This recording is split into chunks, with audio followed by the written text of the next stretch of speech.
Alrighty. So I did say earlier it was going to be a short stream.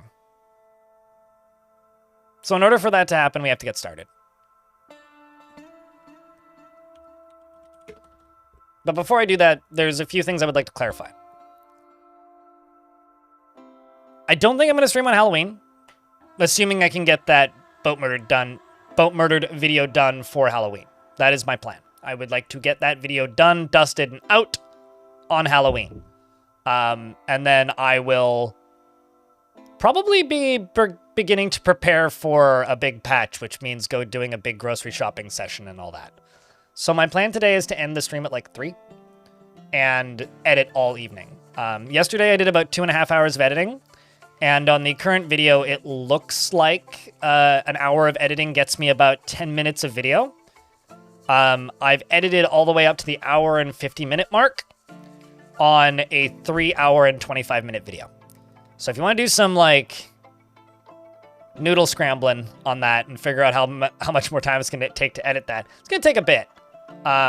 So I would like to get a big chunk of editing done tonight. That is my current big plan for the day. That being said, it is currently my Twitch partner anniversary. I've apparently been a Twitch partner for 7 years because it was 2018, October 30th, that I became a Twitch partner. So I have been making money on this platform as a partner on Twitch for quite some time now, and holy shit. So it's been a long time. So I'm kind of not freaking out there, but like, I don't know what the word is. I feel weird. So round of beers for that, because we haven't had enough reasons for that so far today. But let me just get my recording feed going.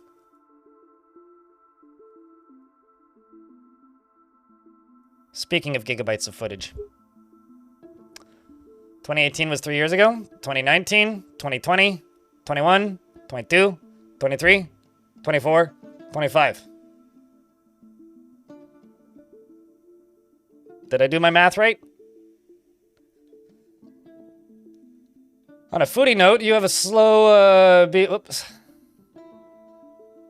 You have a beef stew on the stove that needs to cook for another 3.5 hours. Damn! Hell yeah.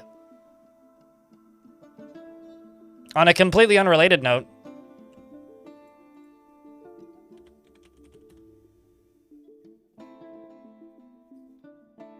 I now have a grow light behind my TV as of last night. So, yeah. That's all. That's all I wanted to say.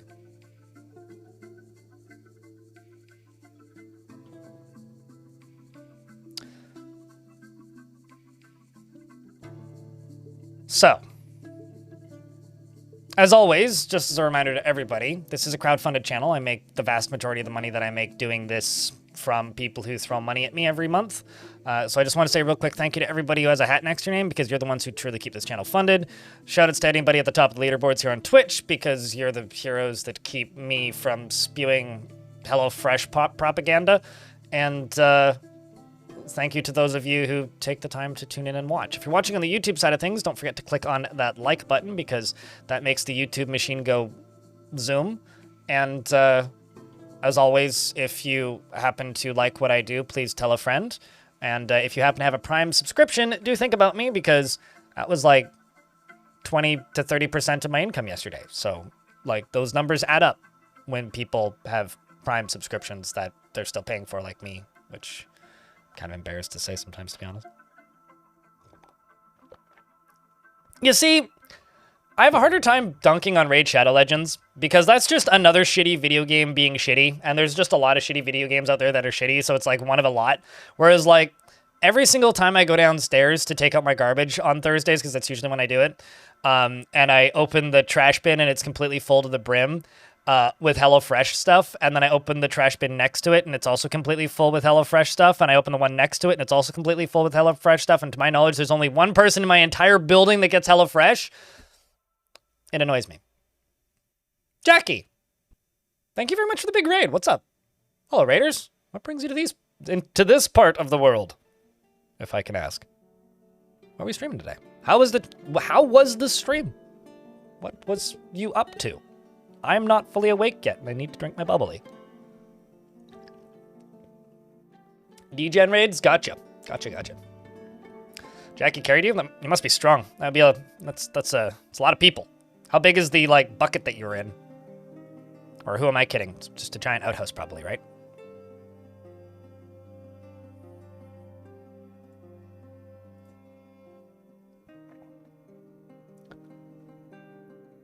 Software and game dev, but you watch my videos a lot when you got into Dwarf Fortress. Oh, neat. What were you working on, if I can ask? That's, like, way beyond me. I was talking about some nonsense networking stuff earlier, but that's about as deep as I go.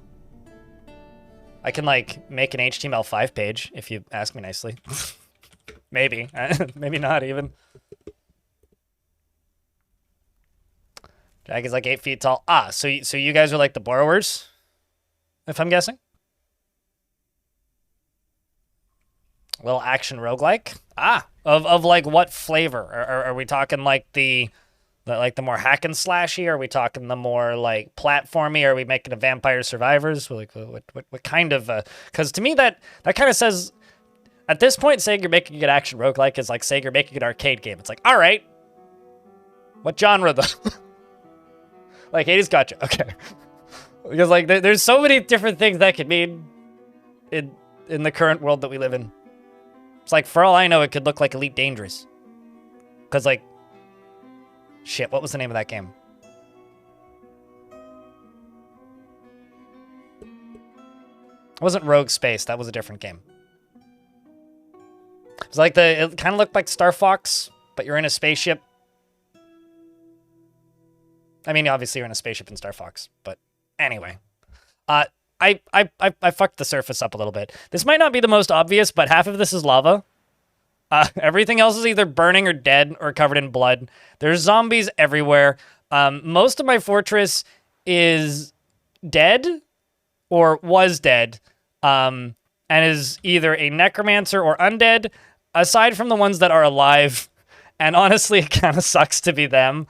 I wouldn't want to be one of them, but like there's worse situations you could be in. Things have escalated quite a bit. In total, 48 of my populace are not dead or undead. In fact, I think like actually that number's kind of wrong. I can remove you. So these are all the undead. Uh-oh, there's also a baby. You should probably go into the burrow. These are all of the undead or necromancer individuals, and then these are all of the living individuals. Goal for today is to turn more of the living individuals into unliving individuals.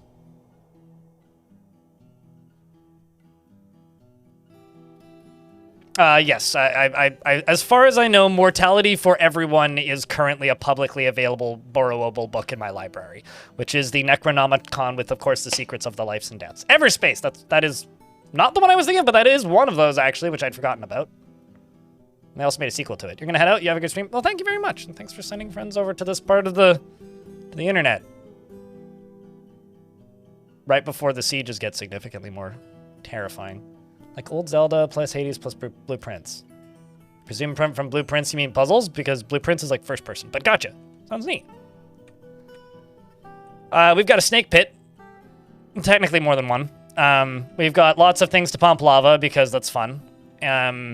And we've got, you know, there's a... This is a Halloween fortress. Oh, also, there's ghosts everywhere. I'm only memorializing and getting rid of the ghosts that are mean. If they're nice ghosts, I don't care so much. So if they're like, whatever Mincot is here, what are you, Mincot? If they're like Mincot here, who's just a restless haunt who's had a troubling past, acquaintances and relatives, this spirit has not been properly moralized. So this character goes around and spooks people who they knew from their past, but you know, they probably just want friends, right? In fact, this ghost is good friends with this zombie, so I'm just gonna let this ghost go hang out with this zombie who. Wait, is it that zombie that you're good friends with? No, that's Suxul, not Urist. Anyway, they're just hanging out with Urist, and Urist doesn't feel anything, so it's fine. But as long as they're not like sadistic haunts or mischievous poltergeists, I'm just kind of letting them be. Because honestly, why not? Like, what's the issue? I don't see no prob. Seems fine to me. So that's kind of where I'm going.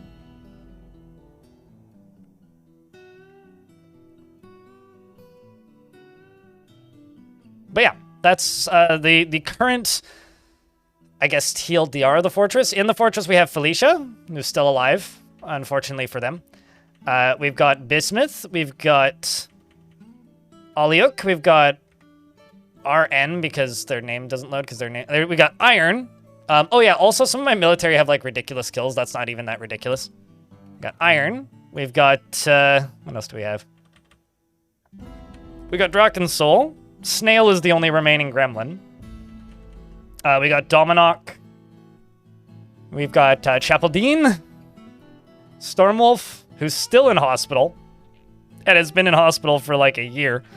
We've got Lanix the Handy, who's still got no arms or legs. And I may have missed people, but I don't think I did. I know I missed Moreb. Let's scroll back up.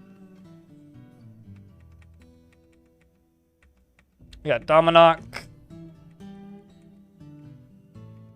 Draken Soul. Iron. Bismuth. Moreb. There's Moreb. They got such long nicknames it like overwrites their other names. Speaking of Moreb, Moreb has 139 notable kills and 457 others. So yeah, this fort's been busy. We also have Bratwurst, who's a currently alive or ghost. We've also got Thwack. We got lots of Rotten Butchers, who I tried to set some of them on fire, but it didn't go so well, unfortunately. We've also got zombies for like Romanoid and Necrontyr and McWeeb and all kinds of other individuals, and a ghost for Zortos, which is also great. So, does Bratwurst still tell jokes? Well, he was a legendary comedian, right?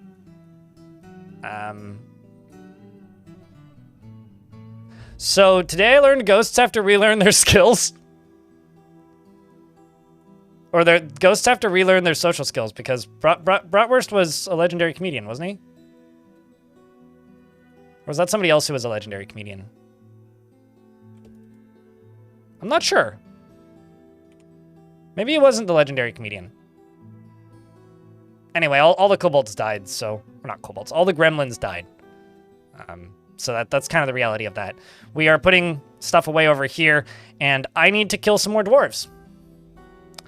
So I think what I'm going to do is we're going to start off hot and spicy. And by hot and spicy, I mean I'm going to go down here and I'm going to place a support right there.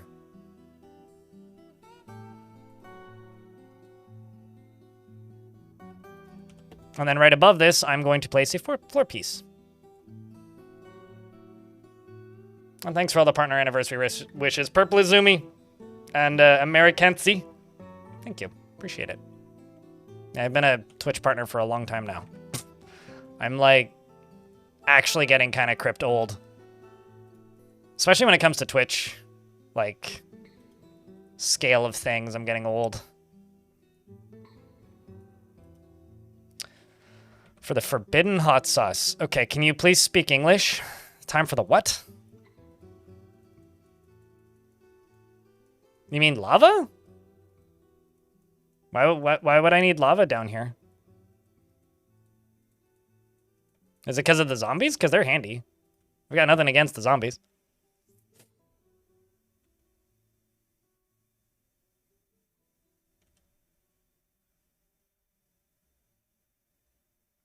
Yeah, I don't know why I would need lava here. I already burned the surface up. I might burn elsewhere. I mean, I've already burnt half of the surface. I could burn the other half of the surface, but I wanted to wait until that happened, and also until trading was done in case that happened. Also, the door is currently locked, so I should probably unlock the door. I'm also going to go up to here and just unforbid everything that is up here. As we get more migrants, which is lovely. Got to turn more things into zombies somehow. No, it's a fair interpretation, but no. What I'm going to do is I'm going to put all of my living dwarves into this room, and then using this pillar and the flooring on top of the pillar, I'm going to knock them all into cages. Then I'm going to wait until they all starve to death, and then once I've done that, I'm going to place all of their bodies in cages right here and release some scary animals in here with a necromancer and try and resurrect them. That is my current plan. That's what we're doing today. We're going to see how many people I can turn into zombies. I was ready for some grim action. Because that's what we're doing. I'm just waiting for this ad break to end.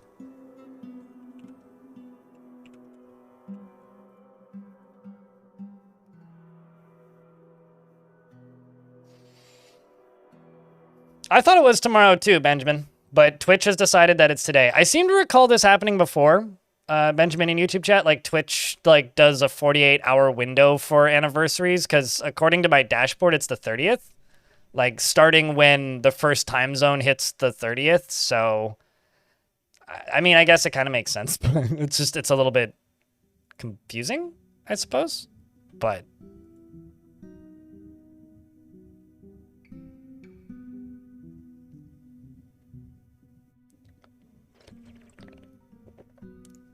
Possibly. 8-cup buck.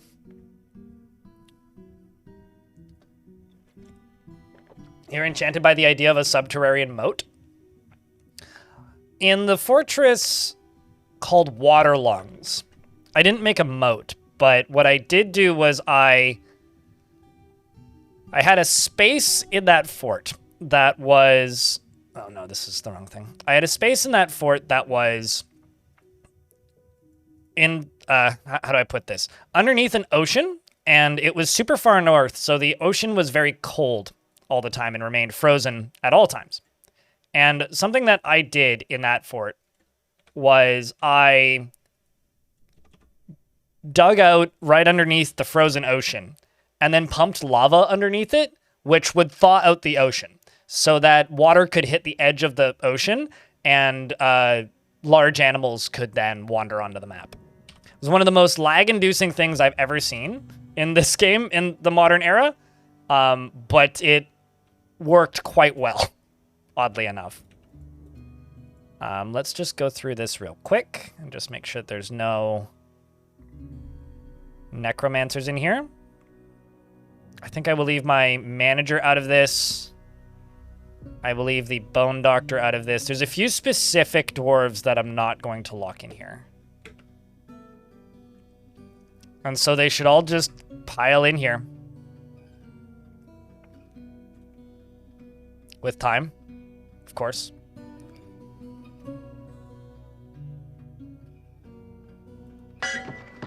Bring out your dead! This shouldn't take too long, because all I need to do is get them in here and then pull a lever. And pulling this lever will cave this in, which will knock them all around, which I'm hoping will just knock most of them into cages. The zombies, if they get knocked into cages, which I hope they do, I should be able to just... I should be able to just put them all into one cage and then reuse the cages. Devilish Potato, it's good to see you. How you been, mate? How's things? Happy days. Happy times. Apparently I've been a Twitch partner for 7 years. Ain't that crazy? Oh, excellent. You're already hungry. That means you'll starve to death quicker. So now the question is, how many more of them am I waiting on? Up in here, there's...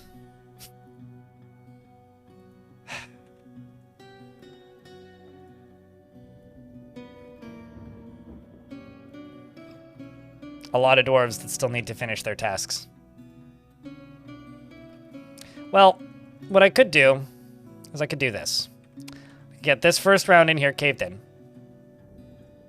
And just wait for more.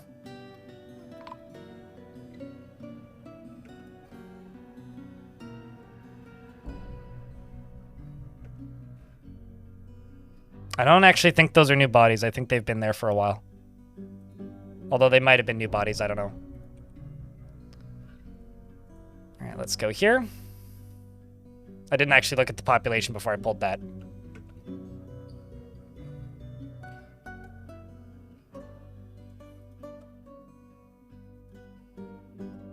And Brainrot wants a craft store guild. I thought I already had one.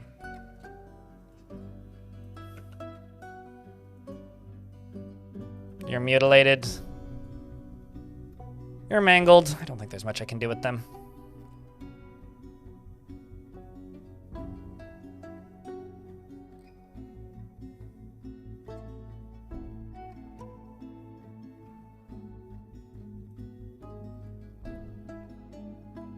And then up here,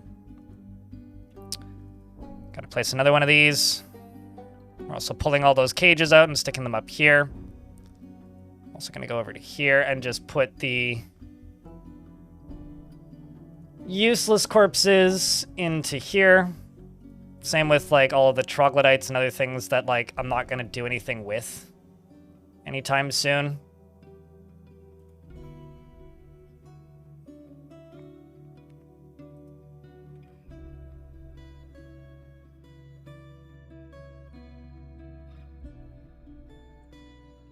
Taking a sick day, you got back from the docks about 40 minutes ago? Oh boy.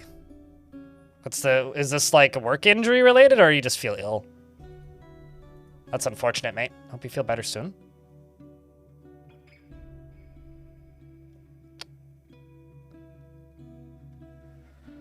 And taking the fort in the...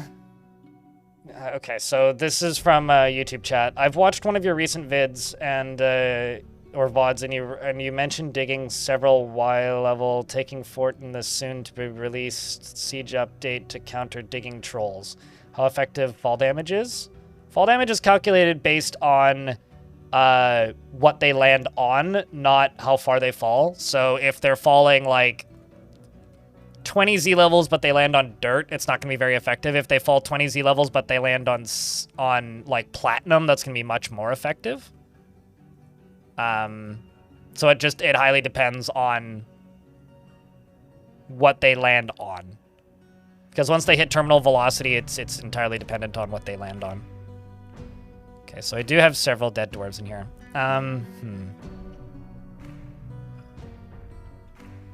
Could try and bring them back, but I don't know how much luck I'll have.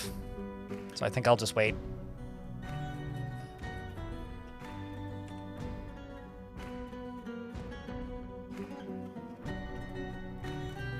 Looking for any task currently being done by unalive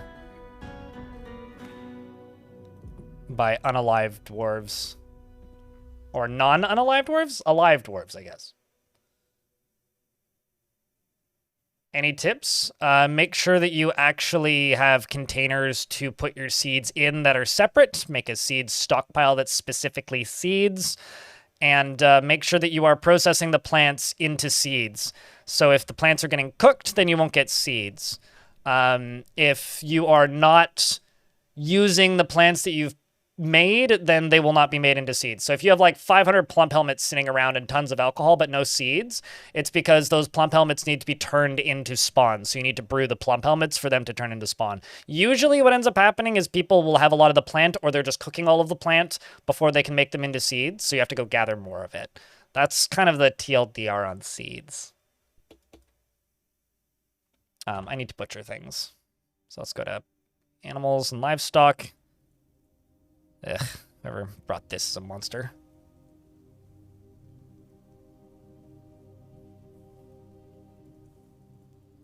Let's also eat some of the crabs. Should just start selling meats, because I've got tons of crab meat.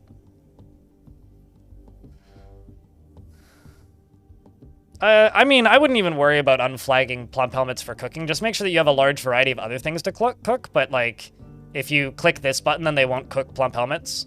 But yeah, usually it's when people run out of plump helmet. I'm going crazy. I had 89 population, and now I'm back up to 90.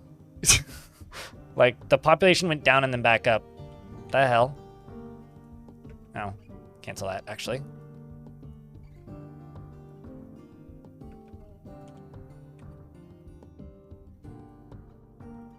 Just deconstruct this, even though it'll just cave in. Be fine. What could possibly go wrong? Somebody dies. Be so unfortunate.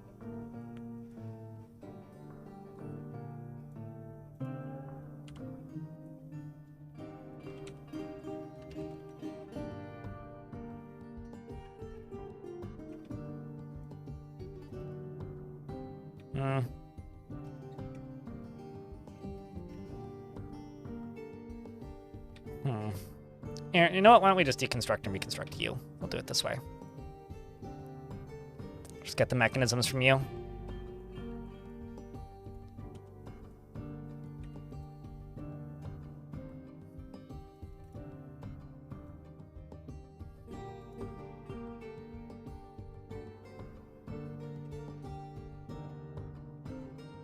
Thank you, Orange. Appreciate you.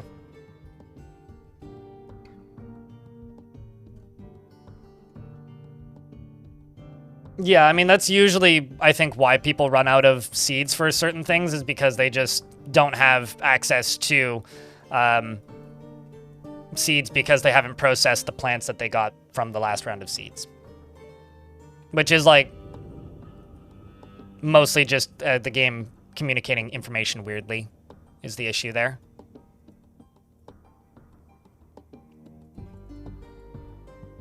Just gonna throw all the corpses onto this.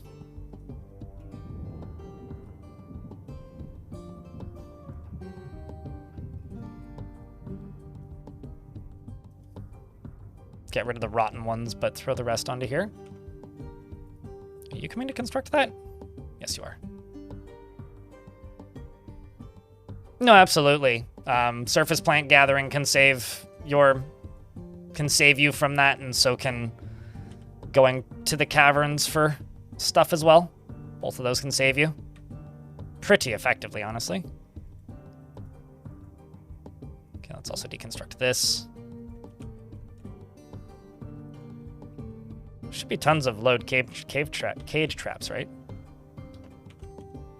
Also, who's in cages at the moment? So all these dwarves are in cages. Becoming drowsy.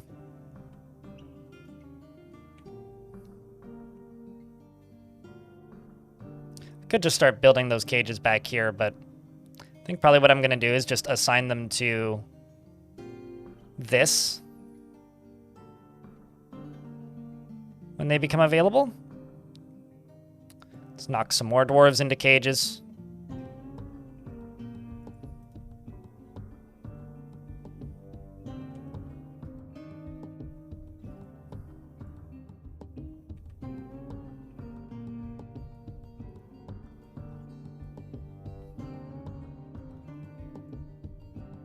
Let's get the next dwarf over here. Okay, there we go. Got some more. Pull you again. Open this up. Place another one down here.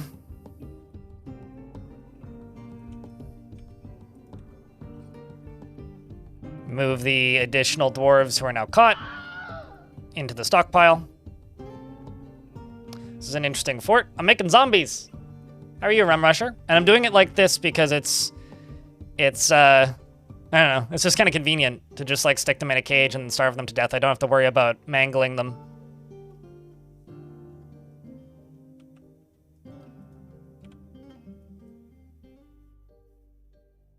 Although actually, I do have to check something. Yeah, I may just have to forbid all of these cages. Let's just do it this way.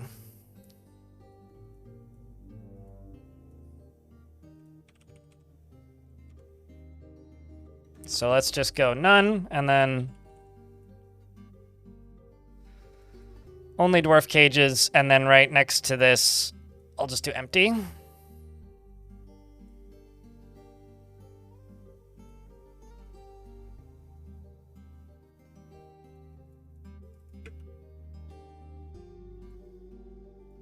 And maybe everything but dwarfs.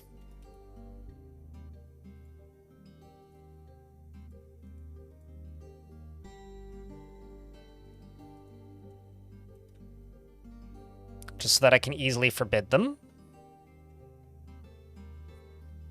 But how you doing today, Rum Rusher? Someone was asking the other day if you have a YouTube channel, which I found kind of funny. So people were talking about like dwarf science things and like getting populations into places where they're not supposed to be, and I was like, well, I mean, like the actual scientist that I know is Rum Rusher, and they're just like, do they have a YouTube channel? I was like, not that I'm aware of.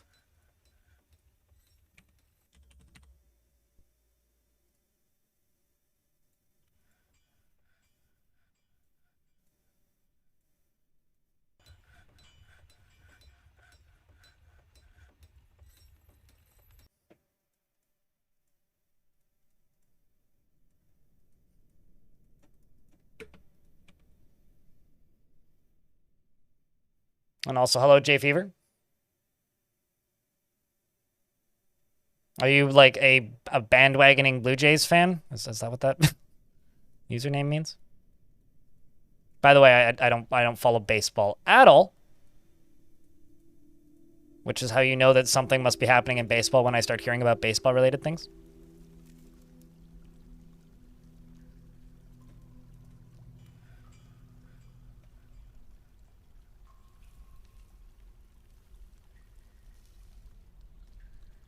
Although your current session with a 44 is with an old 44 era mod called Corrosion. What version are you playing though?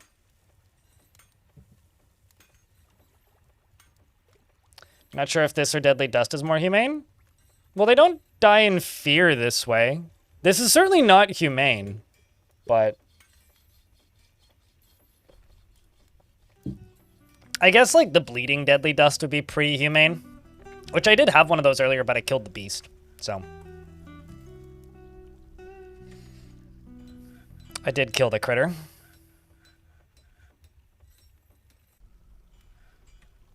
Huh?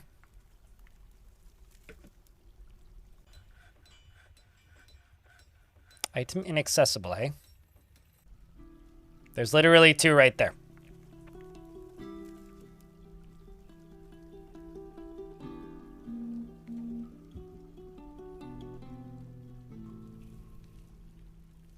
Oh.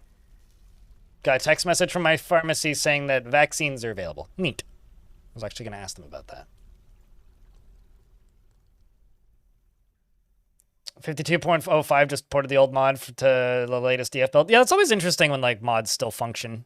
I remember running a bunch of mods from like version 34 and version 47.05 and like world gen crashed, so I generated it in the older version and then just ported the world up.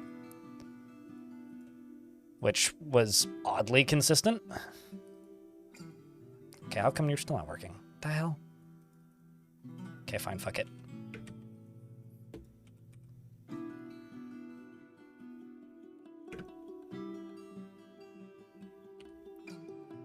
Let's go up here and just type in rock mechanisms. Just make them all out of dolomite just so that they stay consistent.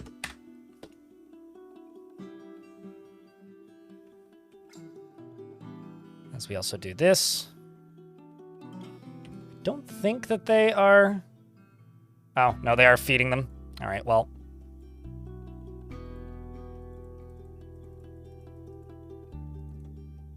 I was like, these are staying alive way too long.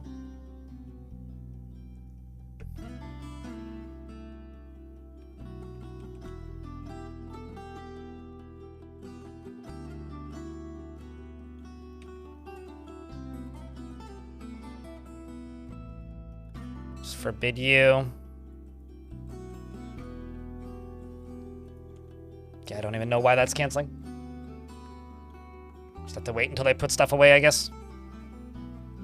That other person claiming the job literally can't complete it because they're all in the burrow. That is also certainly a possibility here.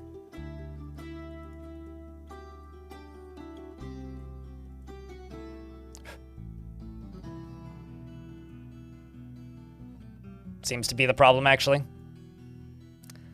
That seems to be it.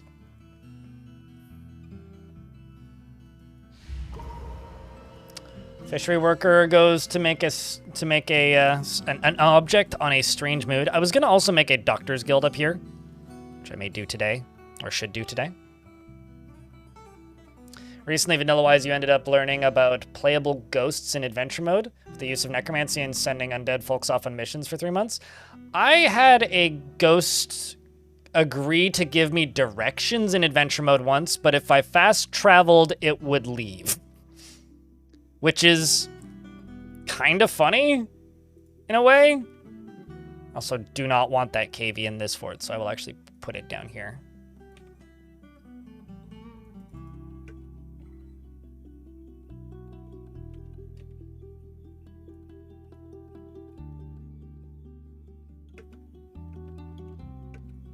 Let's actually just do this. And go from erase to draw, and do that, and just do this.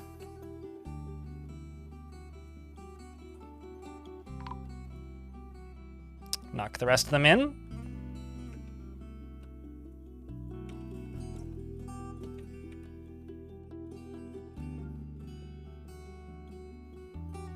Throw another one of those in. Throw another one of these in once that's built.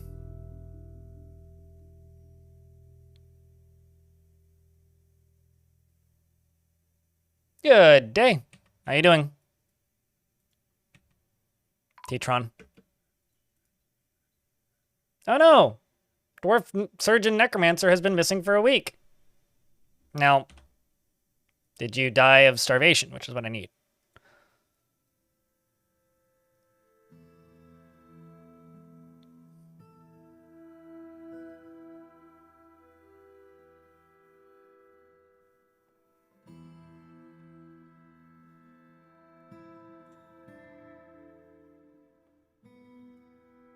What was your name? Aiden. I don't see you in here.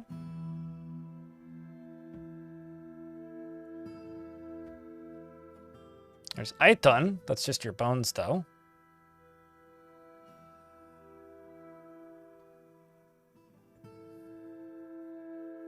Dwarf Rotten Butcher. Cattle. Yeah, no idea.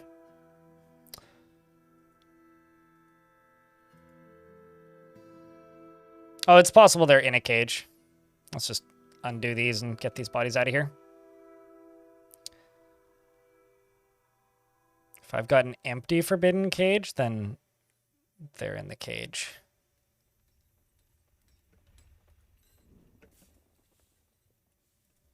Speaking of empty forbidden cage. Okay, so you're just sitting there hungry.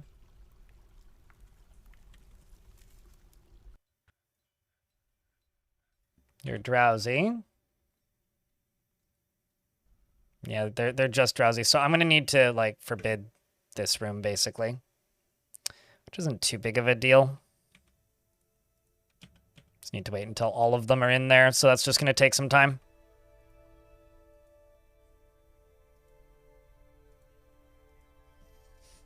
So I'm just gonna keep doing this one after another.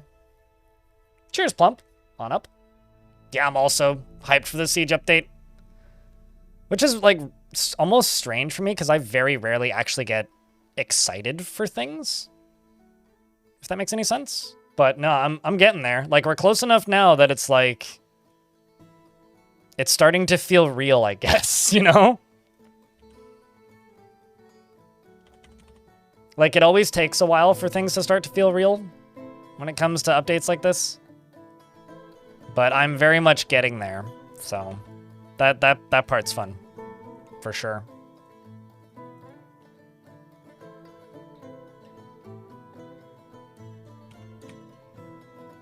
You'd consider taking Monday off? I mean, I'll be streaming Monday. I don't actually really know what my plan is, if anything, aside from just stream a bunch.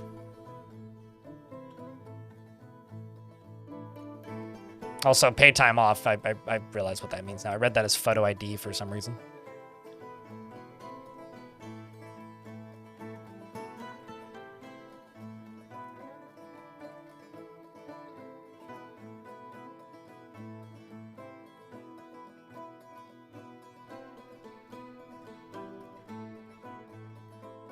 Okay, are you connected?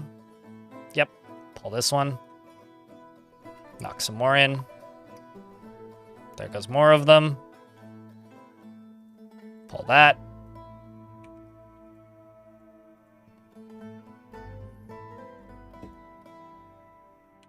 So if I go here and type in cage, it's like I do have several necromancers in the cages, but mostly, oh no, not several. We're pretty much good. So out of everybody,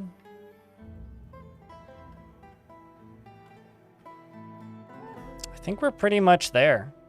I mean, there's some still socializing, but that's fine.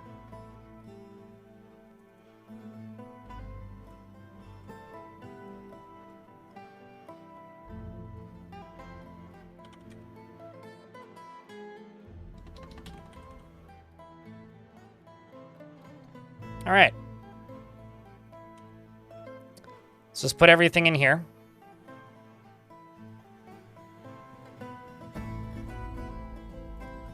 Once they're all in there, I can then just unforbid, or I can just get these doors locked. Just need all of them out of here.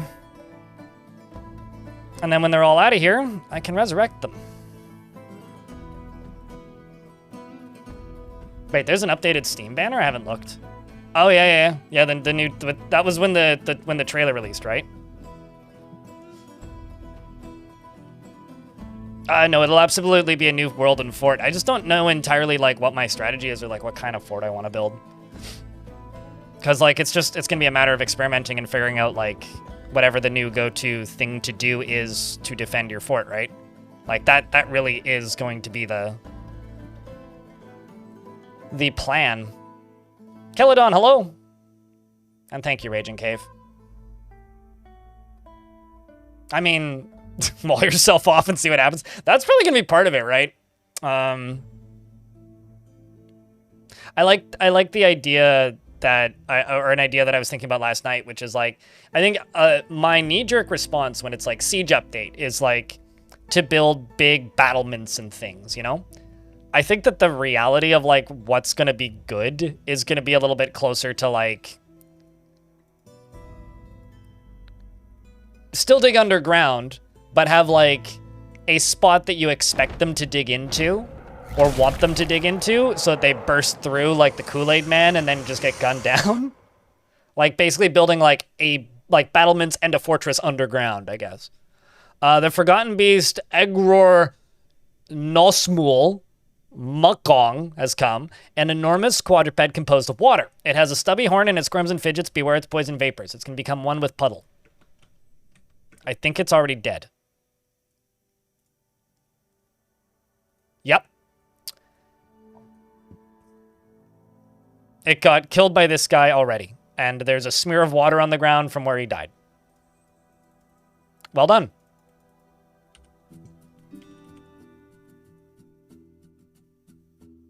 Oh man, I feel bad for this dwarf.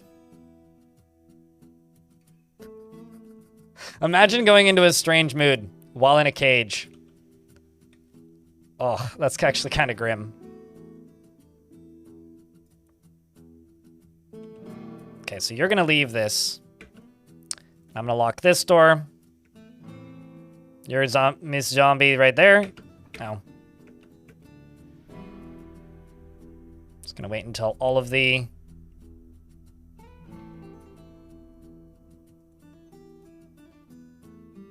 cages are brought in here. That should be everything. Lock this. And lock that. Now we wait until the population drops dramatically. And while we're doing that, I'm going to build a doctor's guild.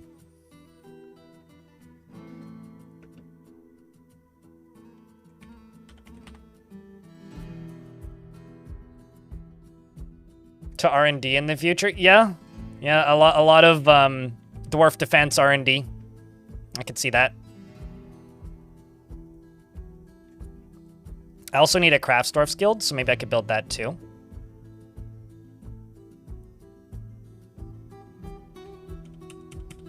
I'm thinking Craftsdwarf's guild would go up here, though. The question is where. Maybe not quite up here. Maybe like down here.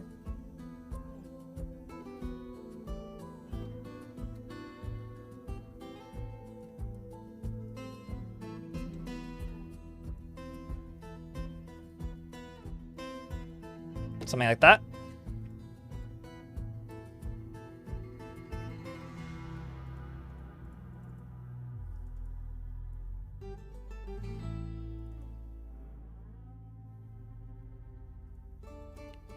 Something like that.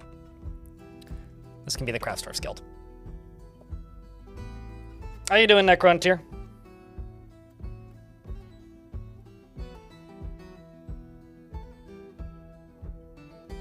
I'm in an ad break, so I will pause until the ad is done.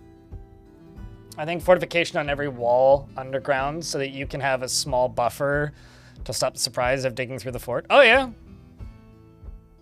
Yeah, it's gonna be interesting. It's gonna be really curious to see what people do and like try to, well, probably a lot of trying to incorporate ideas. It's, I think the last time there was like large amounts of mechanical discovery in Dwarf Fortress that I can remember was when the guild halls released. And so I'm very much just looking forward to doing that cycle again, because like that used to be not a more frequent thing, but it's been a while since, actually maybe since Premium launched. Premium was probably the last real big one, what am I saying? But it's nice to do that cycle again. Looking forward to it.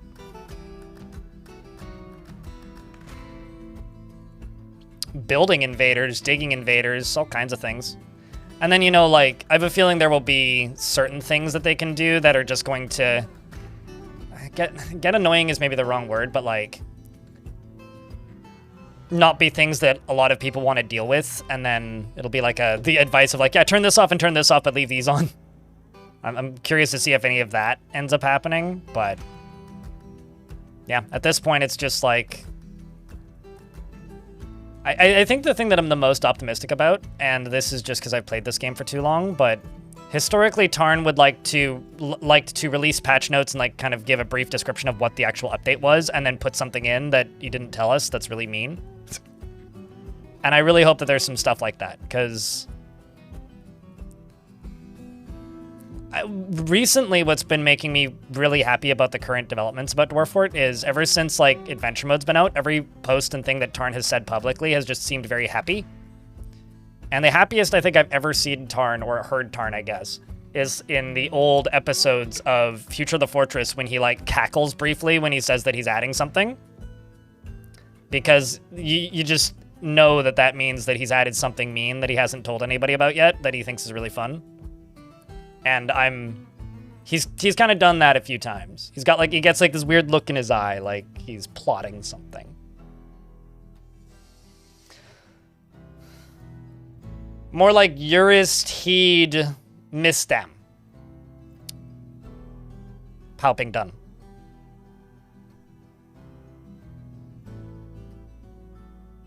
Uristov, maybe? Sure, today, yes. I need to ask Tarn if I could use his face as an emote.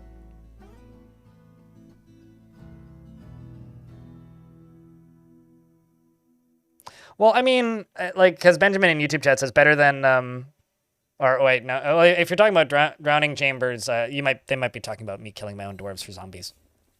But yeah, I guess my other big kind of worry is that this is going to make a lot of the old strategies completely irrelevant, and I really hope that's not the case. I do not want the old strategies to be completely pointless, because a lot of those are silly and fun, and I want the silly and fun strategies to still have purpose. Also, chat, if I don't notice, please let me know when the dwarves in these cages start to die. Like, currently we're at 89 pop. And it should go down by 1, 2, 3, 4, 5... 6, 7, 8, 9, 10, 11, 12, 13, 14, 15, 16, 17, 18, 19, 20, 21, 22, 23, 24, 25, 26, 27, 28, 29. Yeah, 29. Wouldn't it be weird if I find a vampire? Are we going to kill the baby? It's with her mom. It's fine. I can't separate her from the mom without doing some really mean shenanigans, so unfortunately, yeah. We're going to unalive the baby. We're going to bless the baby with eternal life. For sure. Yes. Although the actual hope is that you don't end up like this dwarf who's just been in hospital for ages. I actually don't know why this guy hasn't been fully dealt with yet. Like, they're still diagnosing and tending to his wounds. Same with this guy. Over here. This guy's also been in hospital for forever.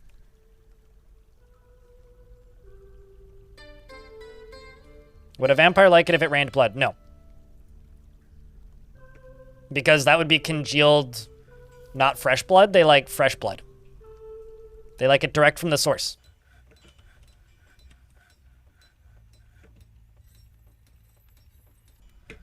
If it's not direct from the source, what even is the point? That is gross bloodborne blood. Yeah, I guess there is blood attacks in that game, eh? Or like the Death Stranding blood. Like the blood nades. That'd be sticky. Bismuth. I guess so would blood.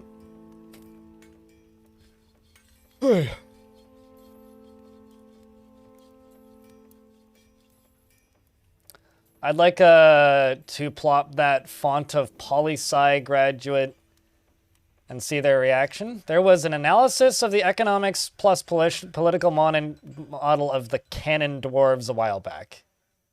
Was this a YouTube video or like an actual paper that somebody wrote?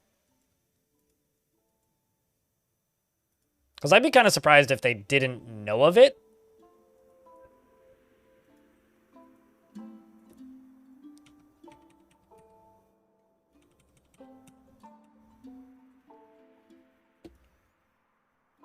This was a Reddit post? Oh, I don't know then.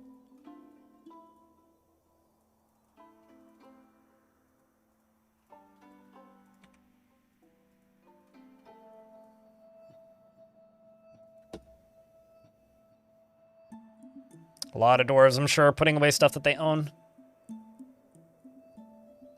I'm also going to have to get these necromancers housed up because they do still claim houses. So actually what I should do is I should make bedrooms that are just one tile with a cabinet in it and then assign everybody to them. Darren _ Holy shit! Cheered, X400. So 2 hours ago I got a resub, Darren, which means you just most likely doubled today's revenue with that. So thank you very much. Like $6 for 2 hours of work. Thumbs up. Appreciate you. It's okay. I'm sure that Siege update will make up for it. Darius, thanks for the 10-pack. Now that's very kind of you. That is very kind of you. Something something Twitch partner anniversary, am I right? You know, when I got Twitch partner, it was like, I was probably maybe in the last era of this because of the state that Twitch was in at the time. When I got Twitch partner, I got raided by Twitch staff. And so out of nowhere, there was like 24 people with Twitch staff wrenches in my chat. And it was borderline terrifying. And then when I realized what was happening, I yelled at them because TwitchCon had ended like 2 days earlier. And I was like, you guys are 4 days late. Because I spent all of TwitchCon talking to people that I knew who worked at Twitch and friends who streamed and all that. And everybody just being like, wait, you're not a partner? What? Like, just saying like, hey, let's go hang out in the partner lounge or whatever. It's like, I can't, I'm not a partner. I don't have that fancy badge. I got it the day after TwitchCon. Get paid early today? Well, there you go. Everybody wins.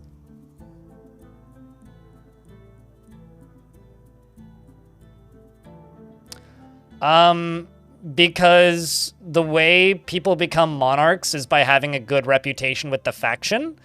And vampires are often criminals, and often do things like a lot of lying and bribing. And bribing is a way that sometimes characters become monarchs. Like if you actually look at like the religious, or not religious, but like the history in like the world in Legends, you'll see things like so-and-so began accepting bribes for leniency on this thing or that thing. And often what ends up happening with vampires is that they start bribing people for leniency against local laws, which you're not allowed to live for an absurd amount of times because that's considered suspicious. So they bribe for leniency so that they don't get the suspicion on them for living longer than they're supposed to, or like mysterious disappearances, which is also suspicious, obviously. And then when they, once they've bribed people, then they're like, you know, more likely to become a noble because they'll live longer and they'll know more people. That's the basis as I understand it. I'm also going to start making gold tables, because I have a lot of gold lying around.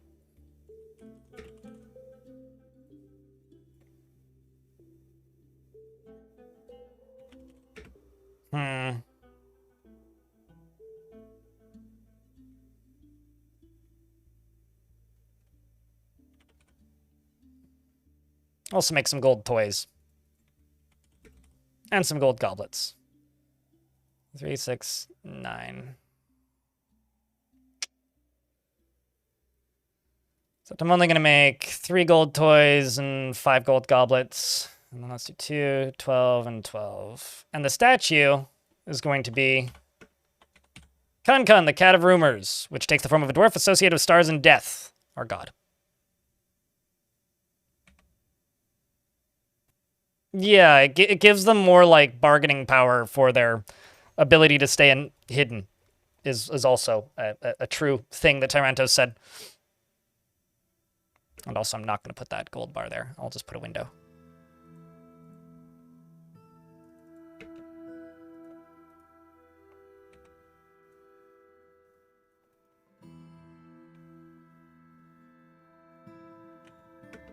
Yeah, I can't remember exactly when they put that update out, but that was sometime, I think, this year? Chat, does anybody remember when that update released that made statues look different based on the quality?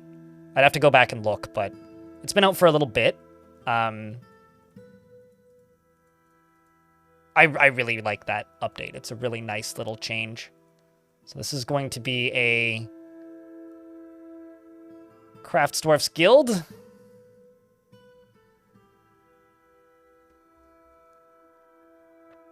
Right there. I'm not going to make this one public, though. It's not quite valuable enough. Shouldn't take too much more, though. Just get these... put, like, 1 statue in here, and it'll be good. Bunch of necromancers are getting kicked out by an anti-vampire law.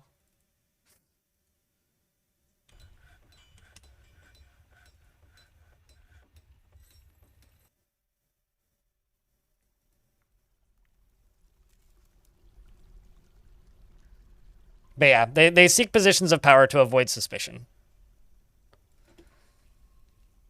Seems like the most logical conclusion. Well, they're not blue from the onset, Devilish. That was a error. That was a bug. They're supposed to be red, and they're only red when they are actively eating people. Unless they are fully discovered, and everybody in the fortress is on paper aware of them being red.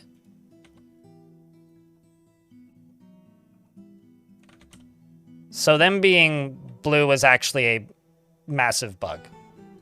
Oh, that was the joke? Okay, I missed that, but... That may still to this day actually be my favorite thing that I've ever had happen while talking with Tarn, was Tarn realizing in real time that vampires were bugged and were blue. There is just something about that I genuinely think is incredible. Vampire in your past fort keeps getting a re-elected mayor despite sitting in jail. I kind of think that if you are in prison, you should be exempt from being elected, but I also feel that way in real life, and clearly that's not true, so I guess art imitates reality.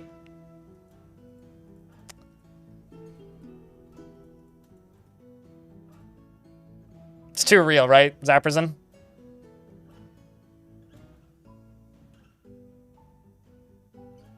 He doesn't play it enough? I feel like that's probably the case for most developers. Although, in the last interview, Orange, that I did with Tarn, there was a question asked by somebody that I think really rang home, just as, like, an artist. If you could consider me an artist, or a person who has a creative job, I guess, is maybe a better way of putting it. Somebody asked if he was capable of... Because he spends so much time working on Dwarf Fortress, like, was it possible for him to play it and enjoy it as a video game on its own, or would he just get stuck in, like, seeing the flaws? And he said that, no, he cannot just sit down and play adventure mode, but Fortress mode, he can almost just sit there and play, which to me means that the game's in a pretty good spot in comparison to where it's been in the past. Because he said historically he would always, like, just get stuck very quickly going, well, I need to go do this, or I need to go fix this, or I ran into this issue, so I'm going to go fix this. But he's gotten to a point with Fortress mode where he doesn't run into that as much, and I think that that's really interesting. Dates back to 2021. That's not when it was added, though. No, it didn't make it in until like 2023 or 24. The statues based on quality. Like, they talked about it previously, but they also talked about guild halls in 2009, which were not properly added to the game until 2021. Tibe. So if you go looking for the first post of something, you're not going to find it. Or you're going to find something like the first mention of it, sure, but like the first mention of a lot of mechanics in Dwarf Fortress were mentioned, and like magic and stuff was mentioned in like 2007. And that's not really in the game yet, which is why it's kind of a joke, you know? Or kind of a meme, I guess. Hey, hey, what's going on? How you doing, generic dwarf? Nothing.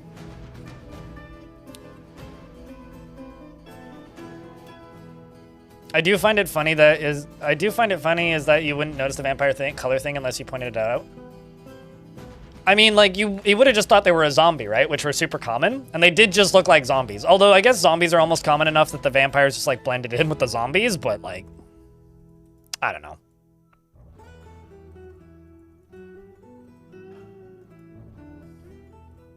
Just making sure I don't have any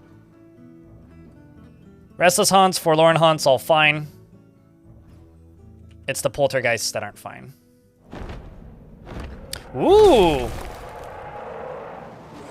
I read that as werelama. The hill titan, Thema werelama, Olifopa has come. A gigantic scaly grasshopper. It has a long carving horn, and it moves about deliberately. Its woodland green scales are jagged and set far apart. Beware its deadly spittle. All right, chat, bet on your death count. I mean, on a re-death count?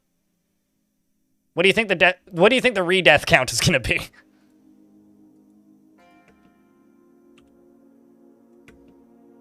It seems that some of the necromancers are very enthusiastic to, I can't click on you, what?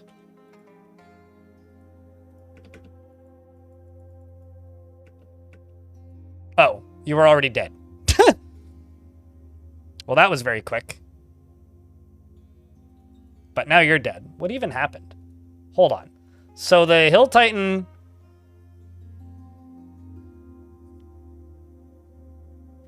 collides...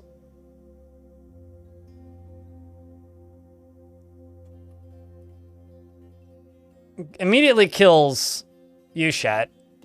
Okay, hold on. Let's just go to Yushat. What the hell happened to Yushat?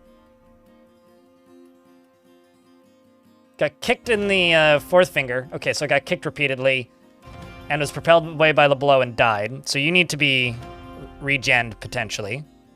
And then the Nightmare got into combat. And I think the Nightmare killed it? The Nightmare kicks the Hill Titan in the head with its rear foot, tearing the fat and bruising the muscle and the brain. Dizzy magic is like ridiculously... It's like that and the knockback magic, which I've seen the like force pull and force push spells in fort mode once. I had a army of like what's the word? Necromancer, intelligent undead invade me once, and I had this pretty big, like, how do I put it?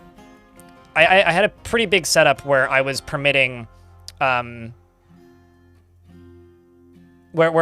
I had a pretty big setup, bit more or less just designed to allow Marksdwarves to shoot down into a entry area, and the zombies would walk into that area and just fucking pull my dwarves through the battlements. Like, literally just, I was looking at the combat logs, it's like gestures, and then they're propelled towards the obstacle. And it was just like, they would walk in and the dwarves would just fly out of the battlements. It was kind of frustrating to deal with, admittedly, but also maybe one of the most epic battle defeats I've ever had, even though it ended with half my dwarves in lava. We died horribly, but like, it was pretty epic to witness, I guess.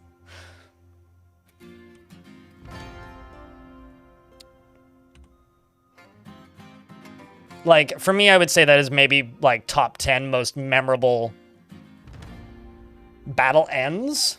So now I have a question, chat. Do you have a memorable battle that you got into where your fortress fell? Because for me, it's most definitely the volcano fortress that I had, where a, how do I put this? I had a volcano fortress, and I... Uh-oh. I don't know if that's actually done in time. We'll see. I had a volcano fortress, and I had this pretty cool, like, lava burning setup to melt things, but it was, like, very inconvenient for my dwarves to run through, so I just let my dwarves go in and out a different way. And I left that door unlocked at one point, and the baddies got into the fort, and I had 2 intelligent undead get into the fort that basically just killed everybody because I had a very minimal army. They weren't very well set up. And the fucked up thing is, I guess I can't butcher this. That's unfortunate. I'm trying to butcher this Hill Titan, but how about if I forbid everything around here? Except for this?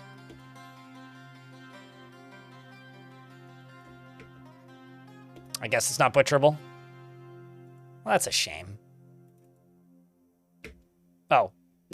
I also forbid it, so... maybe that's it. We'll see.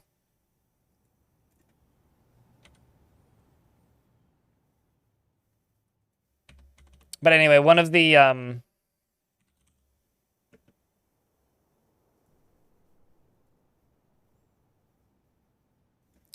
creatures got in. One of the zombies got into the fortress, and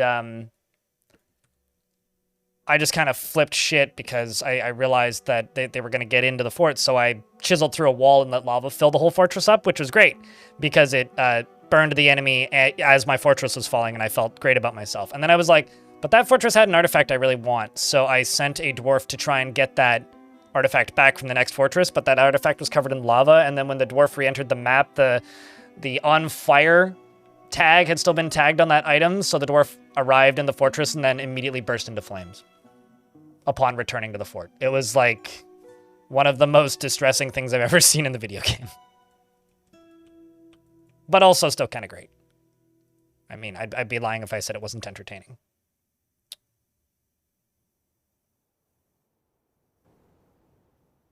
You had a were-panda that grabbed your mare and skipped him over the water a few times before killing everyone else. Oh, that's crazy. Another particularly memorable death, or end to a fortress, was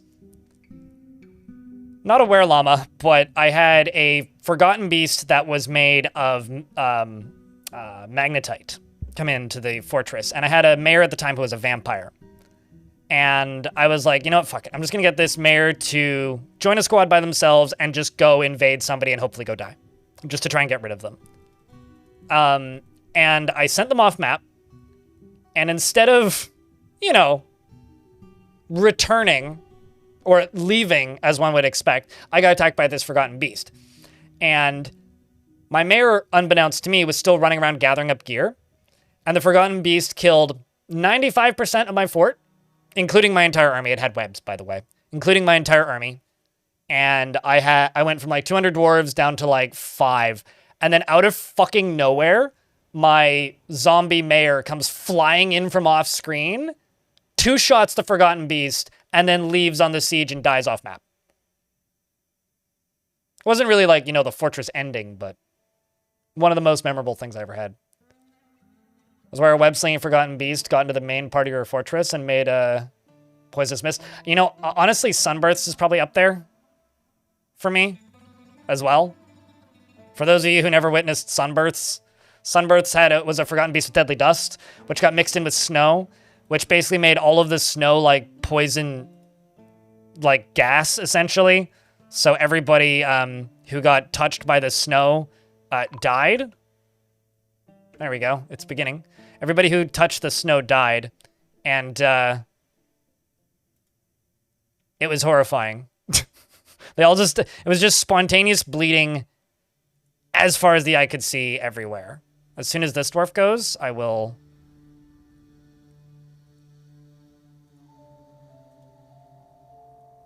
release the rest of them. It's weird how they boot their clothing out. Like when they die, their clothes get punched outside. So your first time through High Savagery, good biome, you were overrun by agitated unicorns. The first fortress I did in the premium version on Steam, 8 Cup Buck, was an Untamed Wilds map, and I died to giant chinchillas. That was pretty memorable. And also there was a bug in that version where fishing, every tick was the same amount of wildlife agitation as chopping down a tree. So chopping down trees was like not a spontaneous death sentence, but a death sentence. Are those green cages? They are green glass aquariums, but in this case they're terrariums. I think that when you build them, they're called terrariums. You can also make clear or crystal glass cages. Thanks for the 5 bits. Oh, Glowkoog. I think that's 5 bits. And the combo of silliness. And appreciate it, Bobtron. I hope you're doing well, mate. Technically, it's tomorrow, but I think Twitch just gives you the full 48 hours.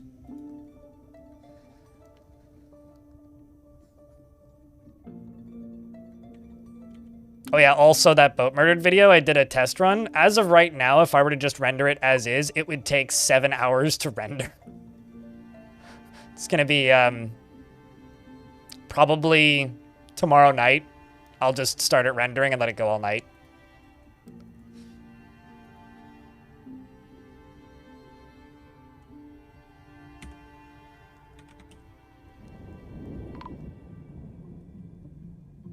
Down to 69 dwarves. The main reason I'm doing it this way is because when they die this way, they're not going to be mangled. And I also don't have to worry about the bodies rotting. Thanks for the 15 bits. I don't really know what the point of combos are, but you can throw tiny amounts of bits to make nonsense appear on the screen, apparently.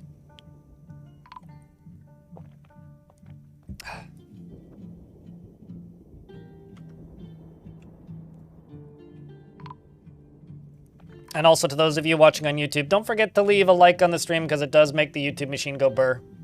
While we sit here and witness the dwarves dying. It's dark times, but such is life.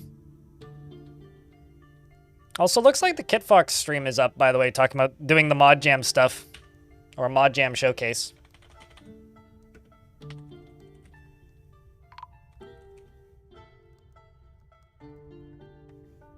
If anybody's curious about what's going on over there.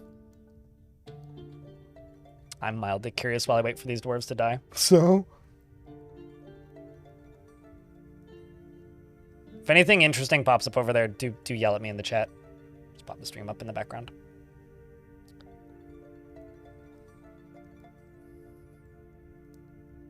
New feature? I don't know. I've had access to combos for like a year and a half now. I just didn't turn them on until they went public, but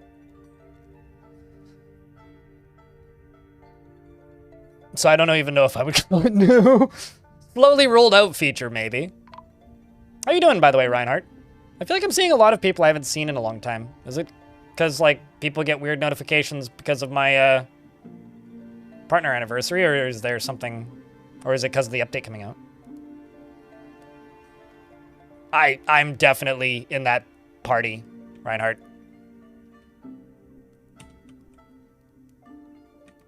Okay, you are now dead, meaning I can go here.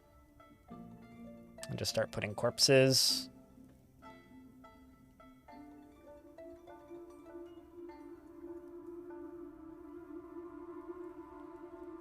I mean, I said this a couple of days ago, but the thing that I'm honestly the most excited for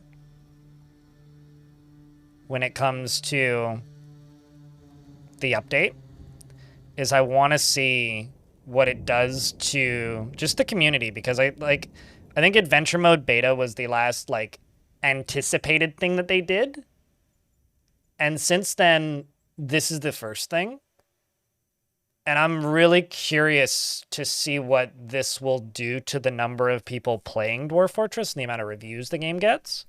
And also new sales, because Like, adventure mode is a pretty niche thing, and the beta launch of adventure mode was pretty heavily marketed, but also kind of went splat because it was, like, not ready for public consumption at all.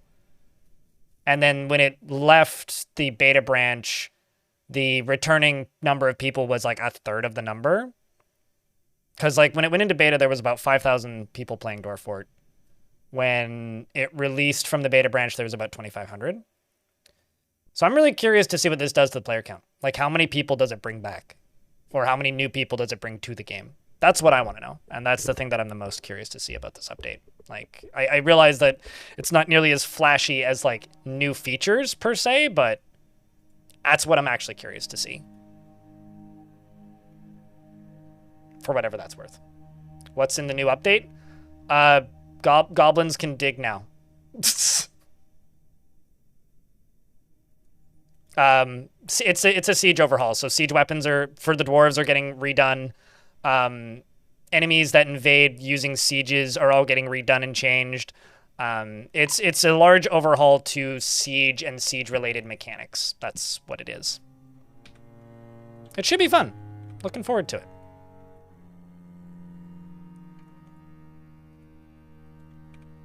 And that launches on the 3rd. Riley, what's up? It's good to see you.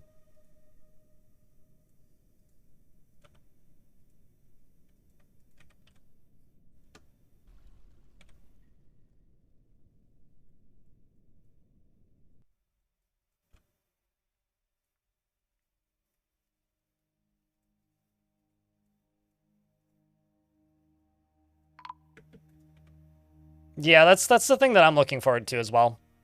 I mean, I think I was talking about that earlier, but it's just, I'm looking forward to there being, like, a new thing to figure out, because it's been a while since we've had one of those. Okay, I've got one more dwarf I need to die in here.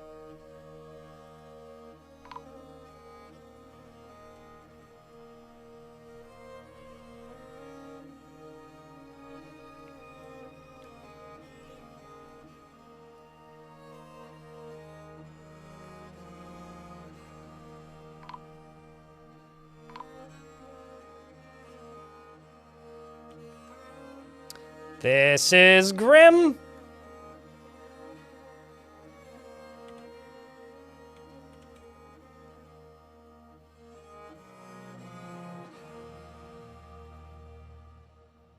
That is all. You know what? Fuck it. I'm actually just going to open these because you're running around babbling, which means you'll probably still run around babbling when you're done. Let's go down to here and just go corpses. I think that's everything. Which means I need to go back here. Just grab a troglodyte, that'll be plenty. Place a lever. Deconstruct this. You need a good nap? Well, then you should go take a nap.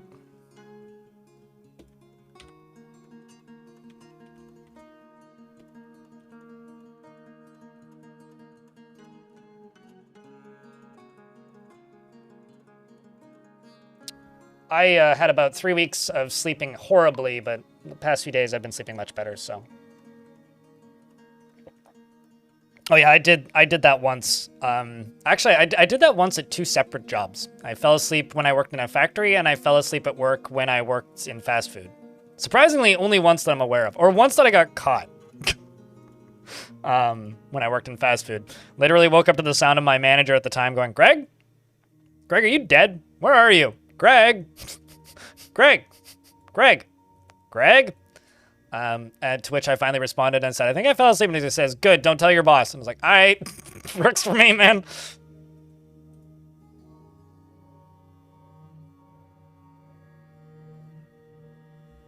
New soundbite? I mean, hey, you have the power to clip it.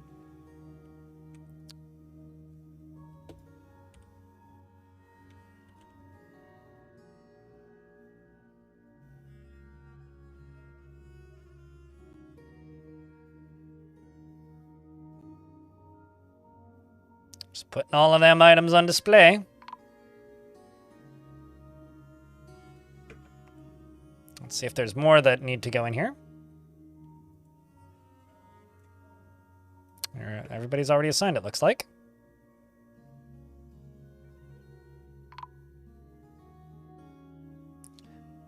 What would you put into a terrarium to keep a troglodyte entertained? A troglodyte of the opposite sex.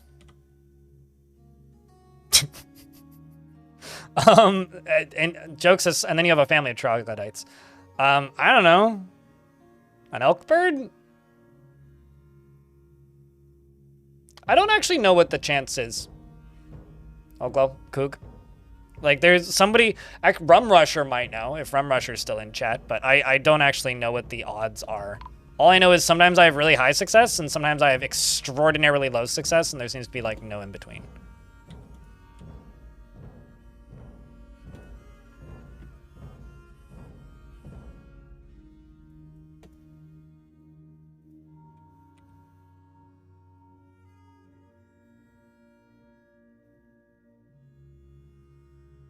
Hubba hubba, how you doing, Asylum?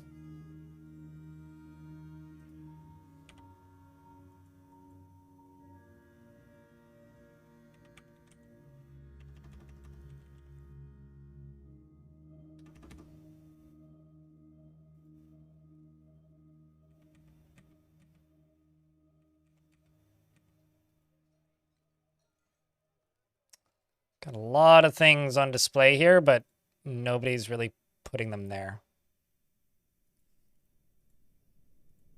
Let's just link this up.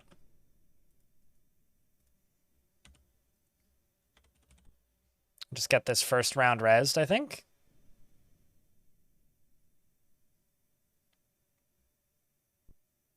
As good as one can be. I mean, it's been raining pretty hard in the evenings recently. It's been sunny during the day, and I've got a fuck ton of editing to do. So very much will be happy when all of that editing is done. That being said, aside from that, I'm doing okay, you know?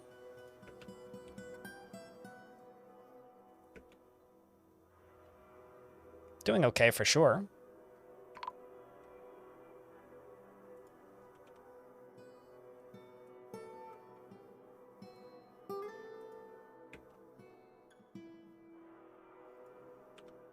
Okay, let's see if I can just get my squads in here.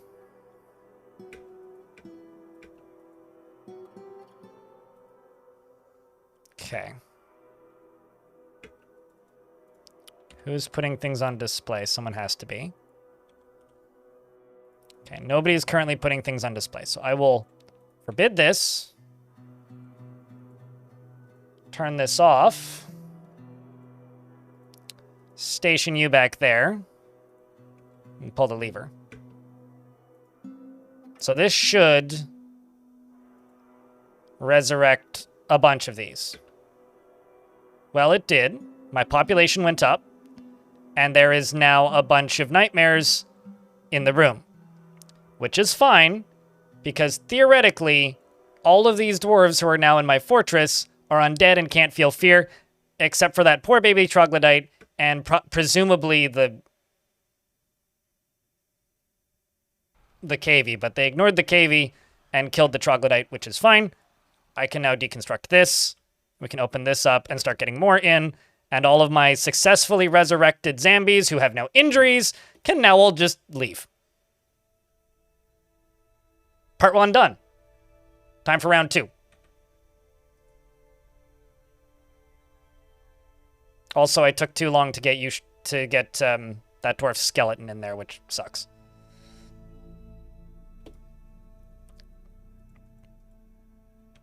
And thankfully, all of the corpses are because all of the corpses are being stored in cages, even though they can only be put on display one at a time, it doesn't matter so much because their bodies are preserved while they're in the cage. So their bodies aren't rotting while they're in the cage. So it gives me more time. Got 2 more here. Let's get another one of these set up. That's not what I wanted.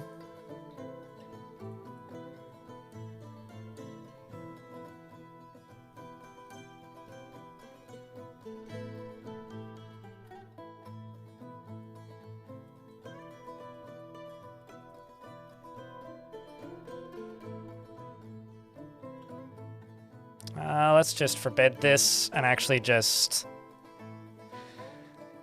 place the closest green cage right there, tow it right there. Or just place one right there, it doesn't really matter. Whichever happens first. Let's throw another one of these down.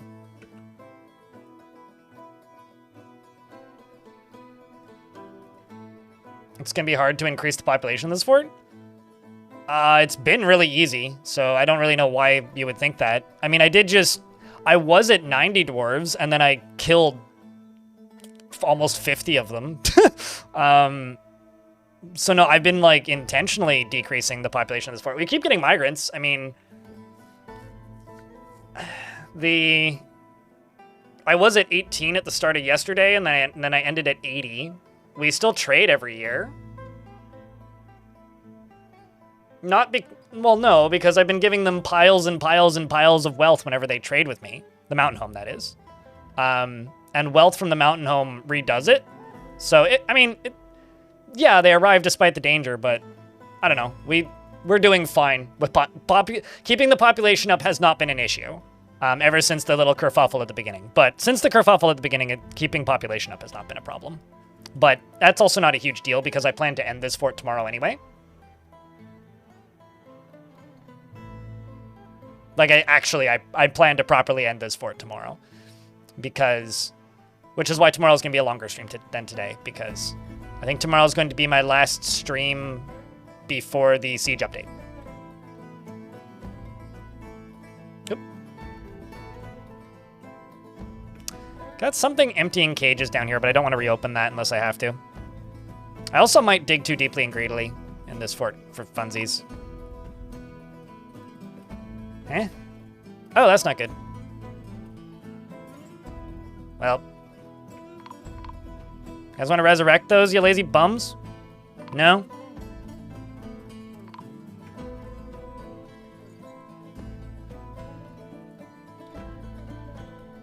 So you died? Got too mangled, eh? I forgot that I need to keep the non-zombie dwarves underground. Because the non-zombie dwarves, let's just say,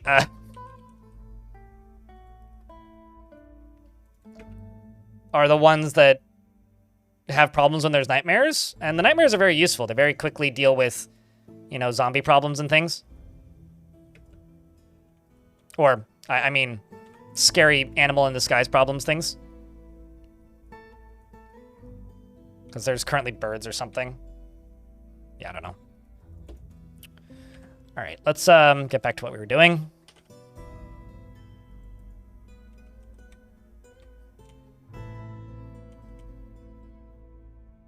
I mean, they've always looked like forgotten beasts. We just didn't have the sprite for them until recently, right?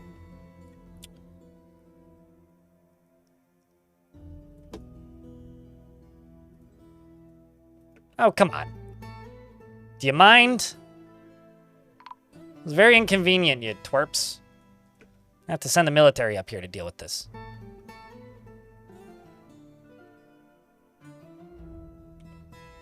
It's literally just these guys. It's these vultures.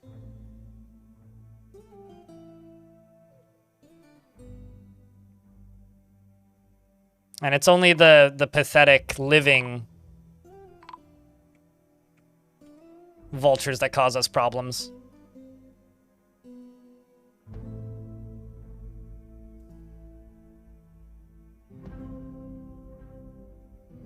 That one rotten butcher has been found dead several times.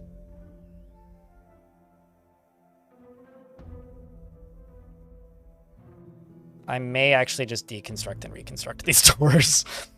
Just like build new doors.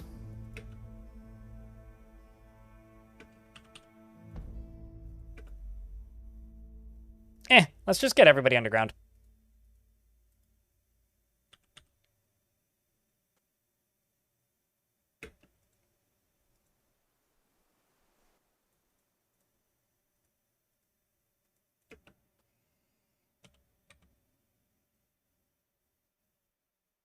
We'll just do it that way. An animal dissector necromancer has been taken by a fey mood.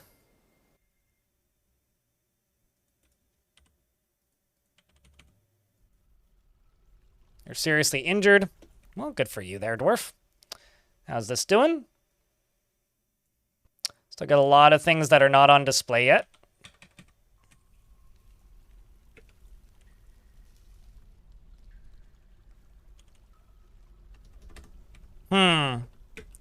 Require something scary.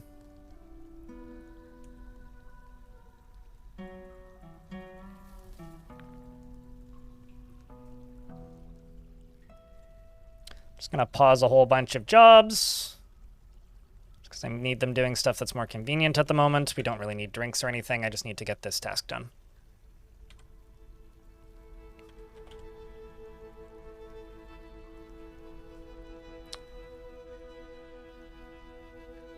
No, I want to upload a video this Halloween, not a fort. The video that I'm trying to get done is a full read-through of Boat Murdered, which...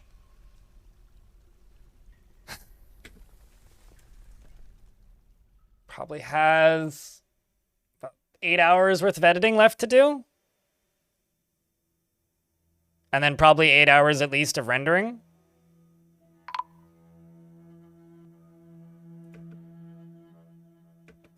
But yeah, I honestly, I have no idea what you'd be referring to aside from that.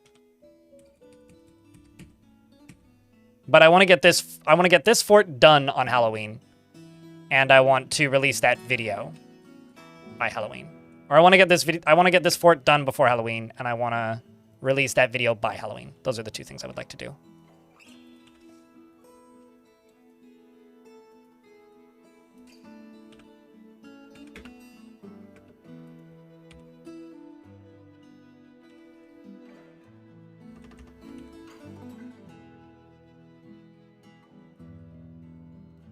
Okay, you're crawling around doing stuff. I really require something in here to start a fight. Like now.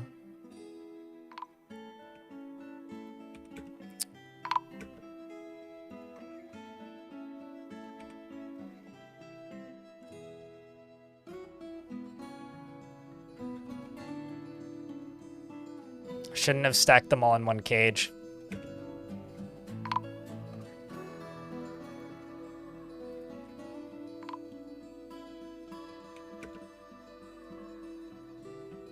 So go to corpses real quick. We're starting to get kind of tight on time. That one's mangled, so it probably won't work, but I'll try anyway.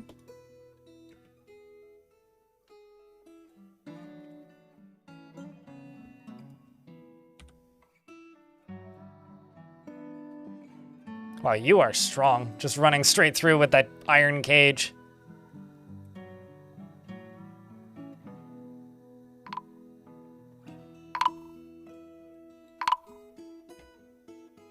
Tomorrow's your birthday? Well, day after tomorrow's Halloween. I think this dwarf died a couple times. What do you think, chat? So that's how many corpses we have down here now. I want to do this before any of them get rotten. There's a troglodyte right there.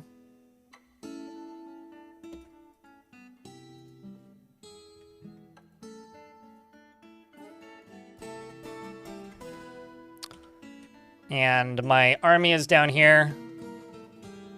You're a necromancer linking building to trigger. That is now linked. I'm actually just going to lock you in here and get you to pull this lever. Because you are fully linked up. Hey chat, wish me luck. We're going to do another round of resurrecting right now. Okay.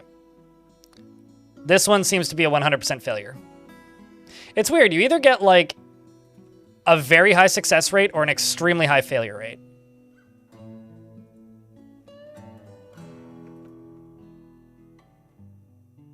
I don't know why, but it's either like complete failure, and in this case it was a complete failure, or you get a very high success rate. And I wish I understood the logic of it, but I just don't.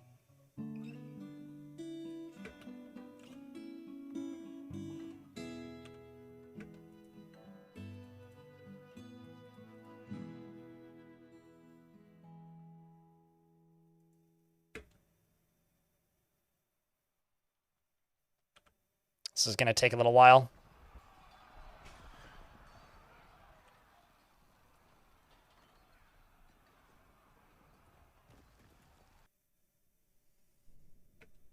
All right. I thought that would take longer, but it didn't. Some migrants have arrived despite the danger. Excellent. Fresh bodies. Let's reopen this.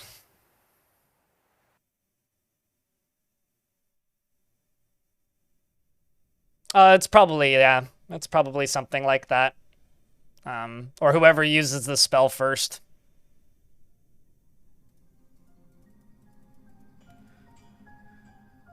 But it doesn't matter how many necromancers or how many different piles I make. Like, I feel like either they all just succeed or none of them do.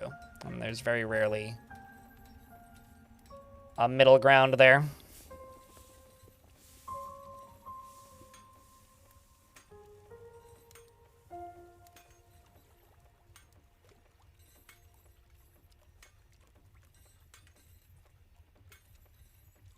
And I managed to keep that troglodyte there alive. Which was kind of funny.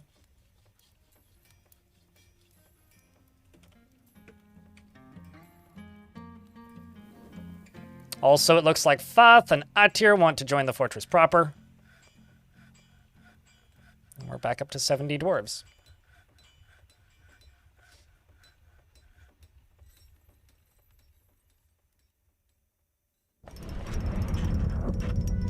I can't remember the last time I had a large population of monster hunters.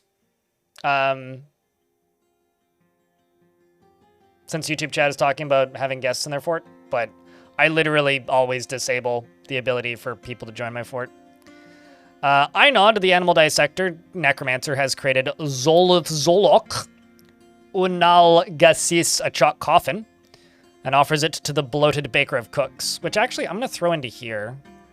Oh, wow. I screwed these up bad. Gotta go through and undo all of these. Cut stones don't have the right sprites for windows, which kind of blows. Coffin, that was. I think I actually have 2 artifact coffins. I was right. I do. Could also throw some tables in here. Also, I need to check. Did this... If this room never got finished, it'll be finished now.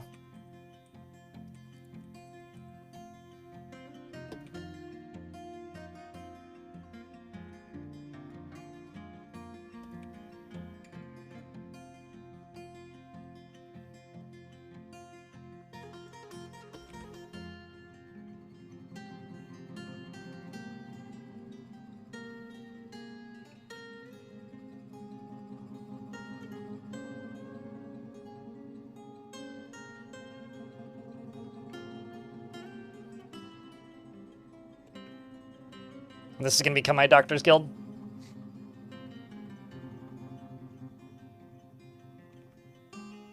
Rotten butchers are stupid zombies. No. So if they have a name, they're intelligent undead that have joined your fortress.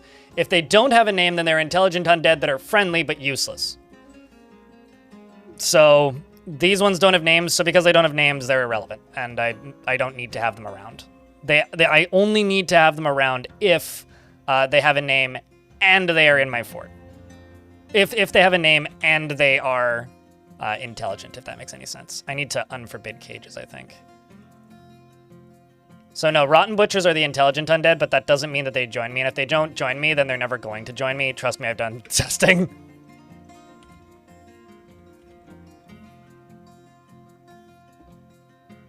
I've done a ton of testing on that.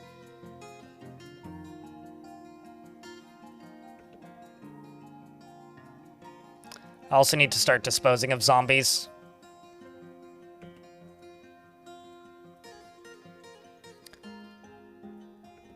You link up to that.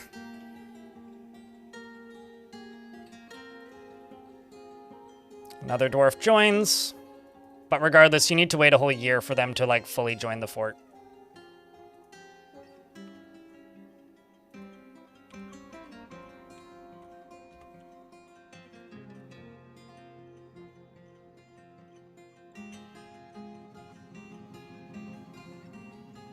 Got a lot of random thrones and stuff getting worked on.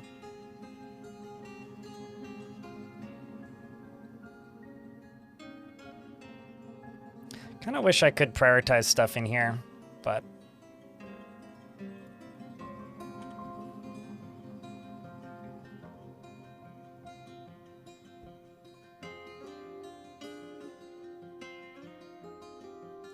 Colorbeard has been attacking in the fall, so we'll see. I'm sure they'll attack us again. I may also go attack them, but if I attack them, I can only attack them with living dwarves, so... If we stop getting successes, then maybe I'll just send them out to, you know, go do something. I think I'm just gonna flip this right now and get all the ones that are currently on display rezzed. Here goes another resurrection chat. If you want to see it, look up. Once again, no successes. 2 rounds of utter failures. Disgusting. Troglodyte is in the tower cap cage. That'll work.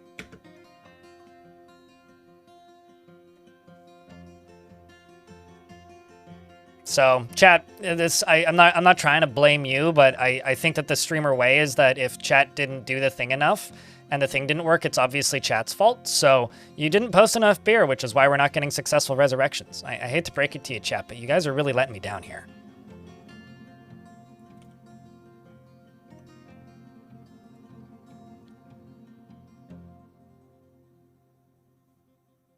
Like, we could have done so much better than this, but it's a shame, really.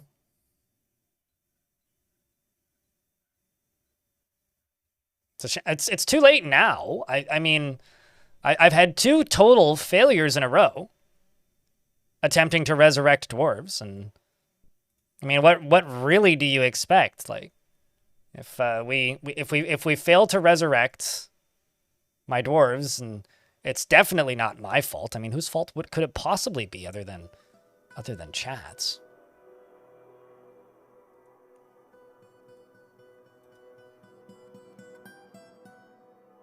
Big sad, if you ask me. Big sad. You're so sorry. You bloody well better be. That's all good. Regardless, though, haven't had much success in the last few minutes. Display is what I want. But, like we've seen, we're not having so much luck. Why is there a reindeer in my fort? Serious question.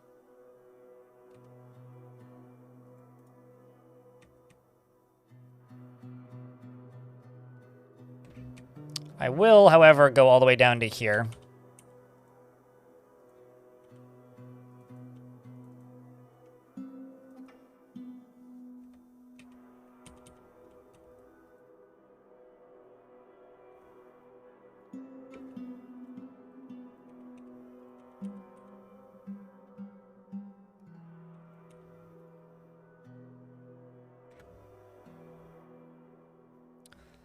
So this right here is going to be a pit pond. And I'm going to build some walls around here.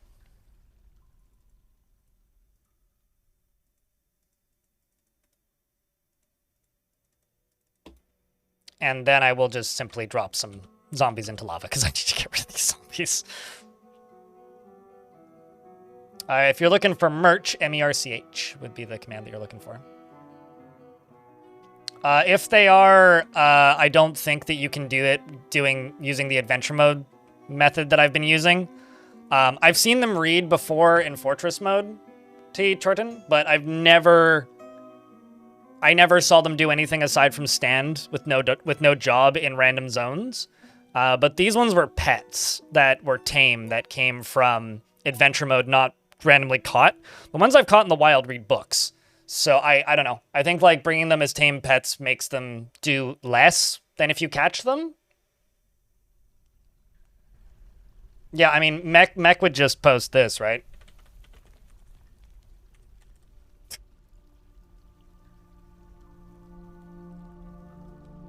Oh, it's not actually been that much verticality, frank blank. That's like 4 or 5 layers, really. I've made more vertical forts in full-size maps.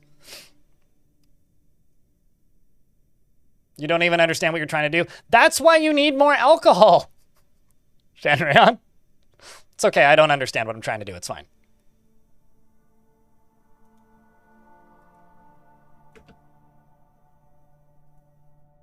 I guess I could also just, like, dig this out. Just make this into a corpse disposal area.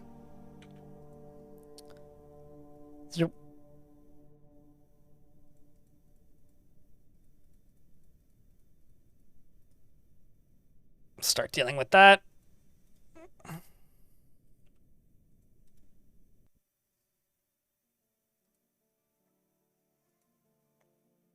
There's 4 on display. You're up here. Chat, I need a round of beers. Releasing this zombie scares my military, half of which are necromancers, which ideally will resurrect these 4 corpses more successfully than previous attempts. Wish us luck. Also, there is a giveaway happening. It appears that Anonymous is gifting a goblin for mayor to the chat, which is a t-shirt. This t-shirt. If you're in Twitch chat and you want a chance to win this t-shirt, exclamation point enter. Doesn't need to be capitalized or anything. Doesn't matter.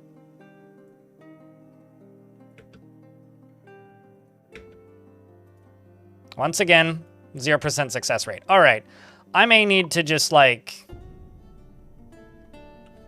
only use one of these necromancers, because I don't trust these guys anymore. I'm not getting the success rate I need. Anonymous, thanks for the 5-pack. Appreciate you. Thanks for helping keep the channel funded.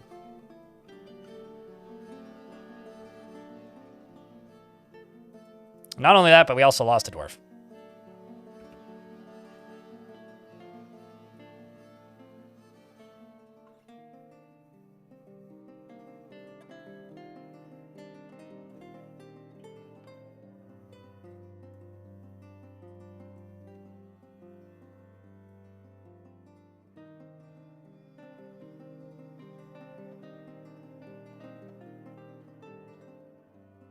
I mean, if they're mangled and mutilated, the odds of them being resurrected again are very low.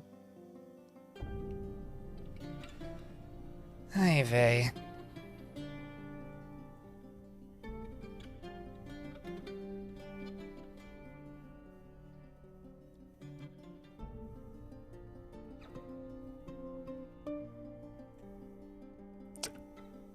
Bit of a shame.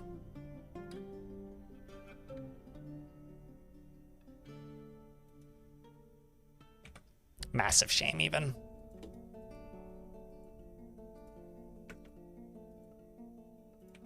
What kind of cage is that? It's a tower cap cage.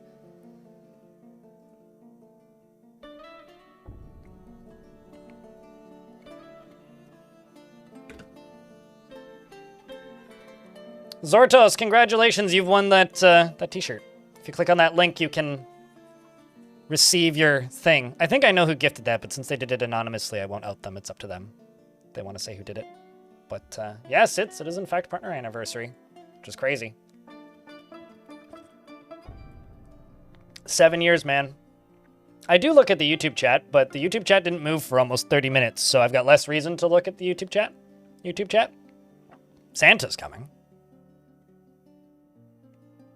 Are you the person in my building who's had a Christmas tree in their living room since, like, August? Because if so, I hate you. That's all I have to say. And I don't care about no Santa. All right, let's do this, that, and that.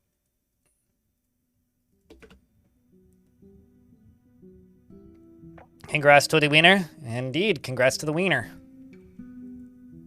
To the wiener, indeed.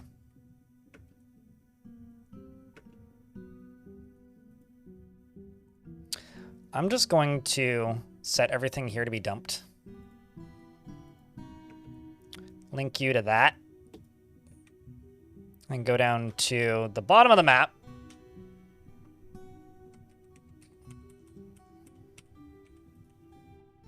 And double this up as a garbage dump. Then what I'm going to do is I'm going to go here, and I'm going to say, nobody does this. Literally nobody does this. Nobody does this. Nobody does this. Nobody does this. Everybody does that. Everybody does this. Everybody does that.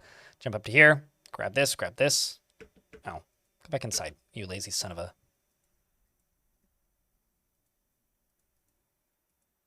Forbid everything. Wait for this to get pulled. We got to clean up a little bit. Okay. And now everybody is partying, amongst other things.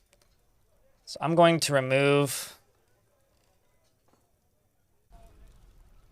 It's the Fleshy Cathedral, and you're my library. I'm going to keep the meeting zones here, but just basically force them to go work right now. Because I've got a ton of crap that needs doing. Like pit ponding this head. Zortos, thanks for the 5-pack of gift subs. Bah.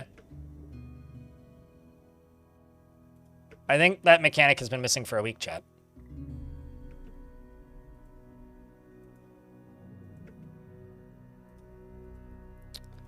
Are you all linked up? Yep, you are. I'm going to open this up and grab Moreb and station you right here.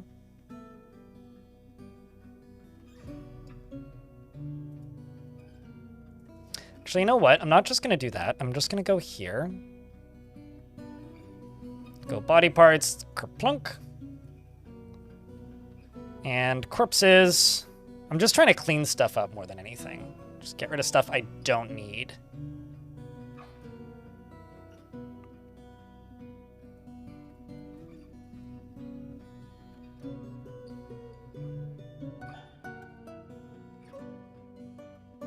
It's like basically everything but non-mangled, non-mutilated dwarven corpses is going to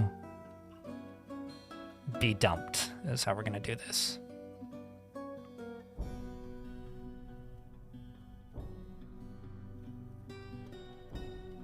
Thankfully, this shouldn't take too... I know I can hold down shift to do this faster, but... Yeah, see, these are all mutilated. If they're mangled and mutilated, they're not resurrectable. Which is a fucking shame.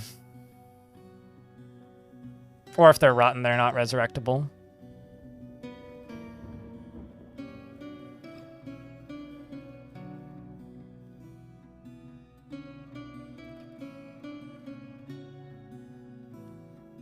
So there's one still that's resurrectable. Okay, where is your corpse? Oh, it's already in here. Sweet.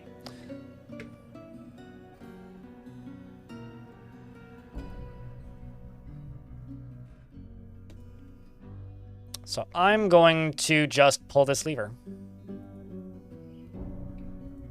Because releasing this should resurrect that last one. Which, this room is a mess. I acknowledge this. This is the one of two corpses that's here. Population went up. I didn't actually see the name of that dwarf, but...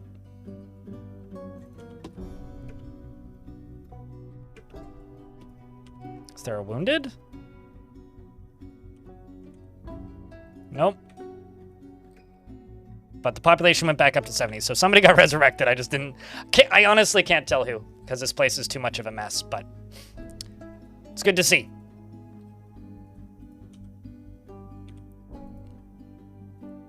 We've also got a bunch of bodies over here getting tended to in some way.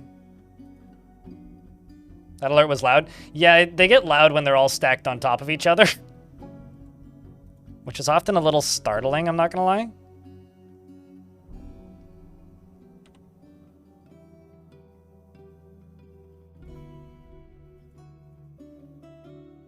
Also, chaos could break out very suddenly because a lot of what I'm doing right now is dumping failed zombies like this one into lava. So, like, if we follow this left lower arm here, which is what this is.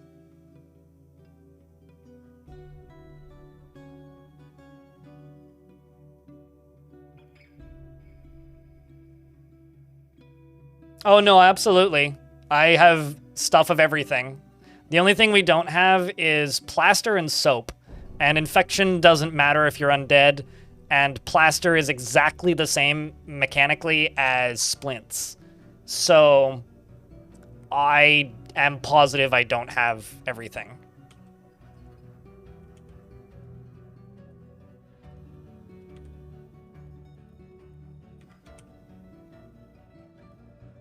Absolutely positive.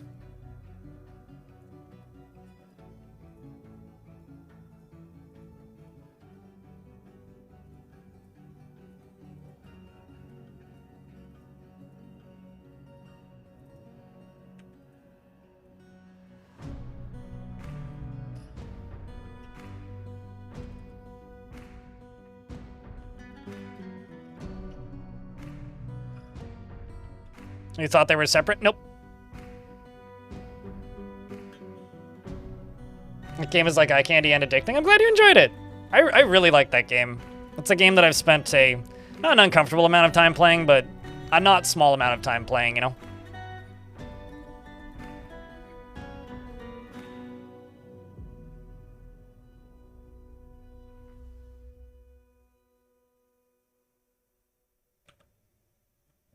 Okay, so let's just go here and just type in cage. Okay, so there's only one dwarf in a cage at the moment. Once all of these dump jobs are done, I will get the dwarves doing more pressing tasks once more.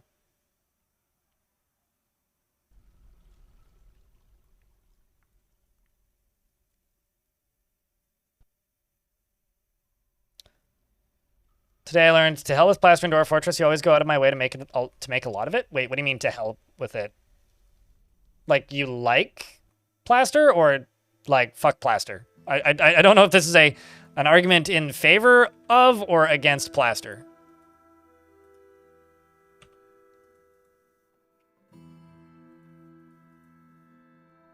And also, for anybody who's wondering why I'm telling them to kill all of these corpses, is because they're just unused, unintelligent undead corpses, and killing them is just, you know, more straightforward.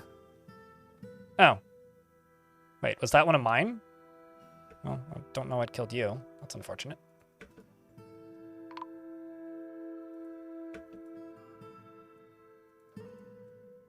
I think that was one of mine, but oh well. Must have died to something unrelated. It's certainly going to happen a lot more, and there ain't too much I can do about it. Mangled, mangled, mangled, mangled. Mangled, mutilated. Oh no! Snail died. I don't even know when or where. But I no longer have a manager. Well, that's unfortunate. The last of my living gremlins is no longer with us, chat.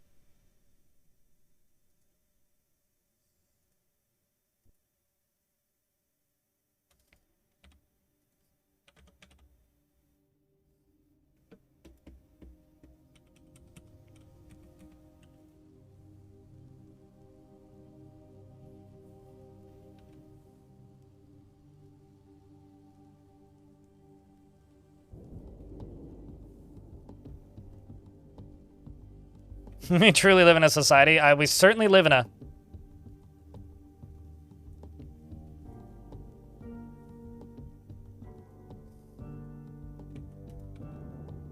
We certainly live in a... Do you want me to make ballista arrows? Yeah, that ain't happening. Dream on, motherfucker.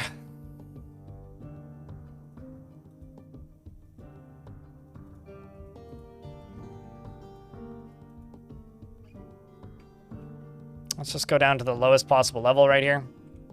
Just unforbid everything. I think we also had a strange mood running, didn't we? I guess not. Yeah, it finished. It was the coffin, right?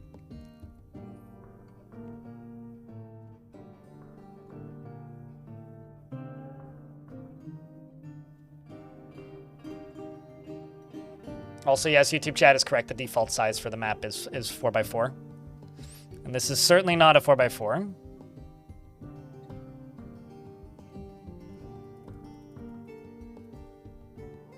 It's definitely a 1x1. Although I think one of the best things I chose to do in this fort was start permitting, like, ghosts to exist, because it's really, like, amped up the Halloween flavor of this particular fort. And I do feel that the Halloween flavor is getting pretty good. Especially as of late. Yeah, Snail the Gremlin's been missing for a week. That's a shame, man. Especially considering how mutilated you are.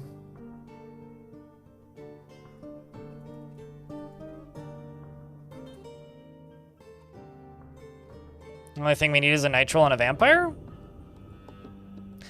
I love how you're also just, like, willfully or unknowingly, like, skipping a whole bunch of other night creatures, but...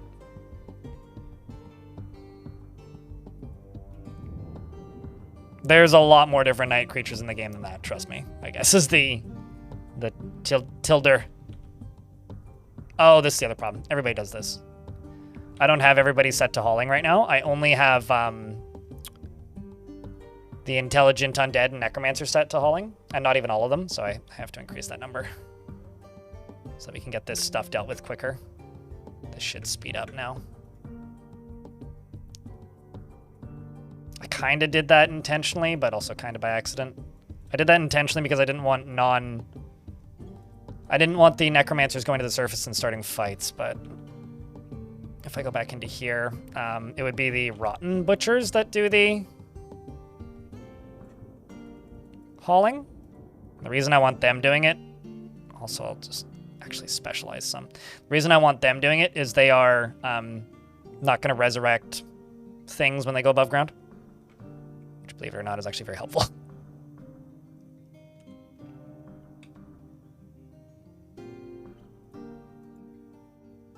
I mean, Boogeyman is one of them. You don't know any others? Sure. I mean, night creature is like a generic term to refer to all of them. So you could just say night creatures, plural. Where anything, there everything.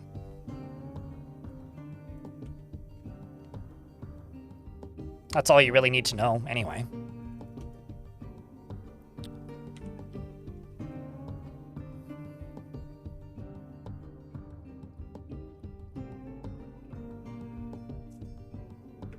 The Boogie Woogie Man, correct.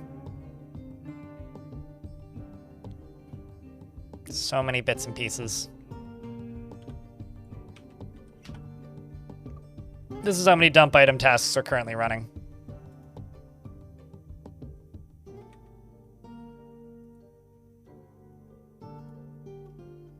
Take that off display.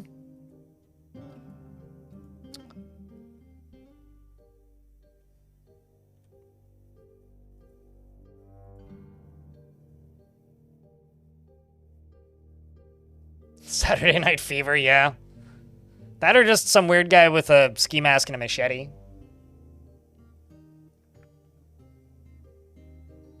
That or maybe like an archdemon. Because that's kind of like Hellraiser, right? The thing that I really want to know about the Siege update, chat, is when a archdemon appears in your fort, if I click on it and type in Mako, and what happens? That's something that I'm very curious to find out. Because if the demonic overlords are able to just, like, you know, show up in your fort and, like, fight you, the two things I'm the most excited to see, I think, about the Siege update are the changes to just the Siege mechanics and the Siege engines. But I want to see a demon overlord arrive in the fortress leading a goblin army, request a petition, and then get attacked by a random, either like undead or bird or some sort of creature from the skies. That's what I am the most excited to see.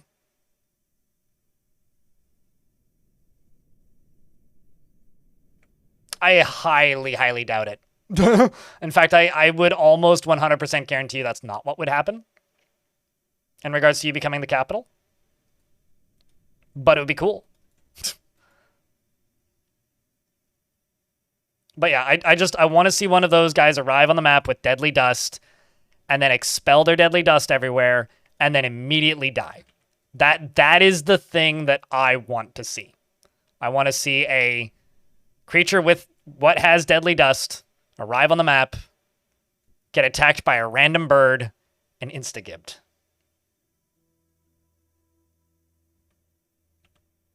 That's what I would like to see.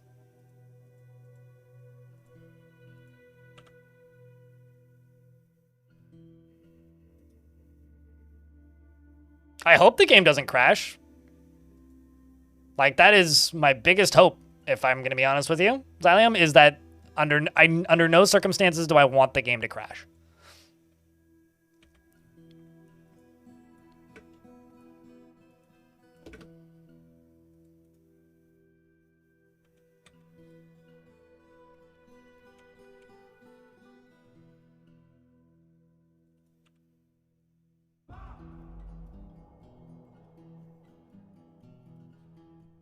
How would a bird kill them? Birds just kind of aggro everything in wilderness biomes and untamed wilds biomes. Ooh. And because they just kind of aggro everything, if a bird were to fly over top of an enemy siege, it would probably aggro and attack or cause the demonic overlord to attack its own friendlies with deadly dust and send just a cloud of goblins flying, and that's what I want to see. Anyways, we're getting attacked by my old fortress once more. But I would like you guys to post a round of beer chat, because the little streamer here needs to go to the little streamer's room. I will be back after I urinate. BRB.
What, on the little streamer's room? It is, in fact, apparently my partner anniversary. Bastet. Thank you. All right, so Okay, so this is just going to immediately erupt into chaos.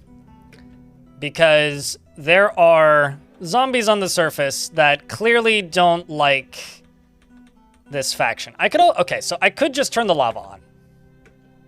Turning the lava on would actually be the smart thing to do here. This is because they have horses, this is such a ridiculously high moving force. Let's see, did they bring anybody that I recognize? This is always the thing. When I'm at war with my old faction, I always want to know. It's like, all right, did you bring anybody I know? Doesn't look like it, unfortunately. Holy pony. Comes another group. And another group. Chat, what team are you guys on? Are we on team, oh wait, never mind, they all left. What? I guess my surface zombies is too scary. So, this is one of the reasons why I hate mounts currently. Because mounts have, like, no bravery, especially horses. When they invade you, if they get, like, mortal fear levels, they retreat. And that includes mounts. So, if the enemy attacks you with horses, it is very easy for them to just develop mortal fear and, like, run away and flee. And I honestly think that super sucks. Like, they just get terrified and go, ah, and then run away. And it's like, well, why do I bother? Really?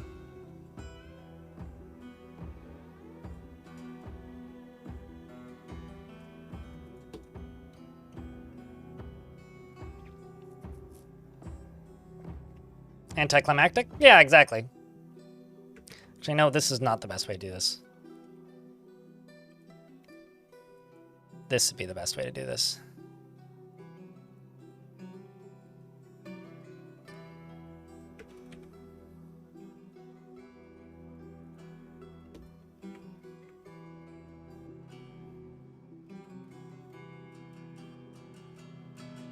They need to add warhorse training. Or just, like, turn off, like, or turn up or turn down fear for mounts that are invading you. That would work. But I don't know. I've had that happen with goblins. I've had that happen with humans. I've had that happen with dwarves. Just kind of sucks. Oopsies. I need to connect you. Yes.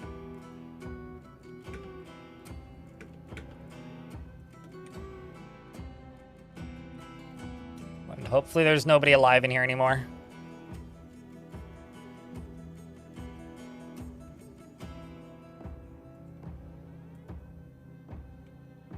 Now we just wait for somebody to show up here. There you are. Oops.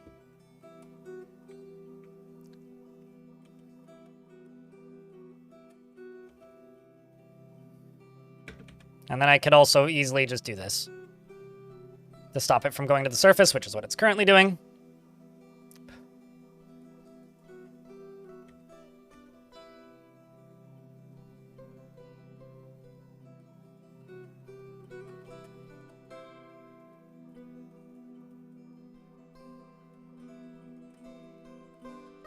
Yes. Rivers and books have infinite water. Lava, anything that's connected to the edge of the map, in theory, is infinite. Asterisk. The asterisk is that some things will only refill when it rains if they don't touch the edge of the map. But if they don't refill during rain, or if they're not currently full, the next time it rains, they will fill up, if that makes sense. I feel like I said that weird, but thank you, Devil Dawn, an enemy. We're in an ad break, but it's just burning stuff and we're throwing stuff in the trash, so I'll let it run unless something crazy happens.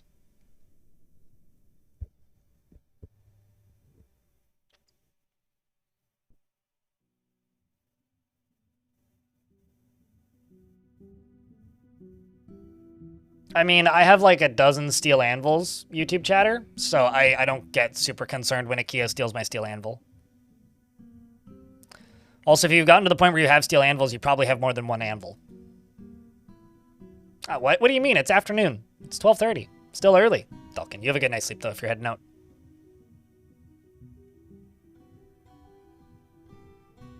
You know what always catches me off guard? Dalkin doesn't do this, by the way, but this is just something I'm thinking about because of the good night.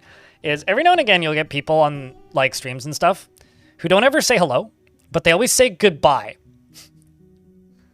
And it's not that I take umbrage with people who do that. I'm happy when people stop by long enough to say hello. But I do have to say that it always throws me off when people just tune in and are immediately, or to my knowledge, just started watching and just say goodbye. It's just super ominous and I never know how to respond to it. Like, truly super goddamn ominous. Where I'm just like, ah! It's just got a very, I can't let you do that, Dave, quality to it, you know?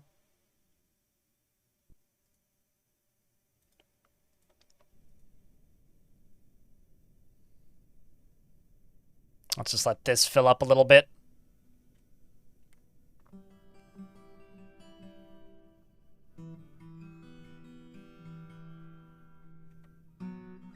Once this sucker's a bit more full.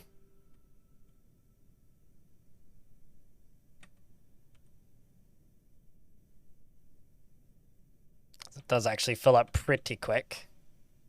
From down there. Got more full Citizen zombies. Citizen Zombie sounds like the worst Citizen Kane parody film.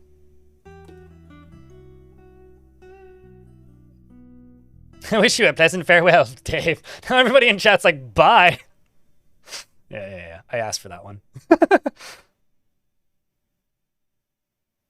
But it's very much a good night. Enjoy your doom kind of feeling. Unintentionally extremely ominous, I guess.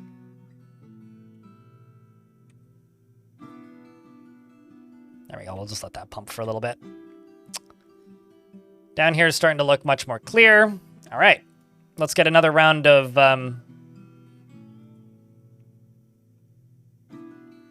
Unfortunate Souls.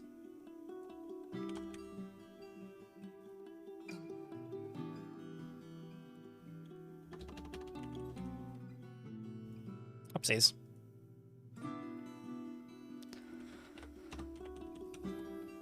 Rotten. So everybody who isn't rotten, who isn't undead, is just gonna go stand down here in this room.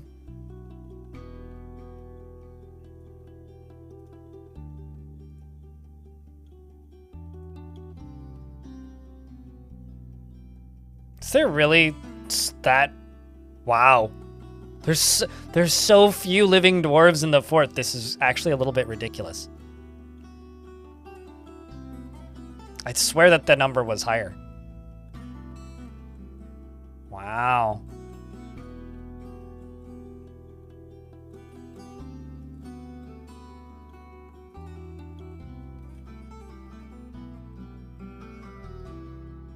That's all I really have to say is just wow.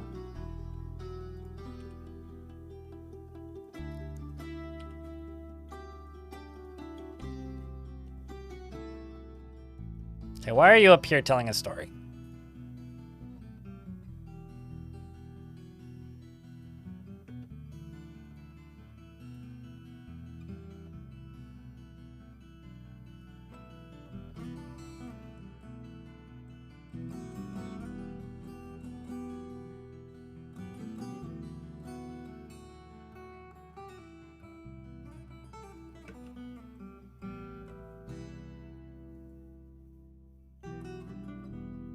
I need you to go down.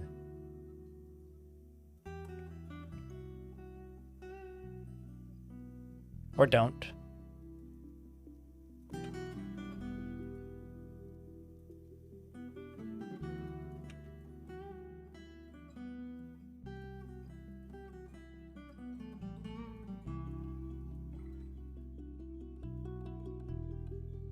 Because you're technically not allowed up here. And I can't cancel, I think, socialized activities, I don't think.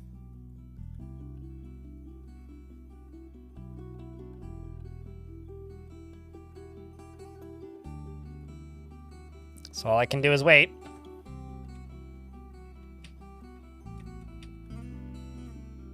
There we go. I can now open that, and pull that. Shouldn't need to wait too much longer. Forgotten Beast Oshar has come. A huge, scaly beaver. Wish it was named Leona. It has a bloated body, and its top scales are blocky and overlapping. Oh god, beware its deadly dust. Hold up. Flying beaver. I imagine it's just flapping its tail.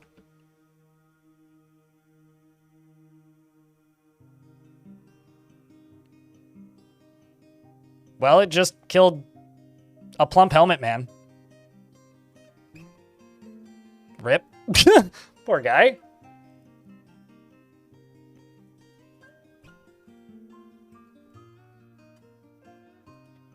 Giant flying scaly dusty beaver. Yes. Some serial killer shit.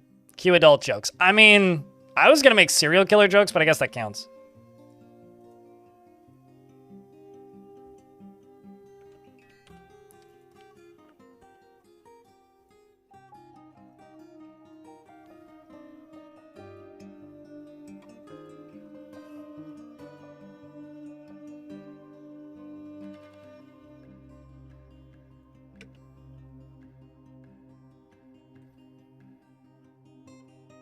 I'm just gonna lock this door. Just turn off this burrow. Oh, I think I may have figured out the problem.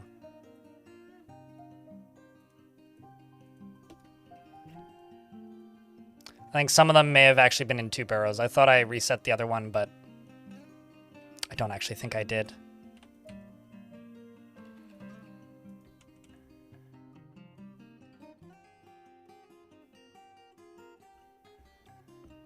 And this right here is just going to be made into a doctor's guild.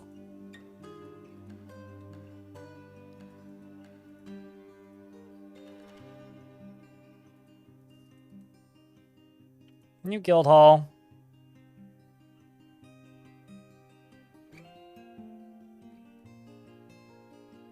Those are down at the bottom, right? Yeah, doctor guild.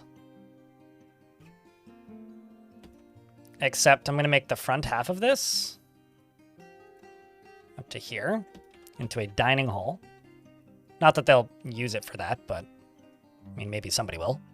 There isn't many living dwarves left.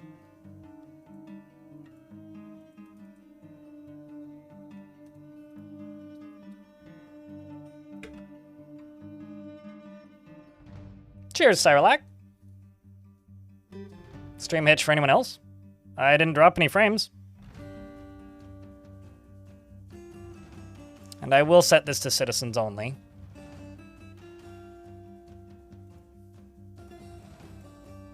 This also seems to be bringing more dwarves down and in here.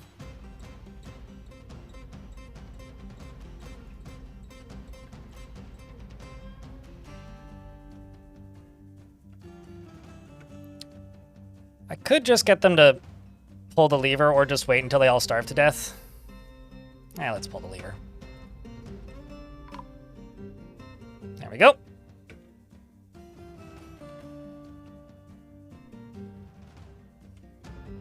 So now we just wait until they all die. Which means I clearly did miss a bunch because I got some that, you know, just have no job. But let's go rebuild the library and rebuild the temple and everything. This is supposed to be the library. This can be the tavern once more.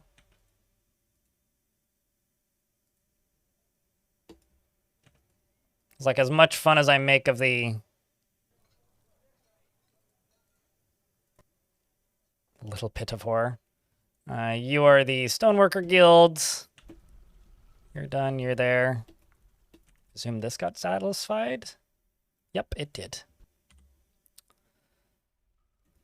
All right, let's re-enable a bunch of tasks. Let's actually say only selected do this, because that could actually be fun. Everybody does this. Everybody does this. Only selected, and let's throw in a couple other planters. So I don't need a ton of them. Only selected. 3 woodcutters.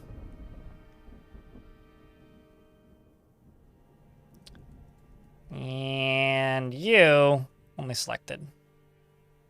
Which can just be any of the zombies. Hello, Ash. How are you?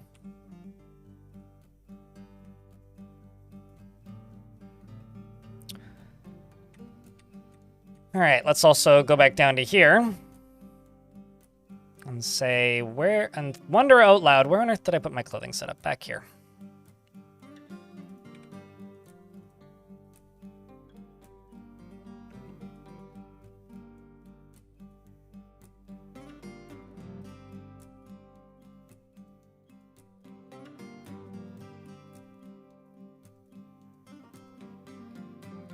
Let's do that all the way over to there, and all the way over to there, and make a stockpile right here for clothing. Doing well, how about me? I slept all right last night, which is a weird anomaly for me. I think aside from that, I'm doing all right. What about you? I know I just asked you that, but... yeah, I'm doing okay. Solidly okay. Not good, not great, but okay. Getting by. I'm just gonna throw armor here. And I'm gonna say... take items from there.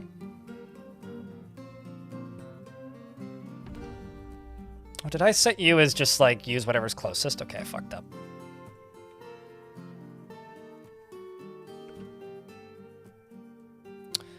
I fucked up.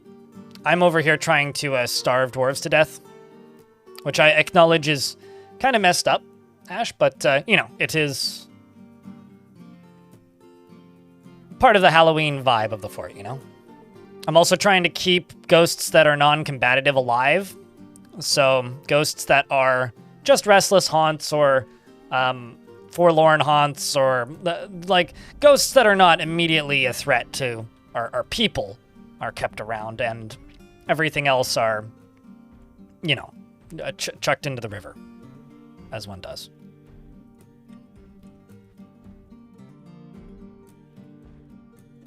Or memorialized, if you will. If that is the terminology that you prefer.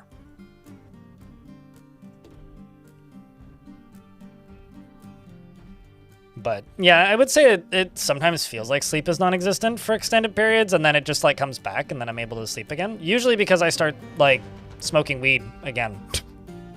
It tends to fix it. Which I really wish it wasn't that simple for me, because then I'd have more reasons to not smoke, but it turns out it does actually help me sleep. Although there is kind of like an upper limit of how much it helps, because after a while it just kind of stops helping. Yvan, hello? Can I please tell you if the update is coming out on November 3rd? It is not available in any beta branches that are public for testing. Anyway, there's a feathered serpent. It has wings and it belches and croaks. Its dark violet feathers are long and sparse. Beware its fire. Beware its hunger for warm burning. Ooh, it's pretty looking. That's a pretty monster, I gotta say. Chat, this might be one of the most majestic forgotten beasties I've seen in a while, and it's gonna go fight with the other one.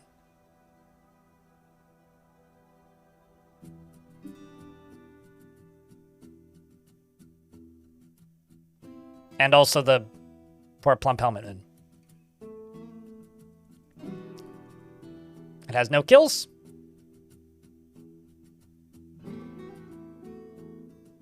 Urple, yes. Urple, indeed. But yeah, no, if it was available on a public branch that I could test, I would be playing it right now. So, or at least that I was allowed to stream, I would be on it and streaming it right now. Unless it was like super buggy, but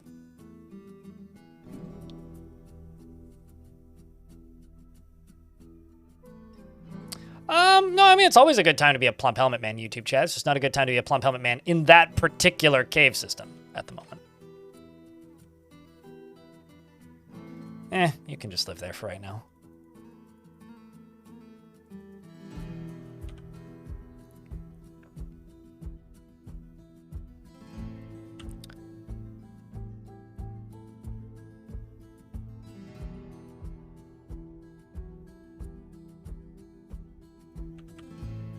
I think what I need to do...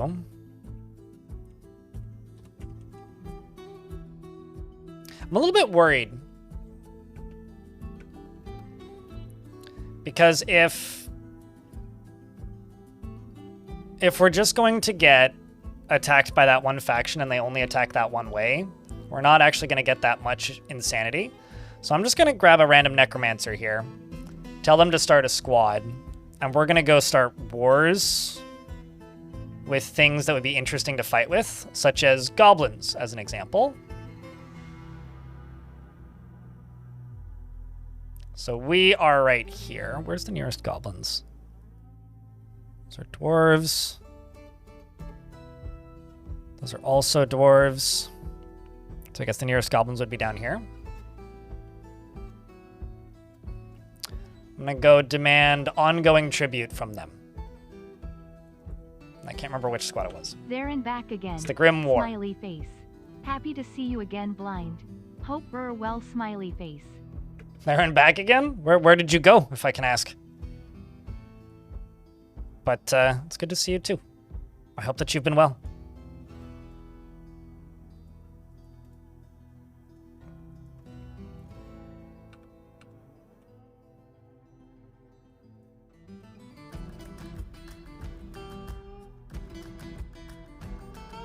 But chat room, can I please get a big round of beers for Cyberdeck Cypher? Welcome back, mate. It's good to see you. I hope that you've been well. I hope that wherever you went for however long you were gone, I hope it was a good trip.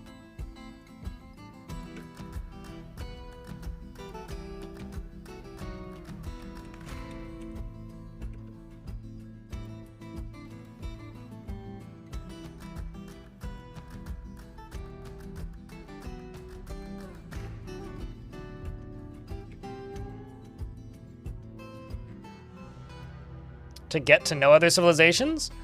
If they're ones that would be neutral, demanding a one-time tribute is like a non-combative way to establish relations with them. You go over there and you demand tribute and they usually say no. Although I usually just go with one time and then they'll just trade with you if they're like humans or dwarves. If they're anybody else, they will just... If they're goblins, they will just invade you. If they're necromancers, they'll just invade you. But if you want to if you want to get to know them mechanically, yeah, it's demanding tribute. Otherwise, if you want to like learn about them, then it's like adventure mode or legends mode would be what you'd need to do.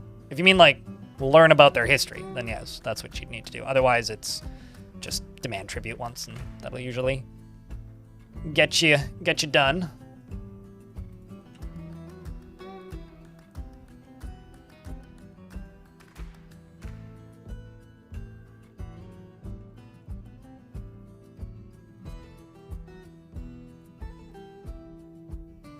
Let's just do where.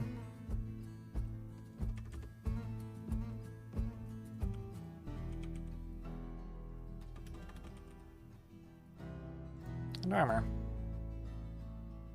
Just trying to get things organized a little bit.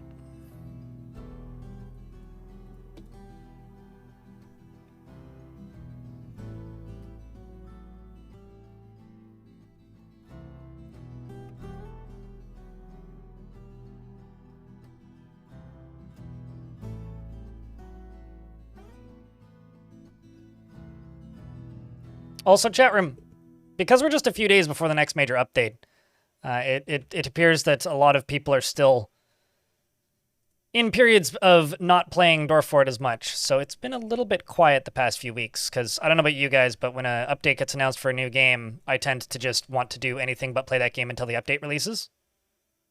Anything you could do to just help keep the chat moving would be greatly appreciated, because the vast majority of the people who watch these streams watch when there's interest in Dwarf, and we're definitely in a in-between moment, and we've been in a low point for a while. So anything that you can do to just help keep the chat moving so I don't have to babble about something completely unrelated to bait chat into moving every 8 to 10 minutes would be lovely. That's all I really ask for at this point. Been between jobs, break from the internet, seems healthy. Any thoughts on tutorial updates? When they're necessary. None of them have been necessary. I've been very, very vocal about not liking making tutorials in the first place. I make them because there are points where people need them, not because I like making them. They're time-consuming, not rewarding, and just kind of get you yelled at for being wrong all the time. Even when you're not. So I guess unfortunately I'm not super enthusiastic about the concept of making a bunch of tutorials unless I have to. Yep, and this chat will cease to exist if people don't throw Prime subs at it. Or bits, or gift subs, or buy merch. Plump on up. I don't think so. Not noticeably. I've never seen it in like a combat log or anything in regards to things tripping over entrails.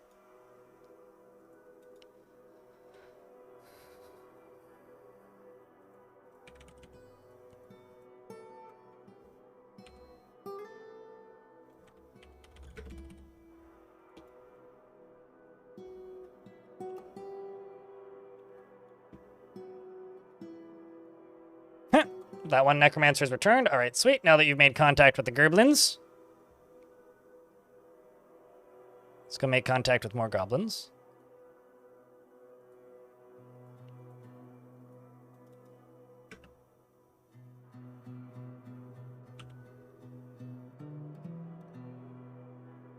I mean, wouldn't it be more like the jump rope of the zombie world than cat? I understand, like, you know, the existence of catgut strings for musical instruments, but, like, I don't know how cats would feel about that. Literally not a single dwarf has fallen into lava in this fortress yet. Probably Jody. Thanks for the biddies. And the more biddies. Appreciate you. Bah! Thanks for the $5, Bob. Appreciate you. If there's text underneath it, it's too small for me to see it, and I'd have to open up a web dashboard to actually see that. Because those come in so infrequently, I don't usually have the dashboard up. Holy cloth.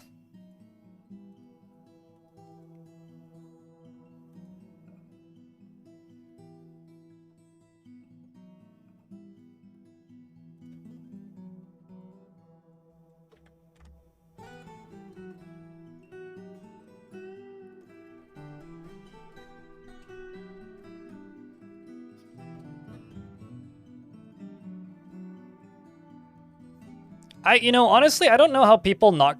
Like, in order for stuff to fall into the lava, there would need to be a fight in here, and there hasn't been a fight in here yet. Because dwarves don't just fall.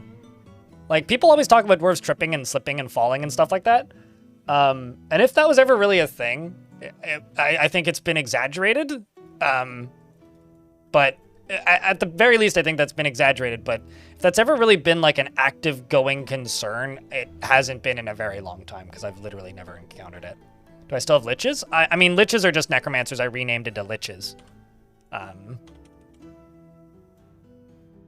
But they're just undead dwarves that have the capability of necromancy. It's like a title I gave them. But yeah, we got several. In fact, there's probably more than that. I'm just not paying too much attention.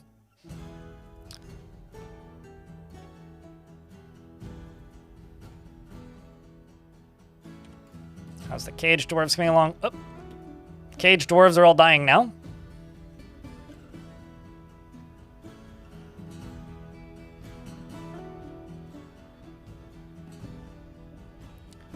Which means I can start going into here. And start assigning the corpses.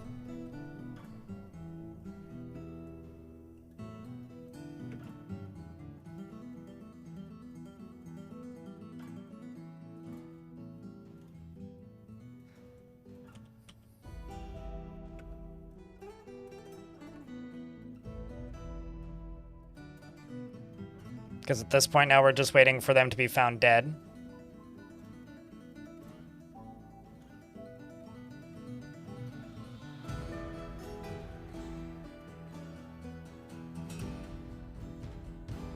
Yeah, but if your dwarves are climbing, you've already fucked up.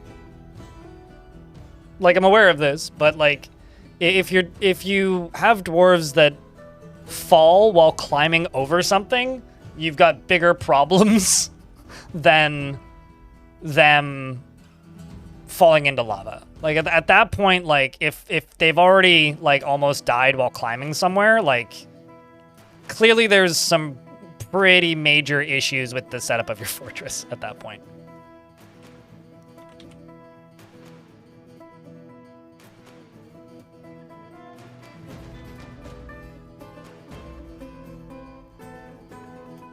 I actually don't know.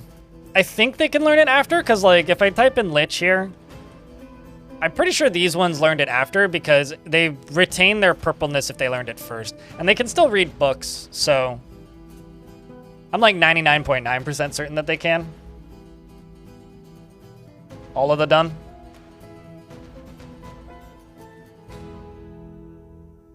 You're waiting for a Minotaur? Good luck. Cheers, Janiton. It's been 7 years. All right.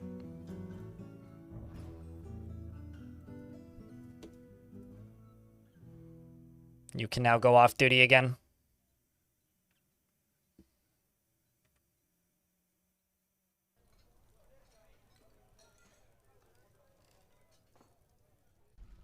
Do I ever need to deal with thieves and like theft issues? No, because I think that mechanic is horribly unbalanced, so I completely disable it from being able to function.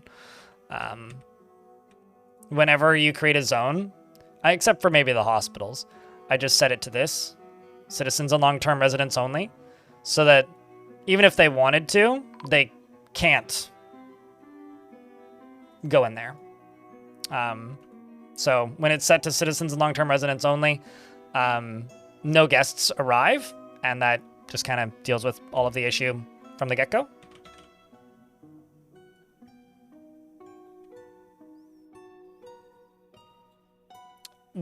I used to allow a lot of visitors and guests, but it was when Villains Part 1 released, which I'm sure you could Control F on the Bay 12 website and find. When Villains Part 1 released, there was kind of an issue where, to put it simply, dwarves, when you used to get visitors, like the majority of the visitors you would get would be like bards. You'd just get inundated with bards and mercenaries and monster hunters. But when Villains released, they could get corrupted by villainous actors, so like necromancers and stuff. And when they'd get corrupted by villainous actors, they would then plot to steal your items. But the problem is that mechanic isn't even remotely balanced. So when they plot, when you make an artifact, if you actually look at Legends, the second the artifact is completed, like 24 entities in the world all lay claim to it, and then they all just start beelining for your fortress. And I hate that mechanic, so I just disable it. We're in an ad break, so I will leave the game paused until the ads are done.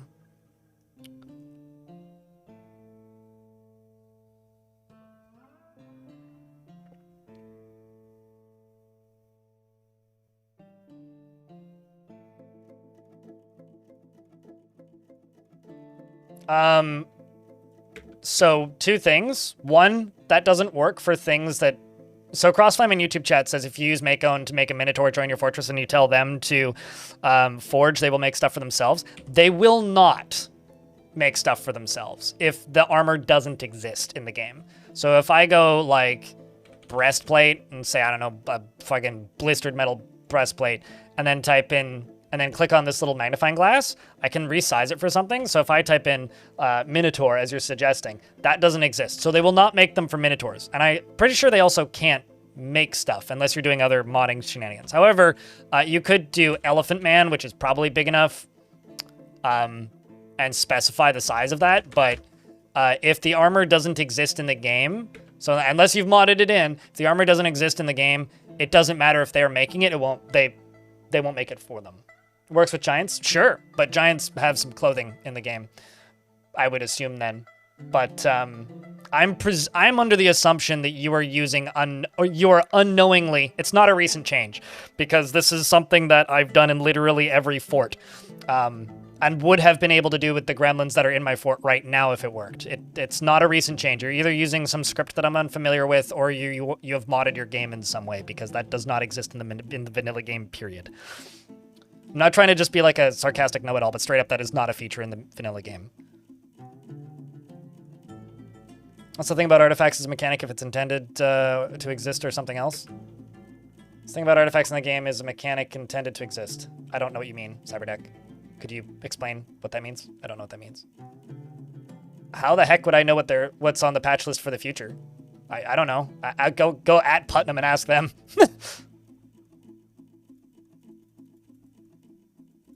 All I know is what's been announced. Appreciate it, Scoopa. Literally just need this dwarf to die.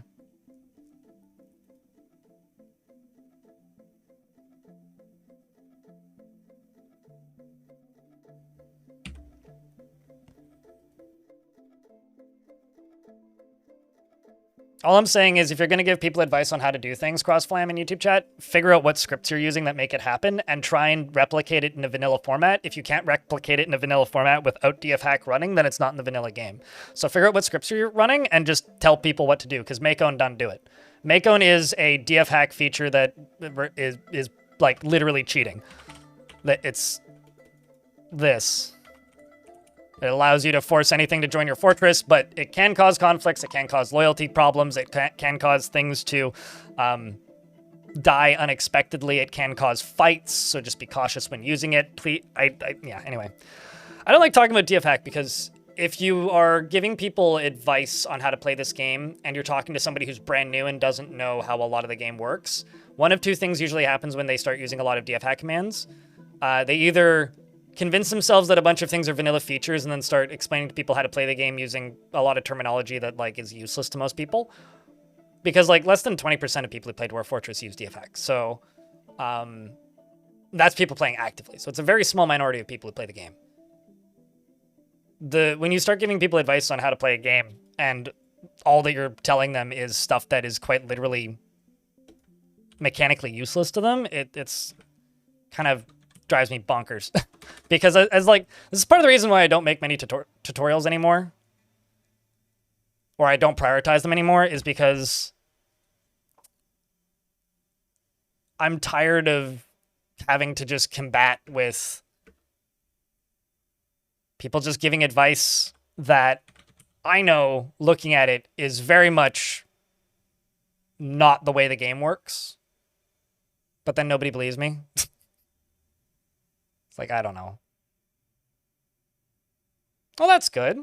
That Quill started a DF run. He released a book recently, didn't he? They were constantly getting stolen in plain sight on pedestals in the dining hall. Oh, absolutely. Yeah, no, there's absolutely no way to stop the thieves currently, aside from just disabling them.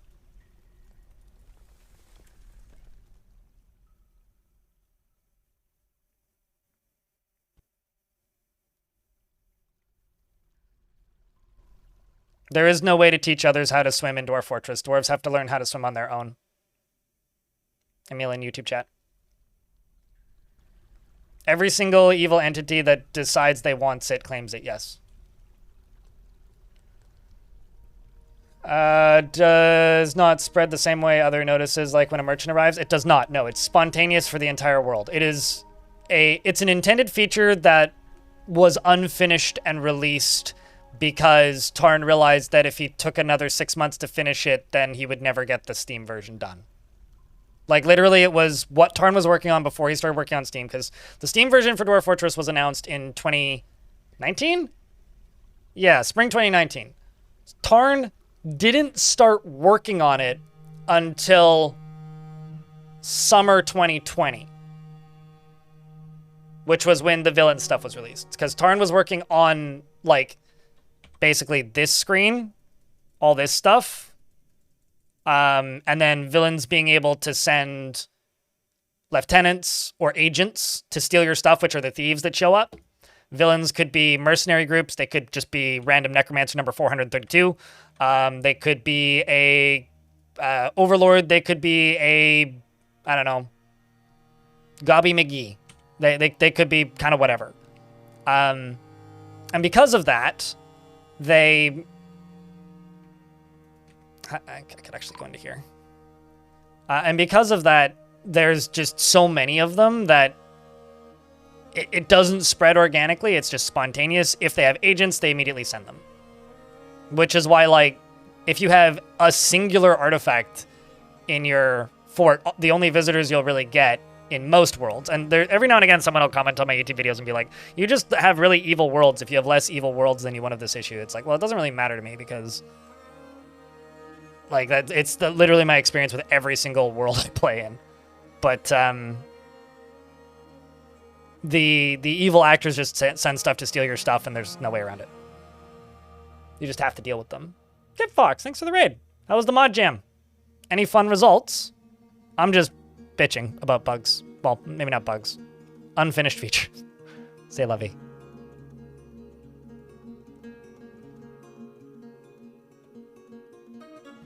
But chat, can I get a round of beers for the raiders? Please and thank you, don't drown them. And apple juice for those who don't drink.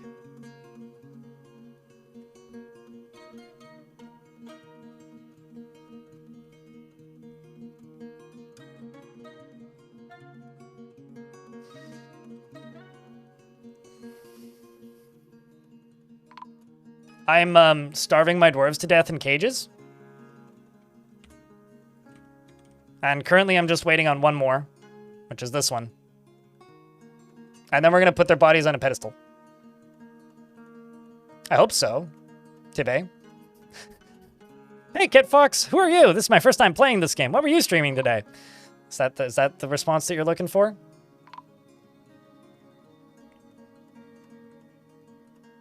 I'm honestly more concerned about the fact that my population just went up by 1.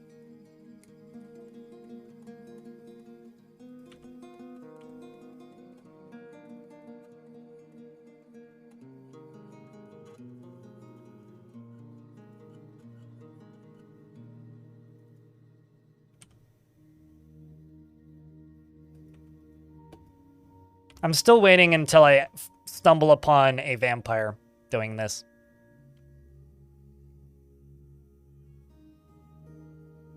That's truly what I'm waiting on right now. I don't think I've ever actually had a legendary swimmer. Also, Emil, a few tips about swimming, just because of adventure mode. Because they're talking about swimming in the YouTube chat. If you have a dwarf who is legendary in swimming, if they go more than 1 level down, they'll start drowning. Because that's what happens in adventure mode. Swimming only allows you to stay on 1 level. And if you start going further down than the 1 level, they'll start drowning. At least that's what happened when I had a, not legendary, but grandmaster swimmer in adventure mode.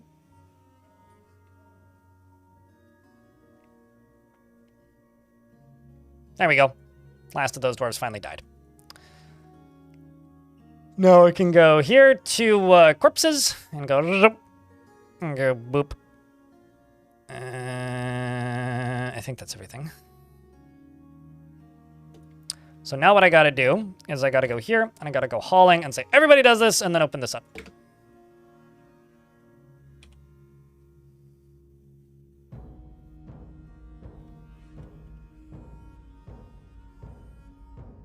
I may actually just wait until this dwarf runs in there and then lock the door. Because they're all in here anyway. So you should just go back and forth and do this. Nope, you're doing it. Looks like it.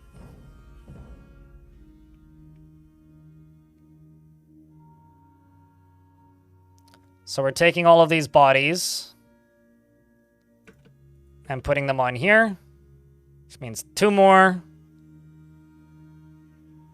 1 more. That's it. Well, how was the stream, Cat Fox? Did everything go well? Did you have good submissions? I didn't admittedly follow the jam all that closely, but I hope it went well.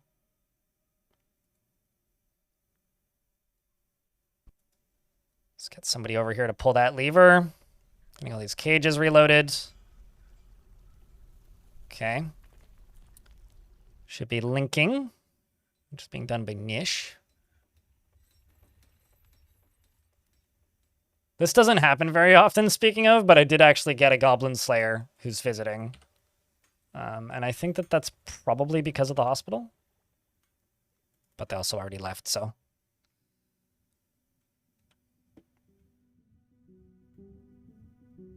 The weirdest part about this fort is that there are actually some alive dwarves in this fortress. Okay, you. I'm just gonna dump you out. Don't want any possible distractions.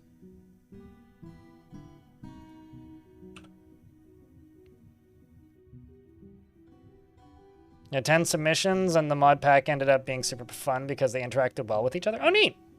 Was there any particular highlights?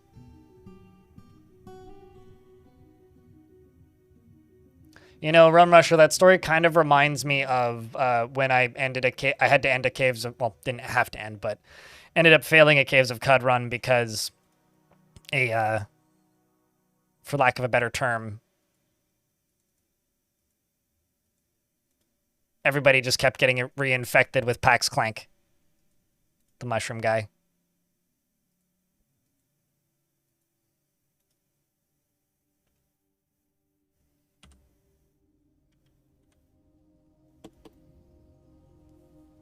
Just trying to get all these bodies out of here. You're right there. Now the only thing I need to do is pull this lever. But I just would like to get all these bits and pieces out of here if possible. Unless there's one who hasn't been put in here yet. Let's do another scan.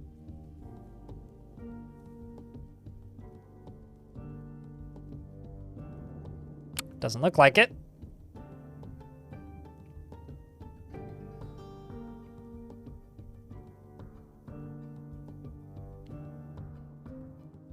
Clank tried.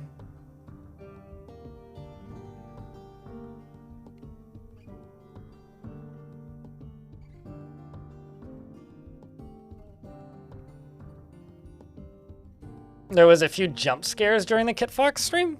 A few jump scares. Define jump scares.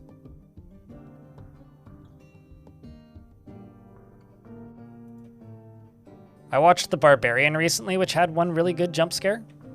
Okay, that should be plenty. Let's see if we can get this done. Chad, I need a big round of beers. Wish me luck.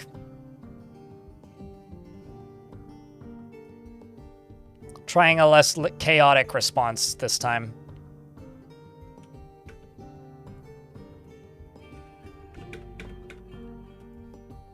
So this dwarf here, who actually isn't dead, is about to have to contend with nightmares. Okay. So, this zombie is now released. It's a headless Katten, mutilated corpse. And now it appears that minus the face, we have, uh-oh. Mate, you fucked up.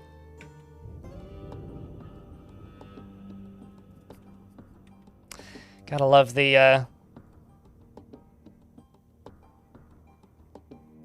poor not alive necromancer getting unalived like immediately. Okay, so you're mangled, and you're mutilated. Well, fuck it, I'll try it again. I'll try you three again. Let's also open this up, which will let my new zombies out.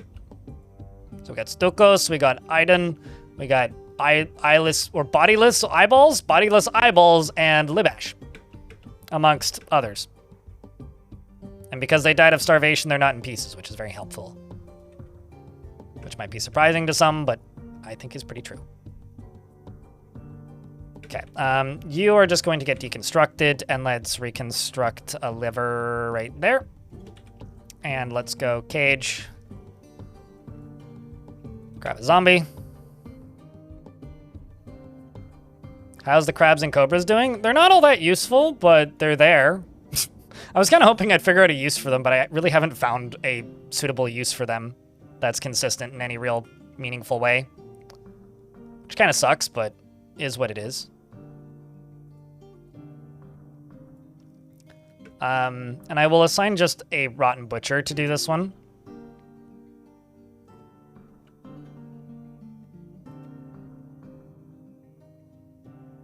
Okay, you getting linked. Oh, let's actually cancel this until it's time to pull it.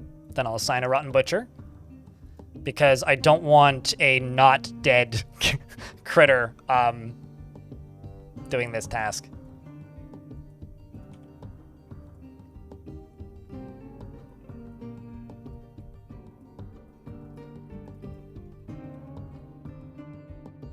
So what are you down here for? I actually don't know.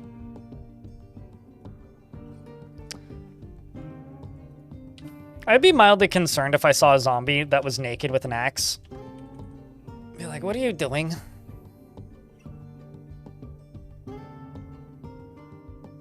Had an open door to a hilltop that got startled by a bunch of the custom night creature citizens chilling. Oh! They got jumped by the guards. That's cool. I think it's one of, okay,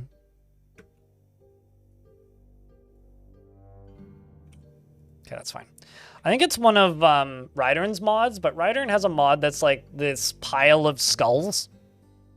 Like if you just have a stack of skulls, they can become like an animated pile of bones. Not entirely sure what causes it. All right, we're trying to resurrect some probably not resurrectable mangled zombies. So, wish them luck, chat. Cross your fingers and toes. It was not successful. But then we kicked the shit out of them. And now I have 1 success and still 1 final failure. Which honestly, I think that's pretty good. We got 1 of them back. Now we can open the door. And you can just get turned into mush. Because I don't need you anymore. Your body can be thrown out. Your body can be thrown out. You're some forever bleeding nonsense zombie. And I shall tell the military to go kill you.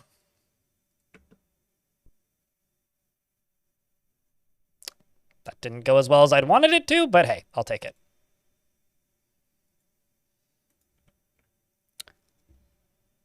And this is my slowly growing prison. So, out of all of these dwarves,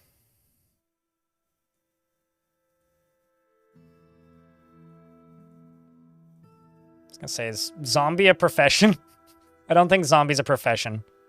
But, we don't have many dwarves left who are not zombies. So I think now is our opportunity to get the rest of them done. If possible, anyway.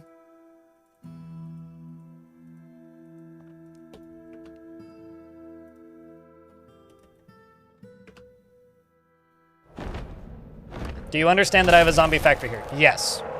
The Forgotten Beast Kuga Wooga has come, an enormous scaly hedgehog. It is a twisting jointed trunk, and it is ravening. Its eyes glow lime. Its periwinkle scales are small and overlapping. Beware its burning fire face. It's probably going to go fight with the snake and the beaver. Snake has poison gas. It's bleeding heavily. Snake is now dead. So now it's just this guy. I presume the snake killed the beaver. And you're going to go fight with bug bats. Works for me. Sonic OC, isn't that like everything's kind of a Sonic OC? You know, let's see what we can do. What could possibly go wrong? I want to get adamantine armored zombies. Because I think we can get there if we start digging back here. And also, you know, if we start building safety walls-ish things. I'm sure we can make some progress. Because I think this is going to be where this fort ends up.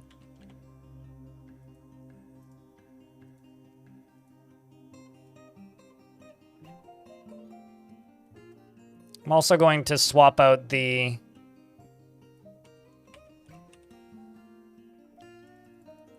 It's going to be an entirely rotten squad.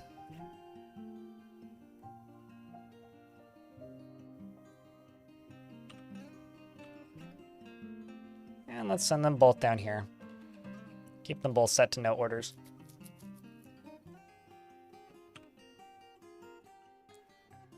Man, you can really do a lot on a tiny embark. I mean, you can effectively just dig the whole layer out.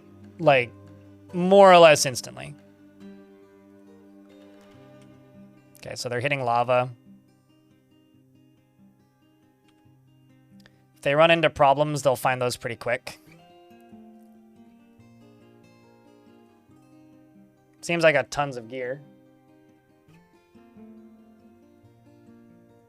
I always forget that this dwarf always ends up in the squads. Poor Lanix the Handy. Oh, look at that! Raw adamantine, praise the miners. Oh no, something evil is also emerging from the newly exposed pocket. Well, that's not so good. What should we do, chat? What do you think? I think we scream charge. Your monsters versus my monsters. One of us can't leave alive.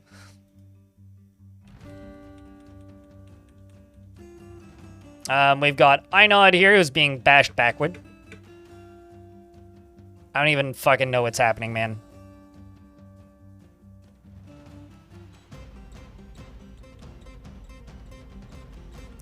I really need to see this army versus hell. This is absolutely something I need to witness. Hold on, where did you go? Okay, so that's Einod's mangled corpse. Got it. Okay, he's back up. He is friendly when he comes up. I don't even know what the demon is! Hold up. Okay, so this is literally just infighting now.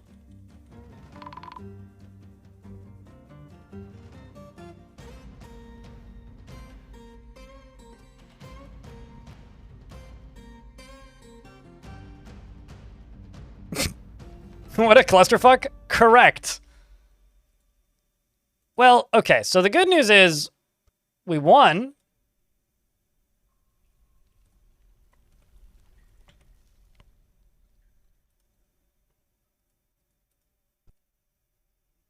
You wanted a Halloween fort? Motherfucker, you're getting a Halloween fort. Chat, did you want a Halloween fort? I don't think I ever actually asked. I just said I was going to do it.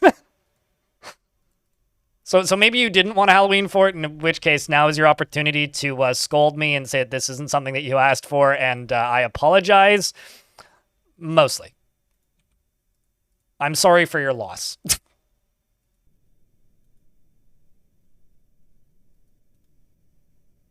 But at what cost? Halloween fort, as in, like, the band?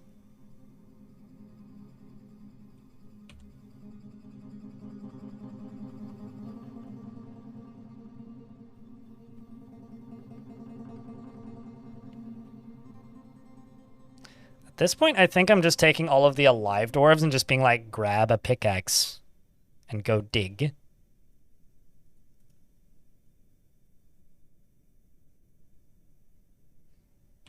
Because, like, why would I need my necromancers to keep digging, you know? Why would I need my zombies to keep digging? I need those that are not zombies yet to start digging.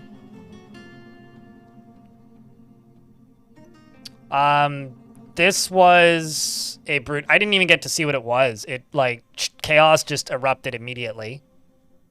Also, I need to check. Was the nightmare... Okay, so the nightmares do attack the purple brutes. So it was a purple brute, whatever that is. But they do fight with the demons. Hey, chat, does anybody know? Can nightmares burn? I need to know for science.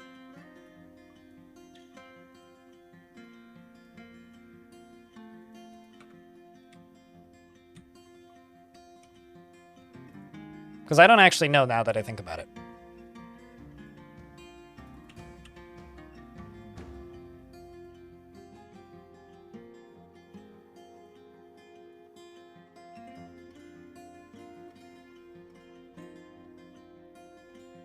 Okay, you look a little bit too injured to be in the military.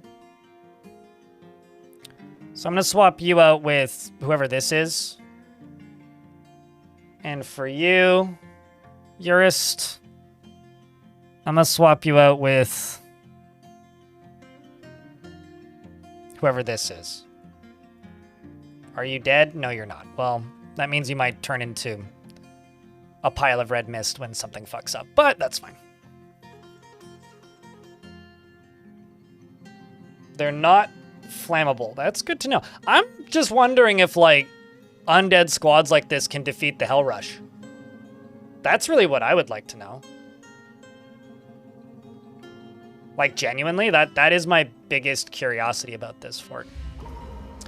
Edom, the dwarf farmer, rotten butcher, withdraws from society. Well, that's exciting.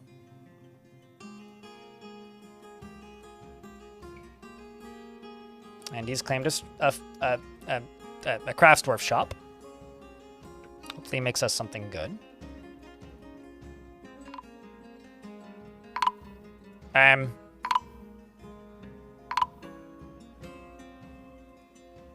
Yeah, about that. Oh no! We checked for heat. What devilry is this?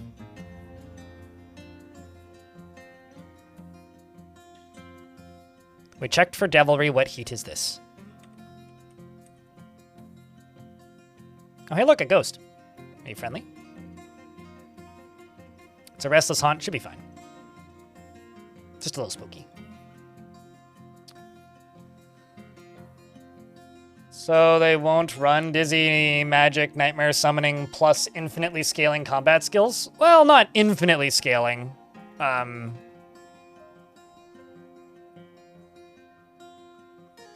we've uncovered what must be a treasure of the gods. It's a sock! A pair of socks! Okay, like, seriously, though, what are these? It's a large, bright metal sock. Oh. Sorry. Wait, hold on. These have sprites now? When did these get sprites? Anyway, it's these chasse things. All craftsmanship is of the highest quality. Well, that's lovely. Useless, but lovely.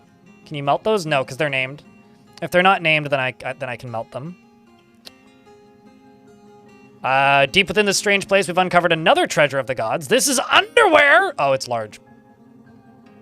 Chat, we found a large, bright metal thong. If only that human adventurer had made it. If only. It's such a shame.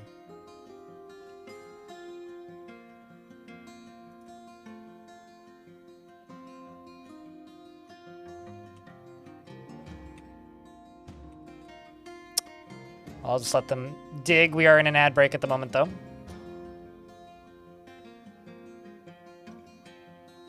Must be Christmas. Must be. Pretty sure it's Halloween, but...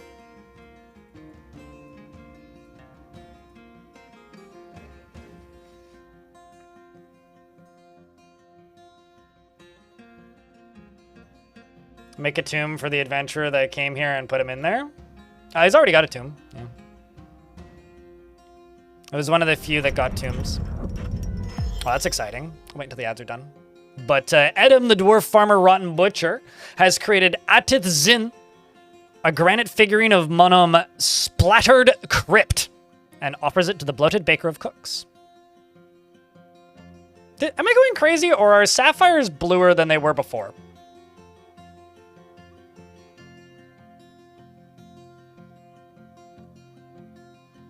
Hey, chat, somebody help out Tyrantos and Reinhardt and Tiny Hippo so they don't need to see them ads. Those were just the first 3 people I saw.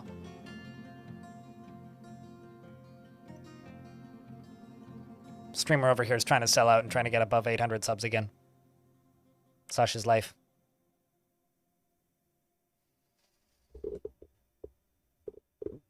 Did F seem darker? It's like the color's changed. Maybe I'm going crazy.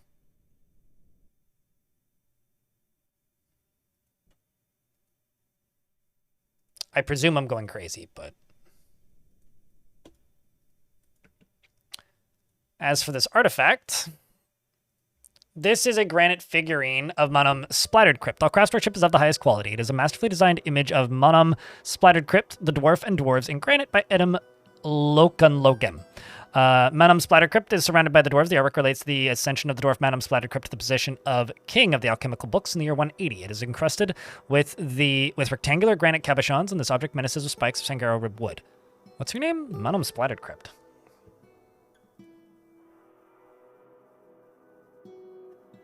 Oh, not current king.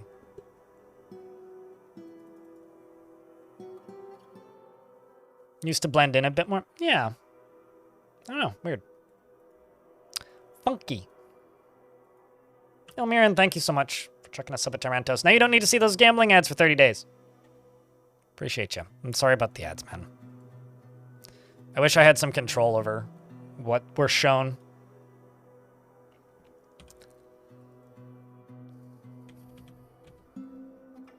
I'm just gonna say make strands, extract metal strands and wafers.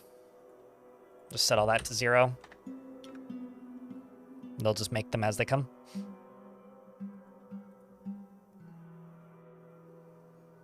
I'm not exactly being cautious with this. Okay, so it's probably 105, minus 105 or minus 106 that has the portal to hell, but it could be shallower than that. Let's actually go up.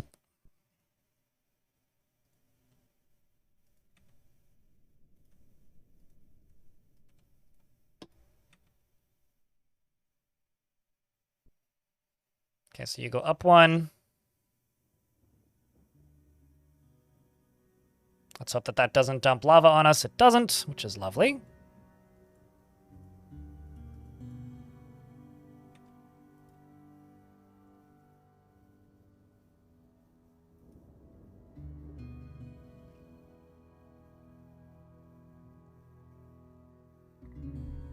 Can you win more horses if you bet on horse races? I guess in theory, if you win enough betting on horses, you could buy a horse, but I don't think that's necessarily what you're saying.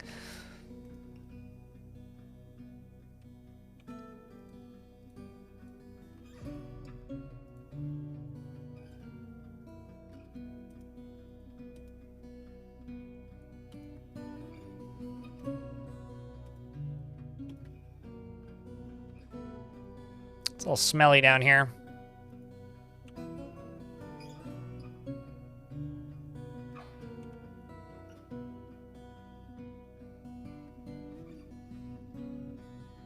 Let's see what we can do up on the top side. We check for heat. What devilry is this?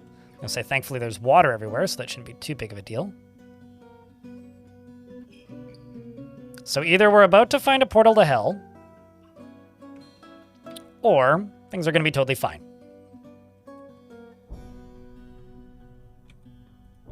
And as for whatever you expect, Chad, it could be either one.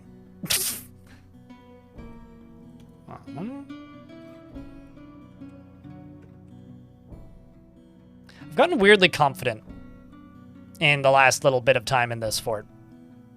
I don't know why. I feel like I shouldn't be, but here I am, getting weirdly confident.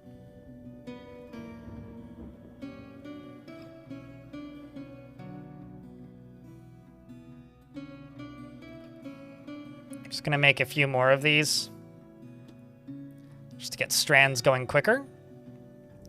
We checked for heat. What devilry is this? It's all the way up here. Should be safe.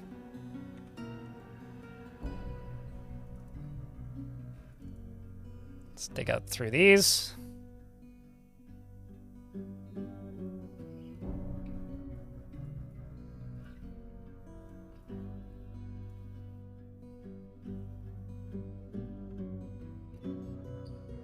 You know, I will be completely honest with you, Tyrantos. I have played and watched 0 seconds of that game. I've only seen 1 title image of it. Something evil is emerging from the newly exposed pocket. I'm just going to immediately pause it and let's actually get a look at what it is. It's a lilac devil. I've seen these written about before. It's a very large flatworm. It has a broad set shell and it is ravening. Its lilac scales are blocky and overlapping. Beware its deadly spittle. This one doesn't have armor because it's just a devil, not something interesting in that regard. I will send up the 2 squads if they can get here in time. The alive dwarves are currently all running. except for the silly Saigon here. And the unfortunate Dakost. Here comes the squads. Okay, now we have a living Saigon and a unfortunately living Daikost lower arm and a living Saigon sans lower arm. Now we just need my soldiers to get up here and deal with them.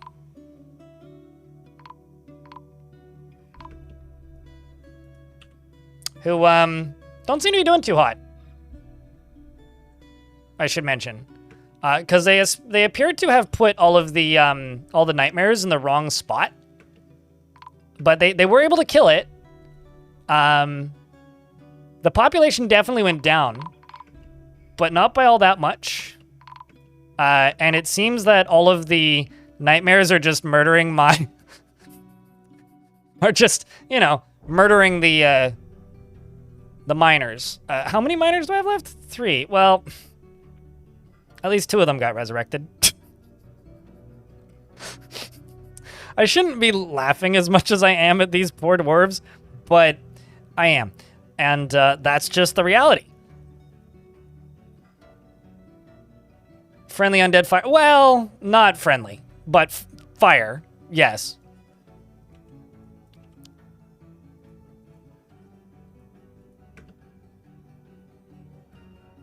Oh well, I shall forbid all of the unsuccessfully resurrected corpses and hope we find something else scary in time.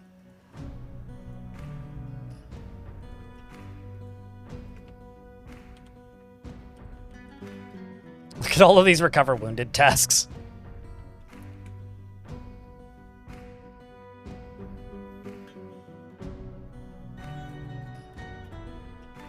Uh-oh. That seems a little hot. You know, this dwarf may actually count their lucky stars if they make it out alive, but I don't know what is wrong with you there, Ast, but you are certainly not bright, if you will. So frame rate's about to get really bad if this dwarf tries to walk out, because the smoke is about to block their pathing. No, maybe not. Burnt out pretty quick. Got burning red diamonds now, lovely. Okay, now you need to run. Or don't.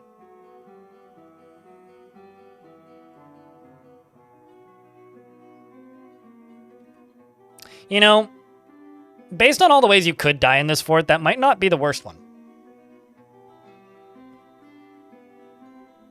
That may actually not be the worst way to go.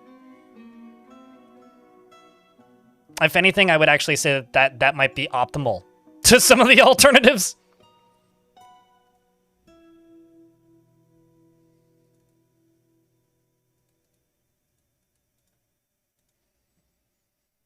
And it's permanent true, yeah.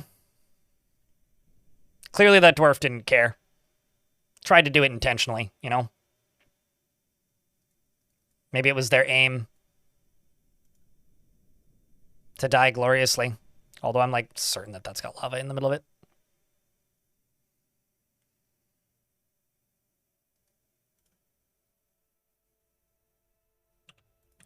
The other thing I could do, actually, is I could go pen pasture right here.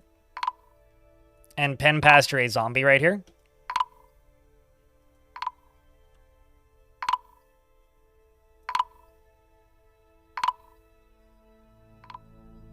Wow. The crazy fucking thing about that whole event, Rip,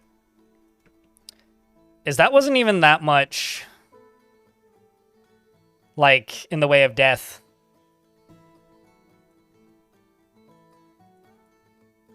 I wish I could dump a bucket of water on you, dwarf. It seems like all of your clothes is burning up. There he goes. It's a shame.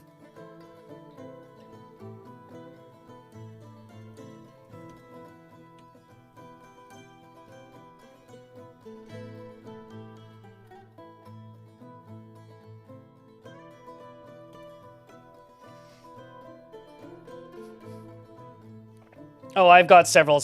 Oh, don't worry. Like, my main squad is more than trained proper. I mean, Tarantos.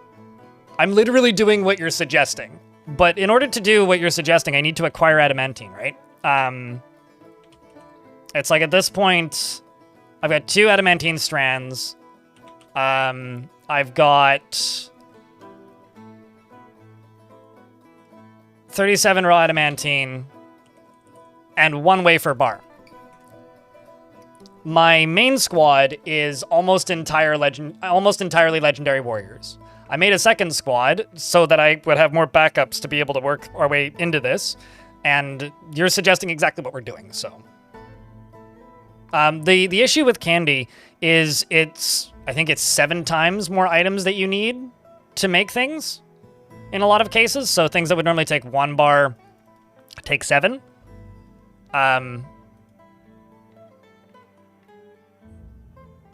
Did that resurrect? I saw a bunch of nightmares appear and then disappear. I guess they're all mangled and mutilated. Shame. For shame.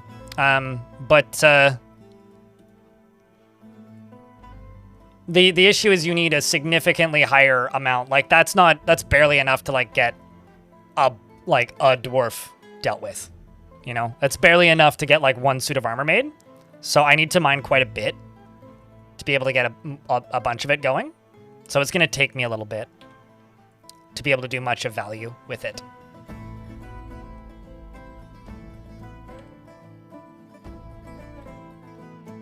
And right now everybody's in the hospital fucking anyway, so.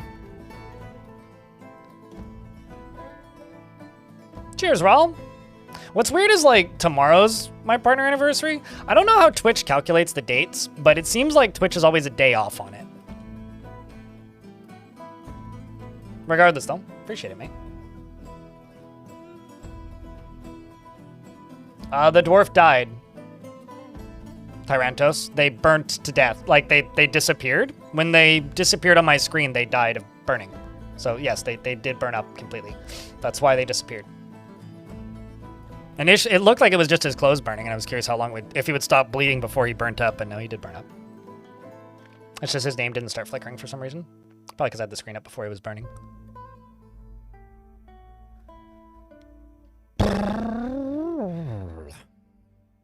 We also didn't get traders this year, which is a bit annoying. If I were to bet, my mountain home's probably under invasion. And the last migrants we got were in summer, so maybe we'll get some more in fall. Because I gave a huge pile of stuff to the last migrant wave. Also, sorry if I'm coming across like a know-it-all. There's just kind of a lot going down in the fort right now, and I'm having to think faster than I normally do. Not trying to sound... I'm just kind of realizing that I sound kind of crappy at the moment. It's not my intent. There's just a lot going on.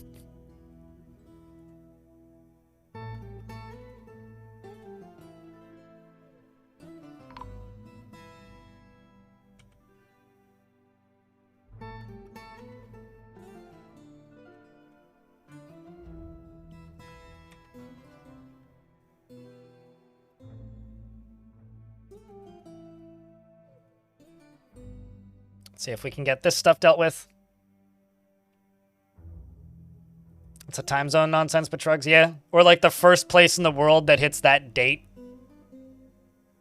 is where it rolls in. I wish it would be based on like streamer's location. Like it's not like they don't have our information or anything. Something evil is emerging from the newly exposed pocket. I can pause the game. Let's see what it is. It's a fox monster, chat. I found your most common furry. It is a large skinless fox twisted into humanoid form. Okay, so hold on a second. Skinless. Does it have fur, though? Because if it has fur, wouldn't it just be oozing through the fluff? There, fox. Fox monster, aka Foxter, as his friends call him. Now is a perfectly good opportunity. Oh, also it has webs, by the way. Now is a very good opportunity for my dwarves to end up in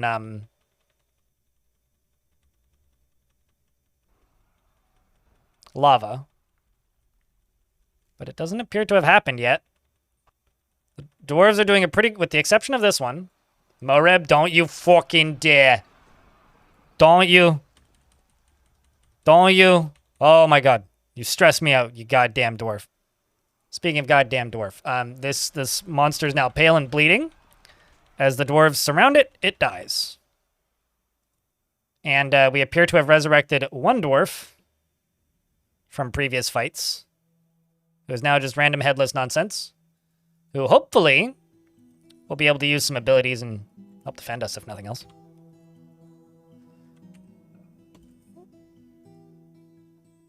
Oh, should turn that off.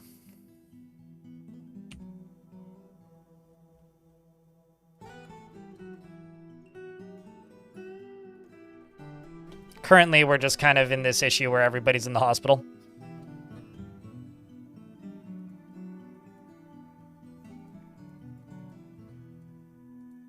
This squad also needs a new leader. Yours can be that leader.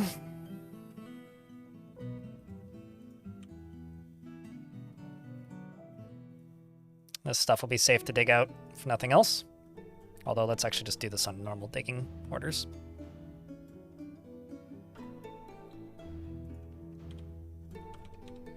So I got 2 dwarves making adamantine wafers. Should go all the way across to here. You can see we've got some popping up now. Which are 7. Chat, what adamantine weapon should I make? What do you think? Moreb, are you one of the dwarves that often dies before you get to a day 2? I think furry muscles is worse in my mind. Alf. You like spears? Nunchucks? Can't do my nunchucks.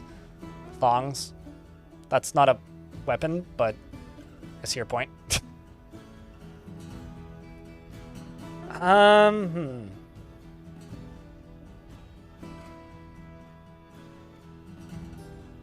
Be classy. I'm thinking I'm gonna go battle axes.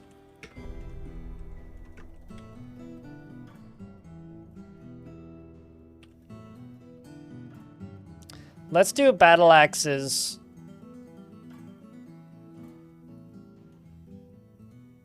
Followed by maybe shields.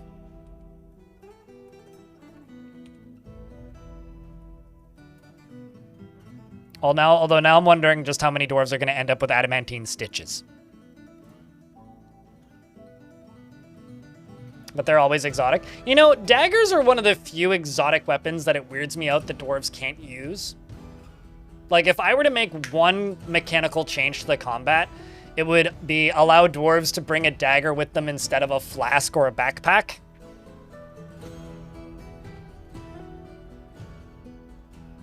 Or, like, in the same way, they bring, like, a flask or a backpack so that if they drop their sword, they can swap to the dagger. Or crossbow or whatever. But that's just not how the game works, so it's kind of a bit of a moot point, I guess.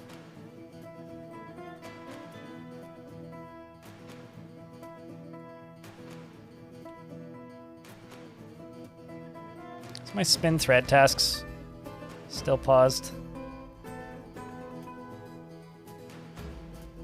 Let's unpause those.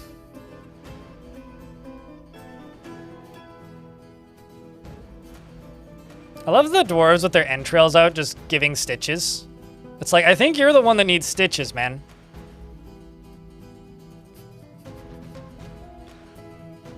It's just a funny idea.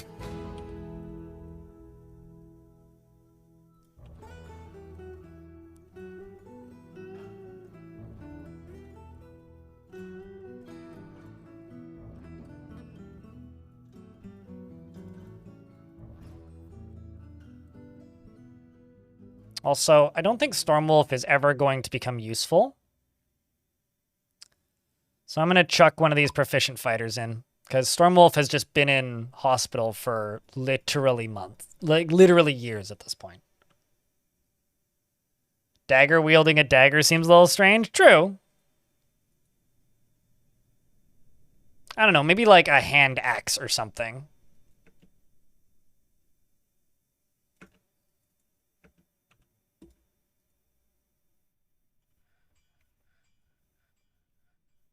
A lot of these dwarves are getting new gear and other things.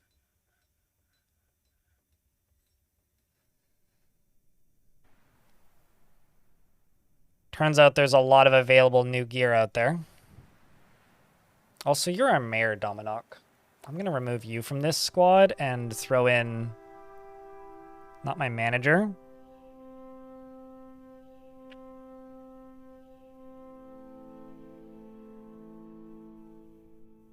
Let's throw you in. Dobar.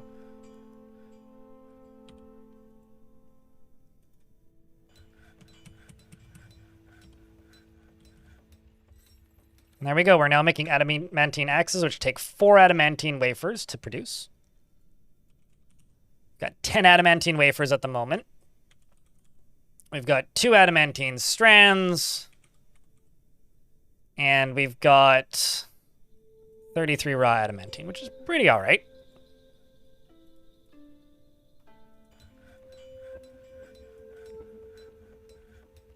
It is pretty all right. Yeah, also, extracting metal strands is one of the slowest progressing jobs in the game, in my experience.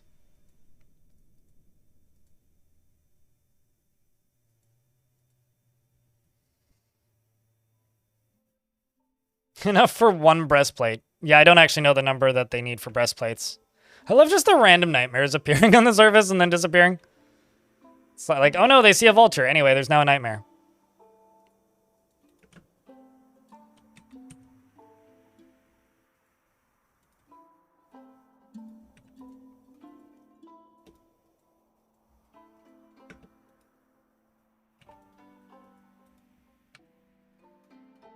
I never actually fully hotkeyed up this fortress, which I really should do.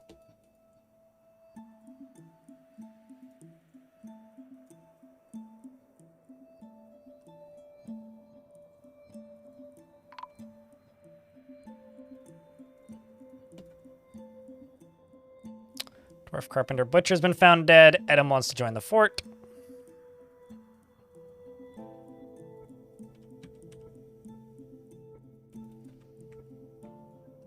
Are you evil enough to be a concern? Just restless, that's fine.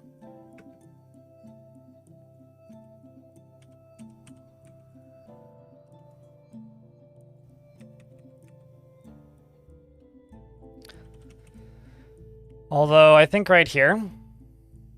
Nah. I'm just gonna make that into a refuse stockpile. I don't think I'm gonna bother. So I'd like the bodies to stay around here if they're not mangled.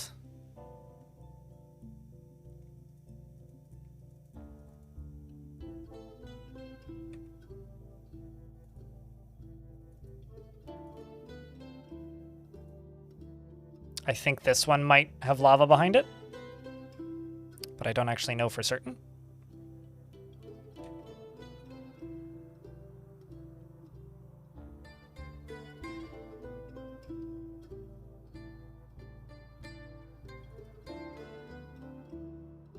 Okay, let's get you done.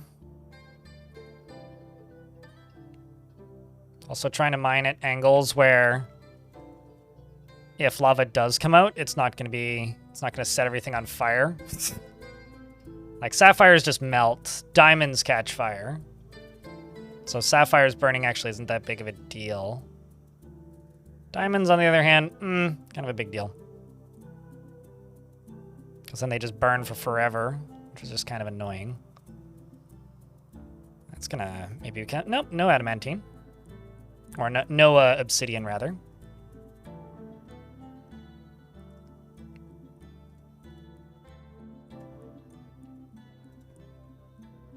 Is adamantine made into certain weapons better than others? Adamantine is based on, like, sharpness. So weapons that do cutty damage or pokey damage are really good if they're made out of adamantine. Weapons that do blunt damage, so like hammers and maces, are based on weight. Adamantine is very light. So light weapons are terrible when they're adamantine. Whereas heavy weapons are... whereas sharp weapons are great when they're adamantine. So basically it's a... you want... weapons that are super... you want weapons that are super sharp, primarily. I just want to get everybody out of the hospital, and currently everybody's too busy crafting, and I also want to get all these bodies tossed, and people are too busy doing other things. I'm trying to reprioritize things a bit. So, like, basically, you want, like, adamantine armor because it's light and it's dense, and it's hard, so, like, it doesn't break easily. And adamantine weapons, you want things that are sharp. So, axes, you want swords, you want spears, you want that sort of thing. Okay, so you're just in hospital. How long have you been in hospital? Not very long.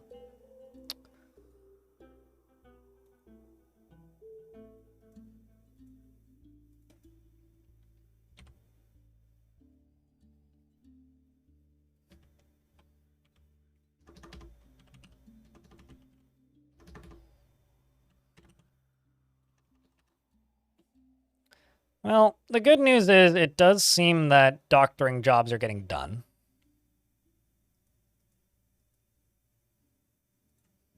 I mean, like, my manager over here seems to be a really, really, really solid doctor at this point. So Iden here and Stormwolf have been injured for years. Stormwolf specifically has been in hospital since the year 336. It's now 342.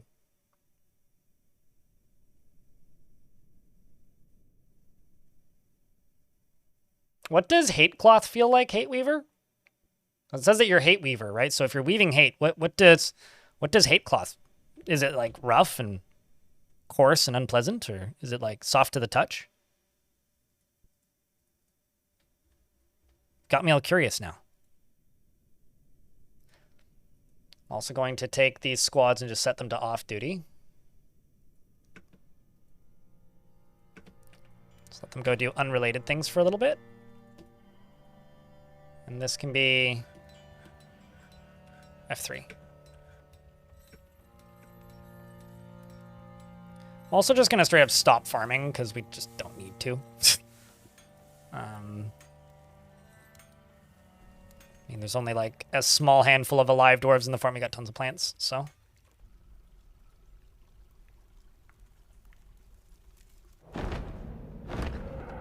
Another Forgotten Beast has come. This one's named Caddy Daddy. Death and Numur. It is a blob composed of snow. Aw, it's a snowball. It's got a bloated body. Well, yeah, it's a snowball. So we got a bouncing ball of snow who wanders into the land and has killed an unknown creature once and is probably going to die to this giant mole. Although it may just run away in fear. There's an ad break in progress. I'm going to go fix my lighting before the sun destroys it. That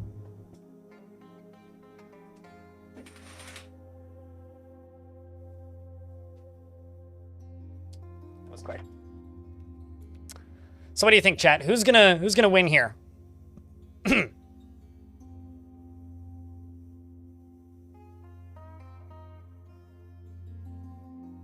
Oh, it's playing a tank from World of Warcraft long ago, and your job was to weave hate. Okay. So what does that mean in a World of Warcraft context? Because I'll be completely honest with you, I've only ever watched footage of World of Warcraft and never actually played it. It's like a very big hole in my video game, or my PC gaming, I guess, history. It's like I know a lot about World of Warcraft, but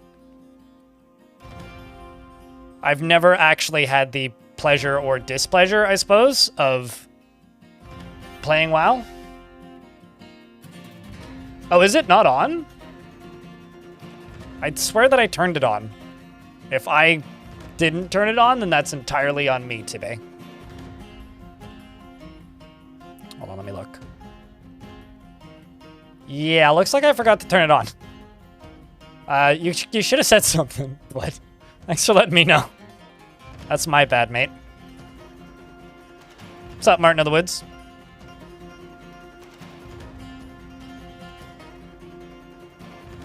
And poor mole.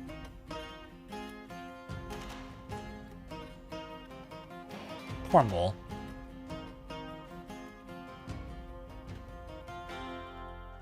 Certainly did not deserve what it got.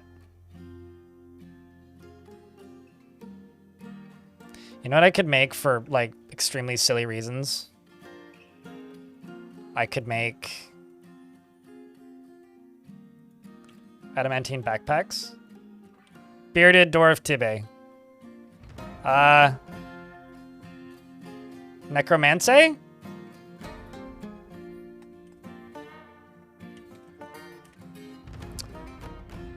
He's impervious to the effects of stress. Like, for a little bit of clarity here, like, nobody used the redemption yesterday, and I just kind of thought people were just vibing and not feeling it again, but he is impervious to the effects of stress, is often sad and dejected, and prone to the feelings of jealousy. He generally acts with a narrow focus on the current activity and tends to share his own experiences and thoughts with others. He tends to share his own experiences and thoughts with others. He takes offered help and gifts without feeling particularly grateful, and he doesn't often experience strong cravings or urges. He finds helping others emotionally rewarding and is assertive. He tends to make a small mess with his own possessions, and when he's nervous, he tends to scratch his body. He often greets others with a hug. And he dreams of creating a great work of art, and likes brimstone, billin, and tiger eye, as well as gems. And guppies for their coloration, and when possible prefers to consume giant oriole and tuber beer, as well as horse's milk and dimple cup spawn, and absolutely hates slugs. And he's killed nothing. And appears to mostly be a doctor at the moment.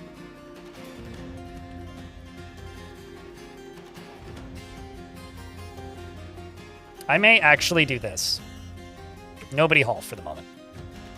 I just want everybody to go do doctoring related things.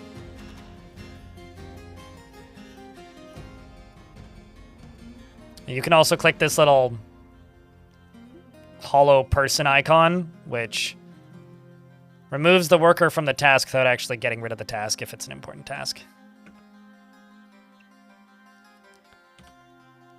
Yeah, this is what I want to see, is just basically everybody cleaning patients.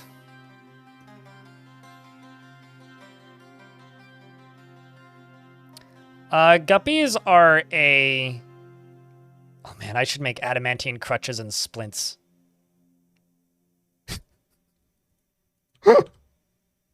That's what I should do, motherfucker. That's what I should do.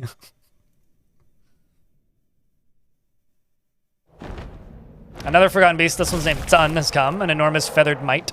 It has a short trunk and it undulates rhythmically. Its eyes glow gold and yellow. Its mouth feathers are long and sparse. Beware its deadly blood. There's a lot of monsters on this map. What the oh shit, it's a creeping eye! It's a creeping eye! He's adorable. Well, sucks to be you, bud.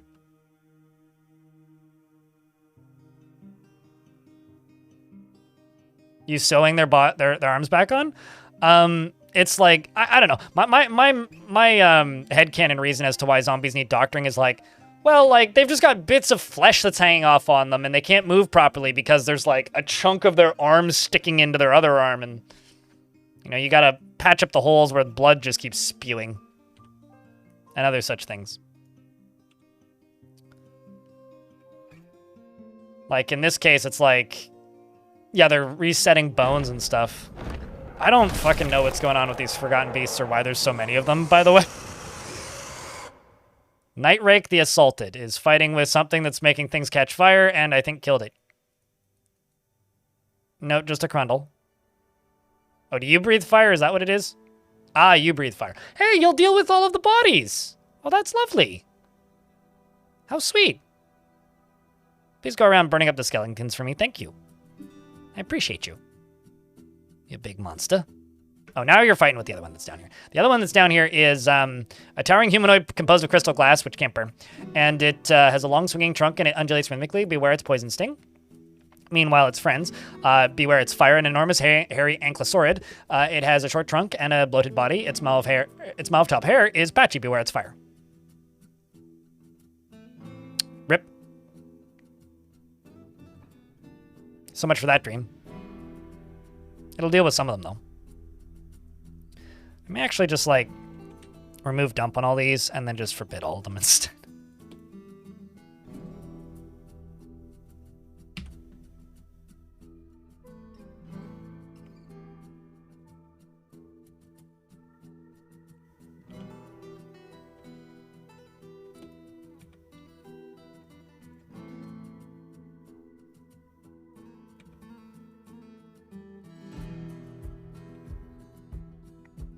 Do I have any additional traction benches? I do.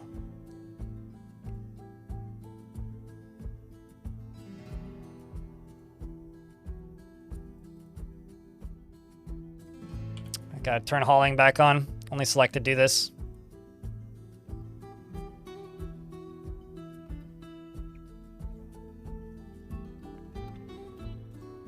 Because hauling includes building.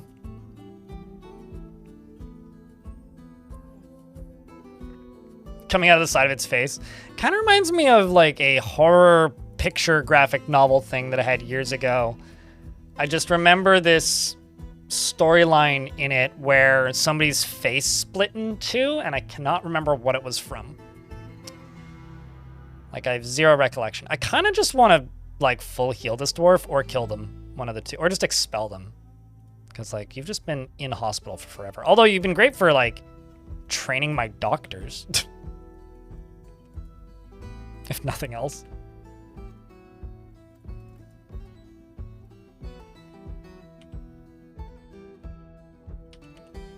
Thankfully, the number of dwarves resting has gone down pretty dramatically.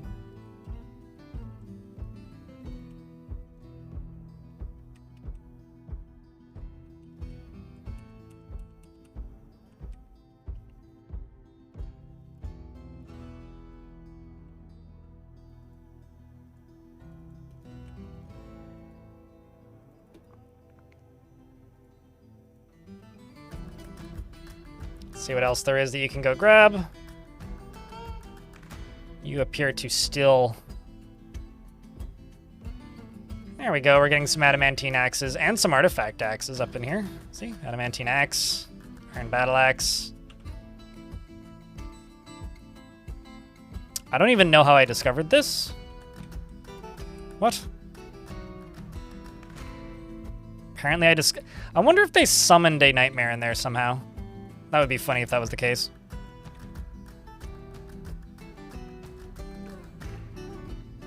Because it's certainly, like, possible. You love getting historians? Or, like, favorite tasks they can do? I always like the astroneers. Like, the ones that write stories about, like, the, like, stars and things. I once had a historian...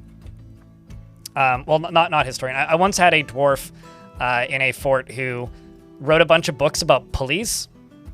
Not the police, like pulleys. Oh, Jesus. Holy shit. The fire just got put out on Mincott. Did you see that? So he stepped backwards and into the steam over there, and the steam put out the fire. But he bled to death anyway. You I could maybe resurrect. Let's see.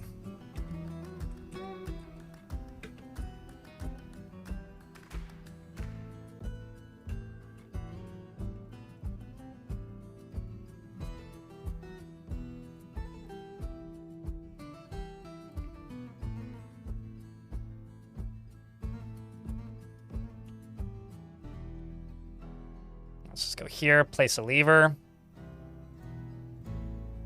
Stick Moreb over here.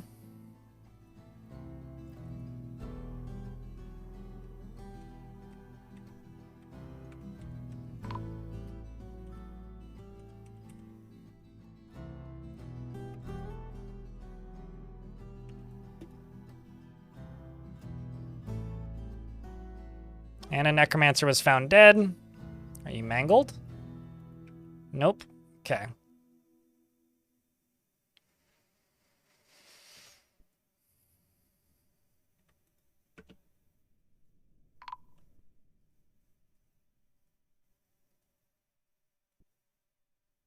I don't know if this is the right response to have. It's like, are you mangled? Nope. Okay, cool. We found a body. Is it mangled?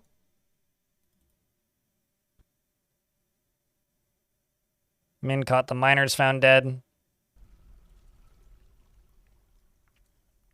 It's like an oh no, anyways, kind of feeling.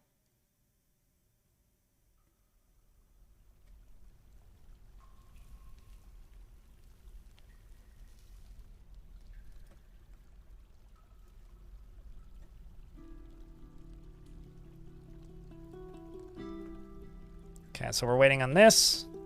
Anybody putting things on display? Nope.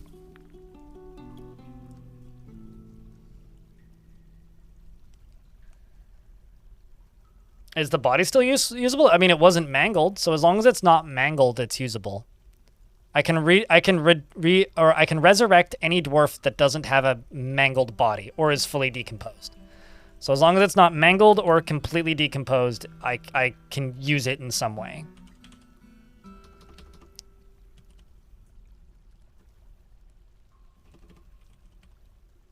Okay, I'm gonna turn both my squads off for right now.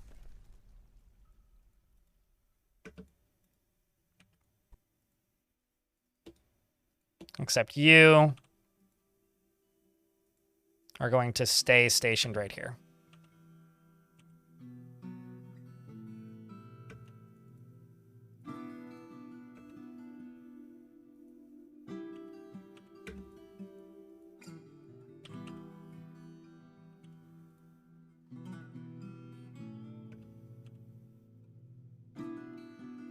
Okay, so you're getting linked.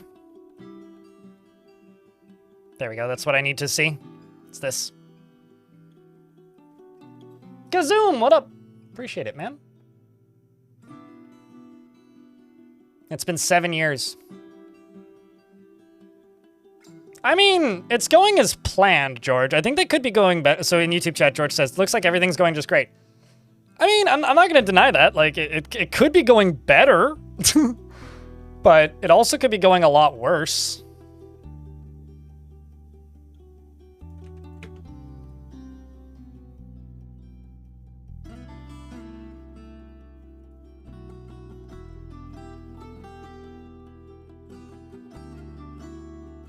I wonder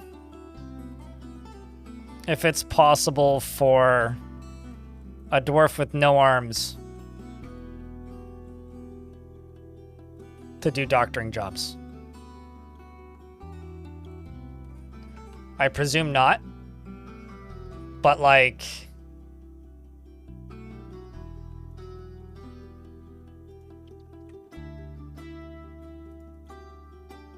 Okay. All these bodies are on display. Let's see if I can resurrect those two. Here we go, chat. Look up if you're interested. Otherwise, we'll find out in a moment. Wait, hold on. Somebody's ghost has been missing for a week? Must have been somebody who burnt to death. And it looks like it was a failure. Shame. What a shame. I did try.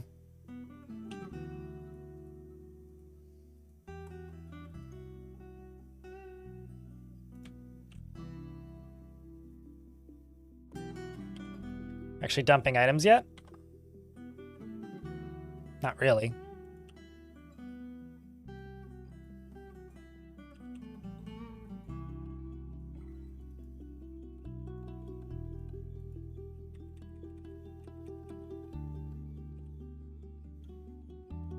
No, the thing is, I made a custom role, which is nurse, and it's set to everybody does this. Which literally just goes in here and enables all of the specific doctoring roles to do these tasks. So if I go into orderlies, it's everything, and everybody's assigned to that. So I shouldn't need to have specific doctor roles set up.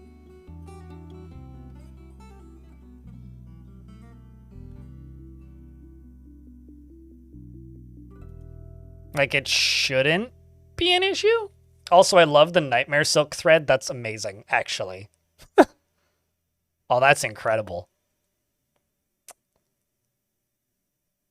I love that. That is awesome. Oh, there goes one. Fath crawled out of bed finally. Like, you need immobilization. Am I out of... I might be out of splints. Let's just go... Wooden splint 40. Wooden crutch 40.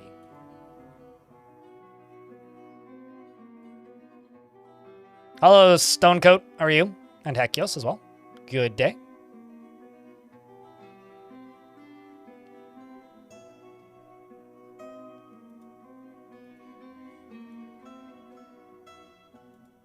Your skull's covered in your own blood.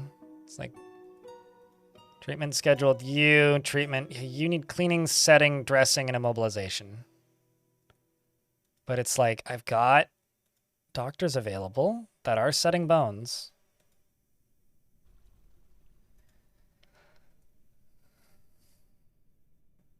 Got tons of splints and all that.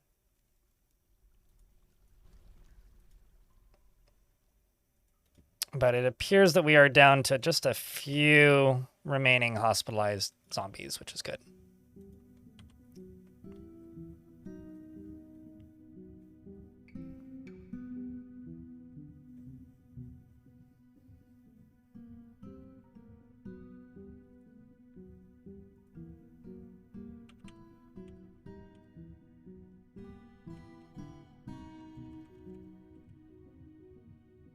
Got 42 adamantine boulders now. Let's just go into here. And just go back to making adamantine strands. One of them had adamantine thread holding them together. Of course. I mean, like, there's very little I can do about that. I can't specify what type of thread they use for stitches. The good news there, though, is they do have... They're just keeping it for safekeeping for future use, because if a dwarf dies and they have stitches, they remove the stitches after the dwarf dies. So we'll get him when he dies. It's fine. So if he passes away, which will be very unfortunate and sad, and we'll all cry every time, we'll get more. We'll get those stitches back. So it's all good. They're just very sturdy stitches, you know?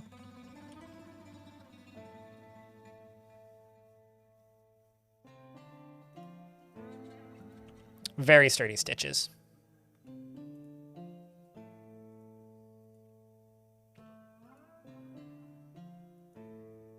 Hold up. Oh, you can't stand or grasp. Okay, I need to put somebody else into your spot. You seem like a bad choice.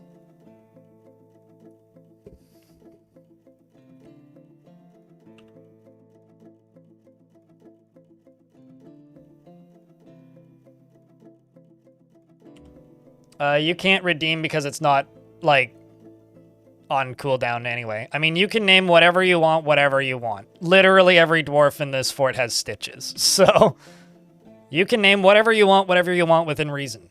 And if you've redeemed 6 things in one day that are all completely unrelated and random and, like, silly, and it starts to take away from the fort for me, I will, like, use my executive power to be like, yeah, nah. But aside from that, like, realistically, you can name whatever. Just be reasonable. That's all I really ask. I think that's a fair request.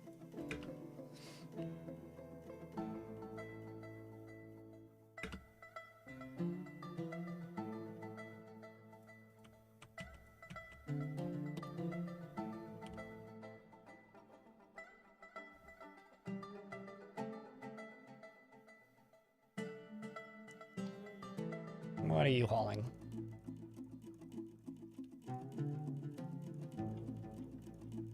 Cheers, Wayne Smiley.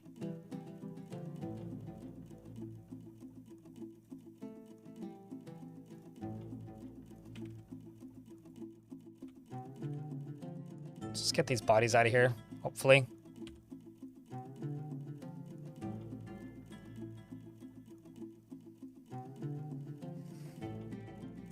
Yeah, looks like they're doing it now.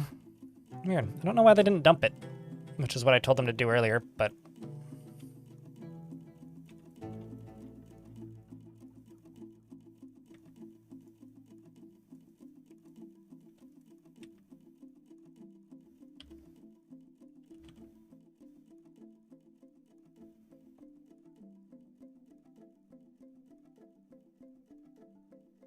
I mean, if you want the name that you do to have any impact whatsoever, don't name a snake. Like, if you want, like, a character that is recurring and interesting that is more than just a one-off novelty, I wouldn't ever name an animal. But that's just me. Like, they're literally a food source. A cool food source, but a food source. How many ghosts are there? You're one of them. There's, I think, 4 on the map at any given time. Oh, nope, never mind. 1, 2, 3, 4, 5, 6, 7, 8, 9, 10. 11. Whoa. You don't see that very often. Considering it killed a forgotten beast. It's a wild cave dragon, chat.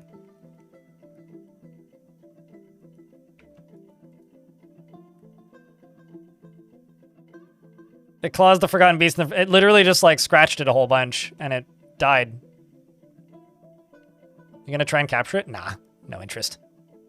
None whatsoever. All it would do is cause problems. And why? How did you end up in here?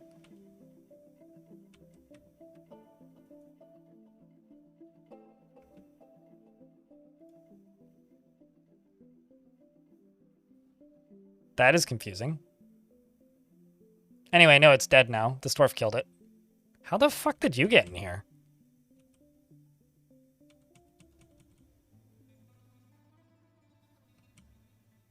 Oh, actually, maybe the, Oh, maybe me unforbidding everything let you down in here. Ah, that's fine. It's going to cause some random erupting chaos. But no, I have 0 interest in catching wild animals. Because wild animals cannot be intelligent undead. So my necromancer's nightmares will just kill them. It doesn't matter what they are. Like, the second they end up in a combat situation, the necromancers will summon those and they'll just die. And then they'll get resurrected as hostile undead. It's the reason I'm, like, kind of ignoring the snakes is because, like, all they need... Like, the snakes are really fucking weak. And they just need 1 nightmare to get in there, and then they're just dead. Oh, that's unfortunate. Well, there goes... Well, we got our adamantine thread back. I wonder if this is an accidental method of, like, duping adamantine thread.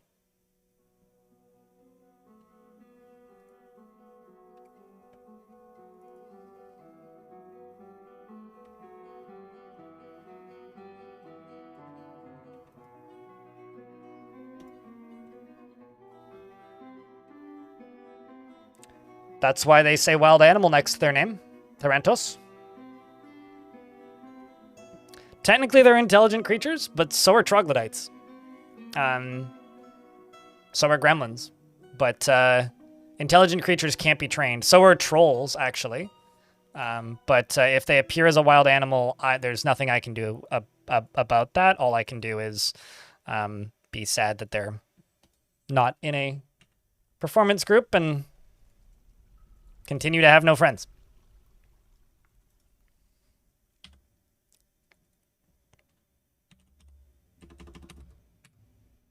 What's up, Zachary Doodles? What kind of doodles have you doodled recently? Or do you breed lab cross poodles?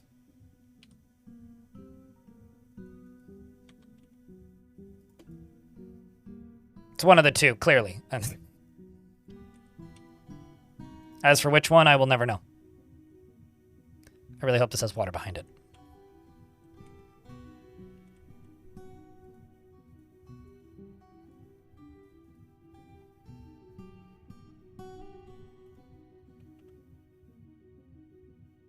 It's a nickname your mom gave you? All right.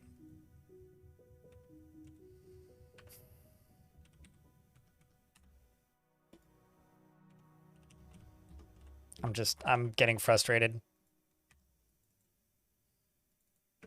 Let's go over there. Thank you.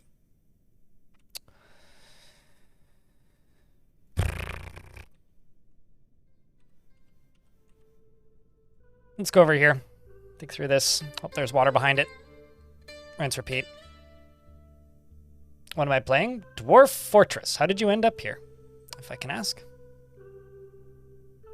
Generally, this is a game that people tune into because they already know what it is. So it's actually kind of strange for people to ask me what I'm playing, if I'm being honest. Yeah. This is one of those games that you find out about and then seek out, usually. Not a game that you end up watching. Unless something weird has happened recently. Which happens from time to time, but nothing weird has happened recently that I'm aware of. Scrolled down far enough? Like just on Twitch all? Like just the whole directory? Hey, chat, help us out here. Let Zachary Doodles know, what exactly is Dwarf Fortress? We get a TLDR for our friend here. I mean, there's a World of Warcraft quest that references it, and a gun in a certain Borderlands game that is named after it. Actually, I think there might be two. But the one I'm familiar with is the legendary crossbow, which is all craft store ship is of the highest quality. It is the description of it. It's a crossbow. That's it. Appreciate you, Blazing Iceberg.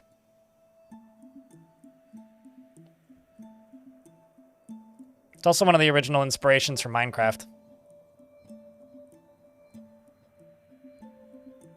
It's where the term losing is fun comes from. It was the first crowdfunded indie game that I'm aware of.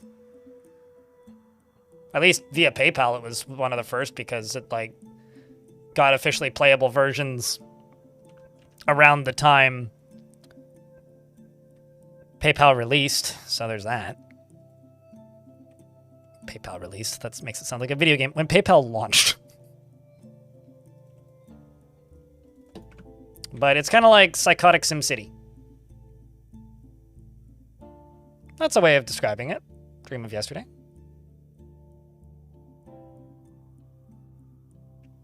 I would say you're an incompetent management team in charge of a dwarven anthill, but we can choose the wording we want, I guess. 8-cup buck.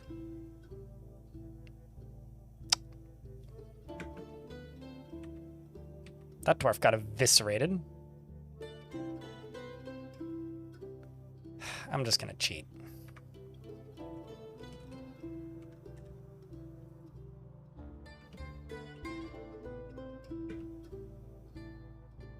What?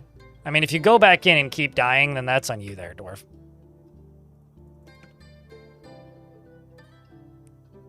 You may still die. Maybe not. Oh no, you're a zombie, you're fine.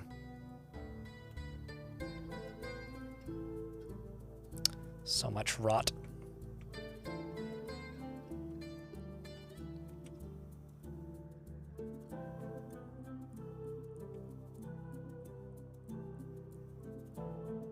Also about to get hit by an ad break.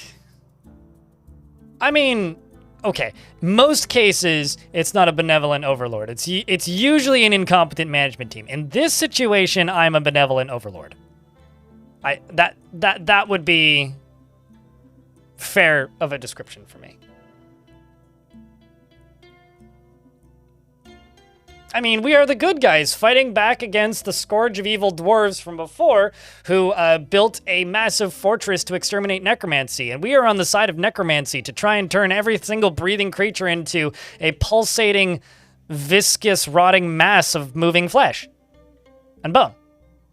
Yeah. We're the good guys, right? Definitely. So TLDR, I guess, on Dwarf Fort. I think some ads are about to start. I'll stop babbling when the ads start. But TLDR on Dwarf Fort, it's a massive world simulator that generates huge worlds. Each one of these tiles is... We're in an ad break. I will wait.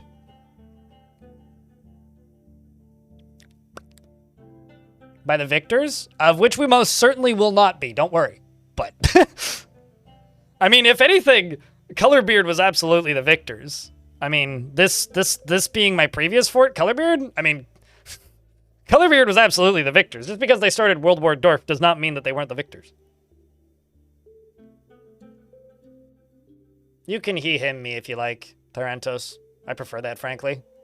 We don't need any ambiguity when you're referring to me.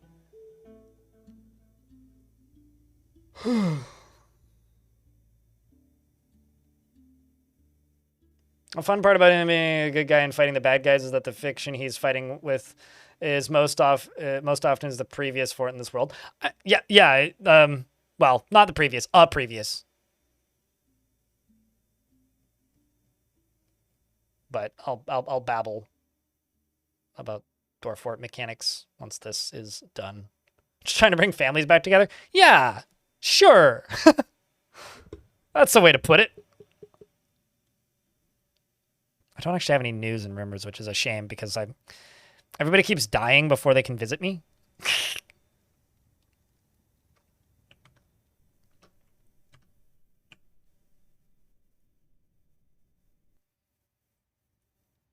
Because, you know, imperfect messes, shall we say.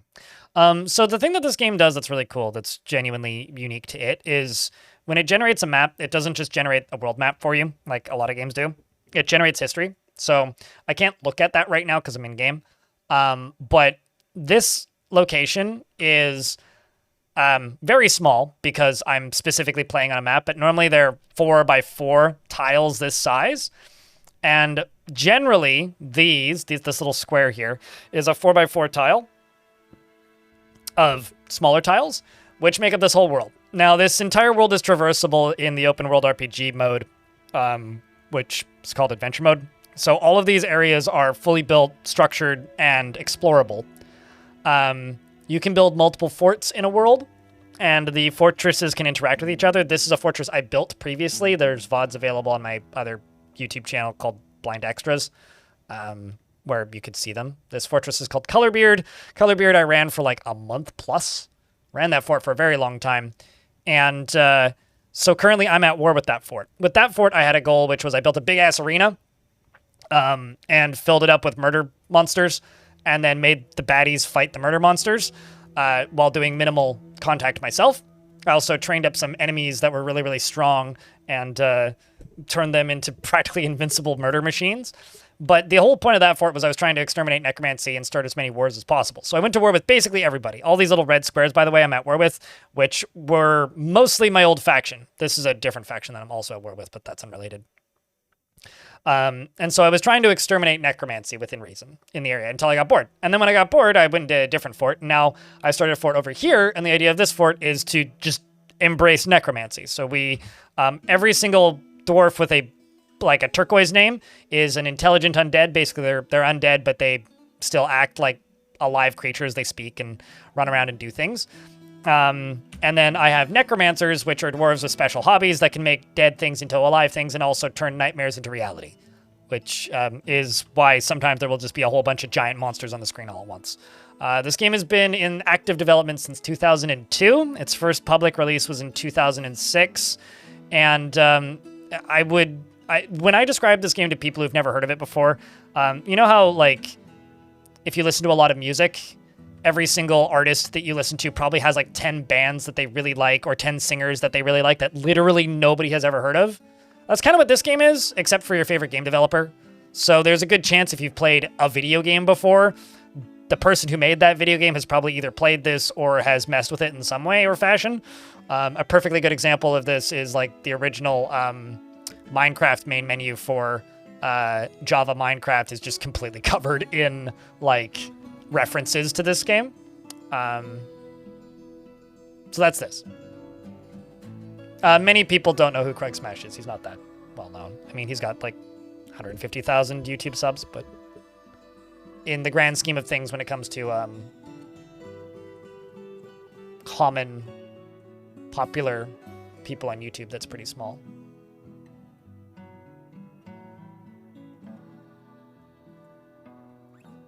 Although, that being said, username would check out if that was just Krug Smash trolling. But I know Krug Smash also has a Krug Smash account called Krug Smash. It's like Krug Smash Plays, I think. So I don't know why Krug Smash would need 2 accounts. Aside from, you know, just trolling. You've never watched him. I like Krug Smash's stuff. It's great. It's cool. Lots of sketches. It's like he turns Dwarf Fortress into a picture book. Let's just hope I can get through this without setting somebody else on fire.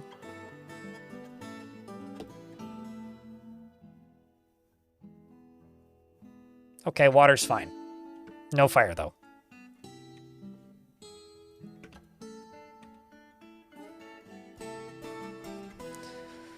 All right, now that that's there, I can just go pit pond here and just get them to put buckets of water down there.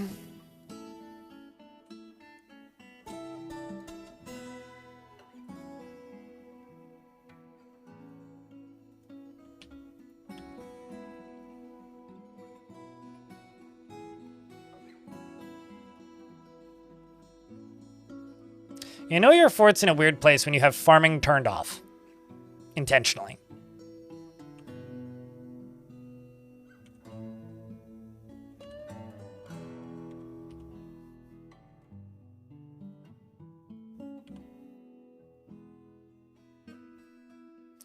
Oh, that's why things are taking so long to do anything, is because they're all cleaning the surface. That actually makes a lot of sense.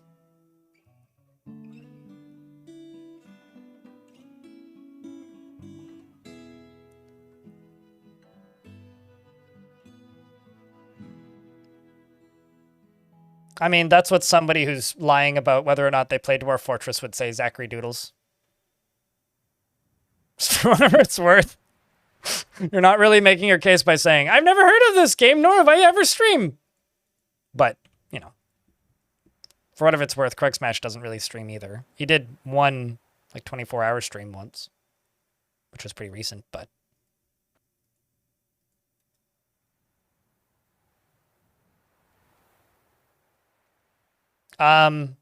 When did you last watch?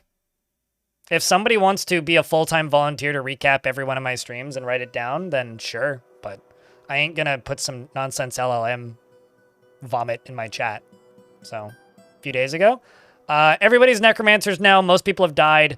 All the gremlins are dead. I have one dwarf that's killed a few things, as you can see.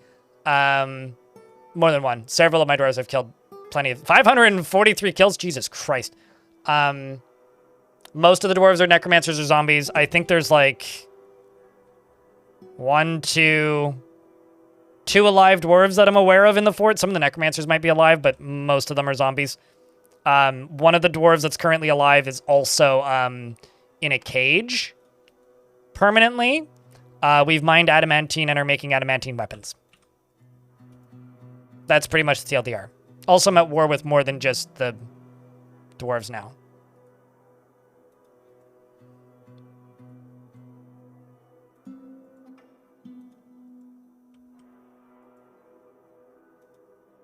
Necro dancing? Mm-hmm.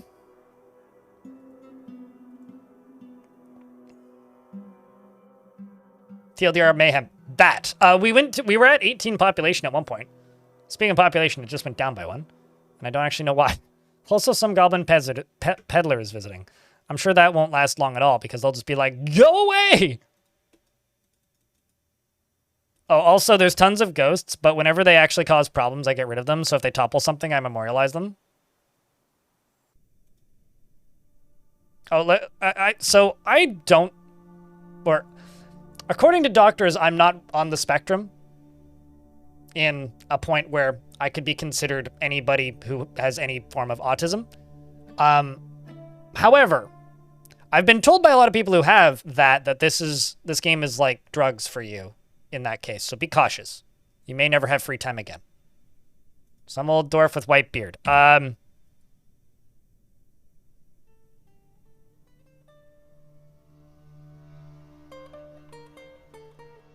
Having to scroll down a bit. I don't know if you want this one, man.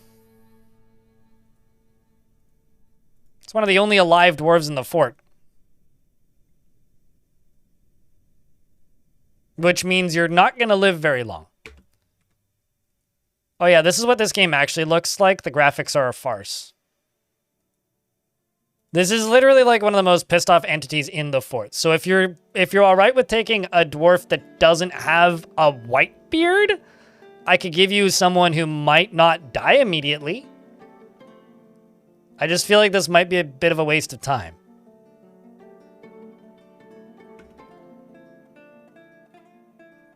But if you insist, we're not even producing food anymore.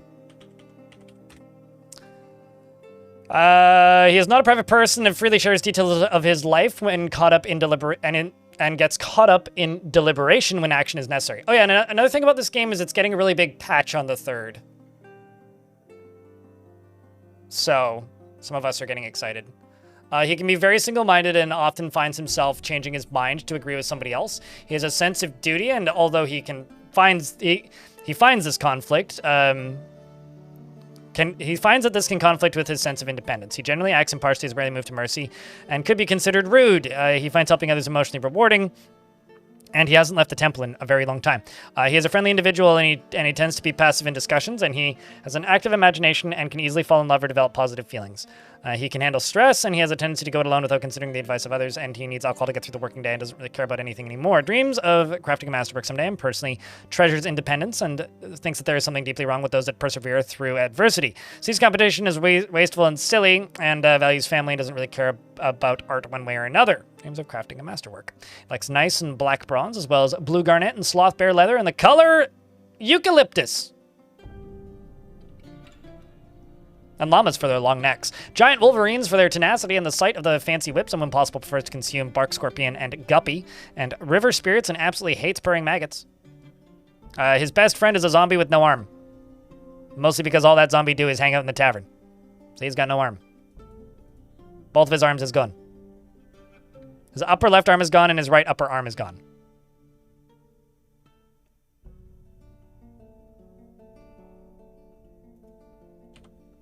Well, we made some battle axes.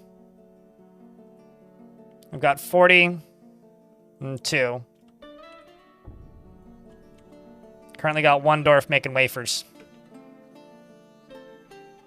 And this dwarf can't walk, so it's slow going. Currently not making crutches, but I did make a lot of wooden crutches. I joked about making splints and crutches out of adamantine for the walls, but didn't do it.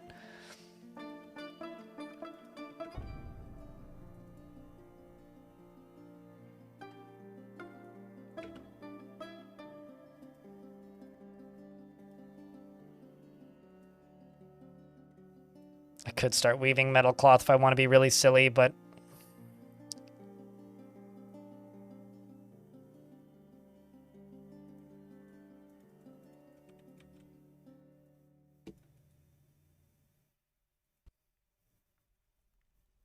strand extraction is such a slow skill, holy shit.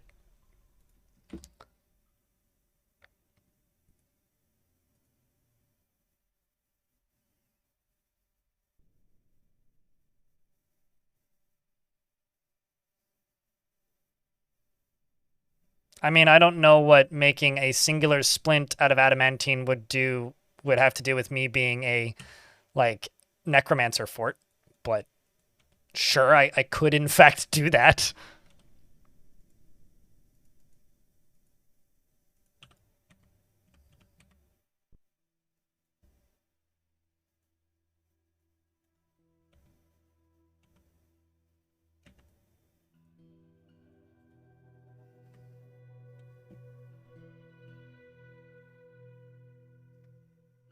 You know, actually, speaking of,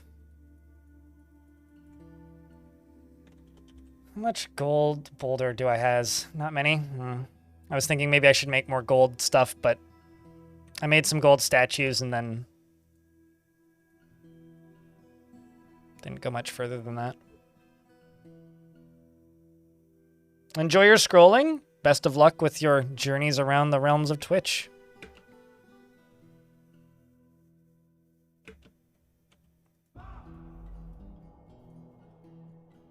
I love it when the internet works as the internet was intended, you know?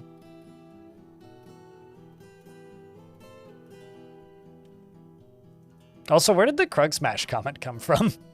Curious if there's any, like, basis behind that statement, or if that was just, like, a wild guess. Oopsies. Do not that. Got a gnat flapping around my face.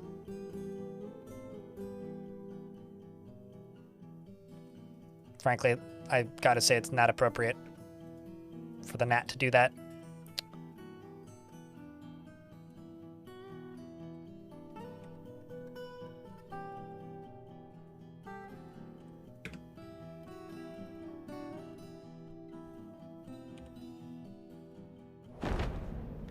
Another forgotten beast has arrived. This one has webs. It is a great feathered giraffe. It has a it has 3 narrow tails, and it squirms and fidgets, and actually we're in trouble because the caverns are open.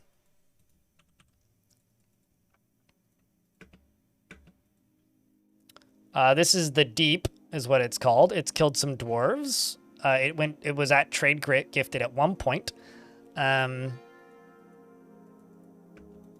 It's the Ashen Cavern. Whoa!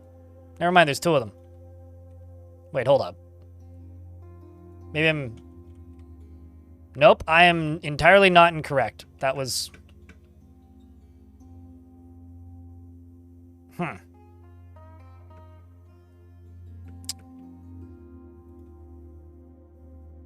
So, Nightmare dead. Turns out. Oh, this is gonna be bad, isn't it? Why did I think this would go better than it is?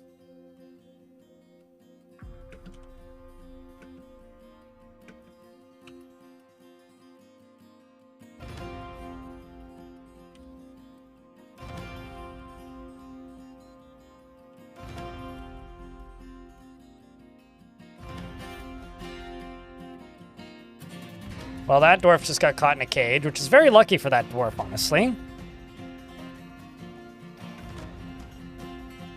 Ay. Nope. So this dwarf just got unexisted and re-existed, which is very nice. The re-existed part, not the unexisted part. This is suboptimal, to say the least. I can't move the camera, and also my best military dwarf just died. This is everything regret. I may actually go back to a save file. Also, my frame rate, I think, is at 0 right now. I can't move the game. It appears to be frozen. Although my frame rate hasn't updated in a second, so...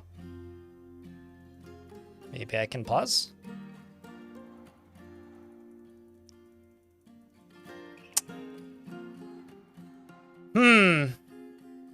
I might call this a bad dream and jump back to a save chat.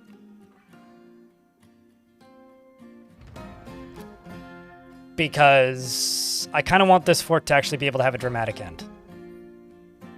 And if I let this play out, this may actually end us.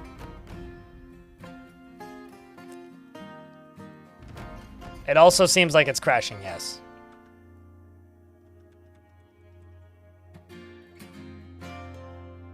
I am at 0 frames a second.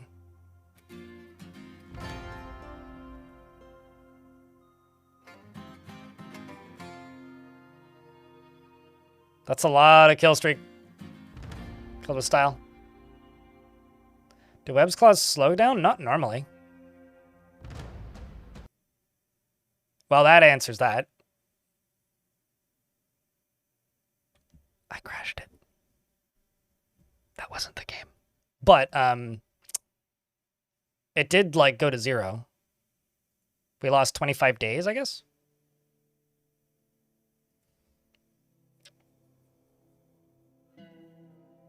I'm gonna lock those doors. That's what I'm gonna do. Seal that thing off. Oh no, anyway.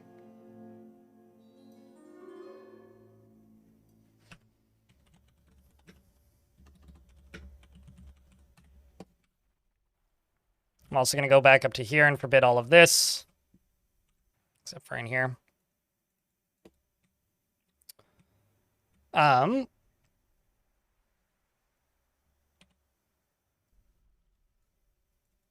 Did that dwarf save their name? No, but it was this one.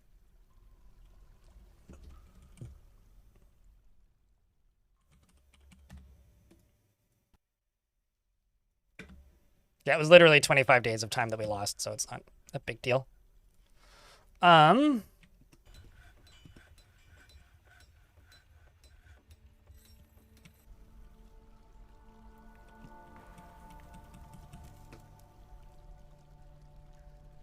Let's just assign everybody to this. Take everybody out of this.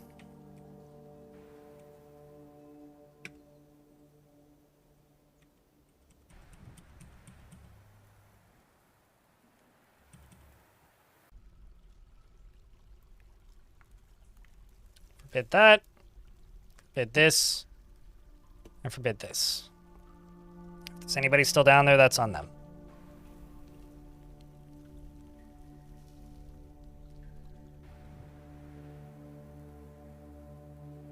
How long is a day in Dwarf Fortress? It depends on your frame rate. But if you're playing at about 60 frames per second, a day is about... If you're playing at roughly 60 FPS, a day is roughly a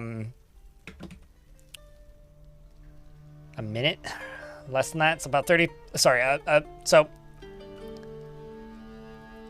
a day is... We'll say a day is about 30 seconds if you're at about 60 frames a second. If you're at 120 frames a second, it would be about 15 frames a sec. It would be about 15 seconds. If you are at 30 frames a second, it would be about a minute. There you go.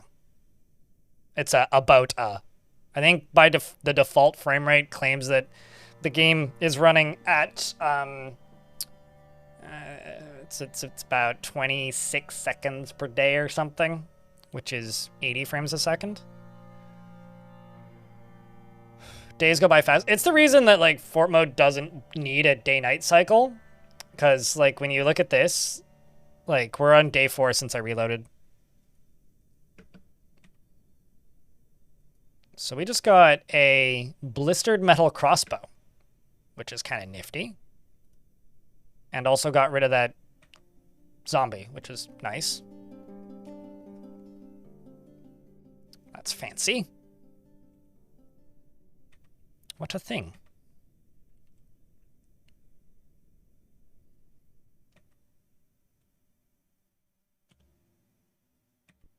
Honestly, though, I think I'm just going to chip away down here.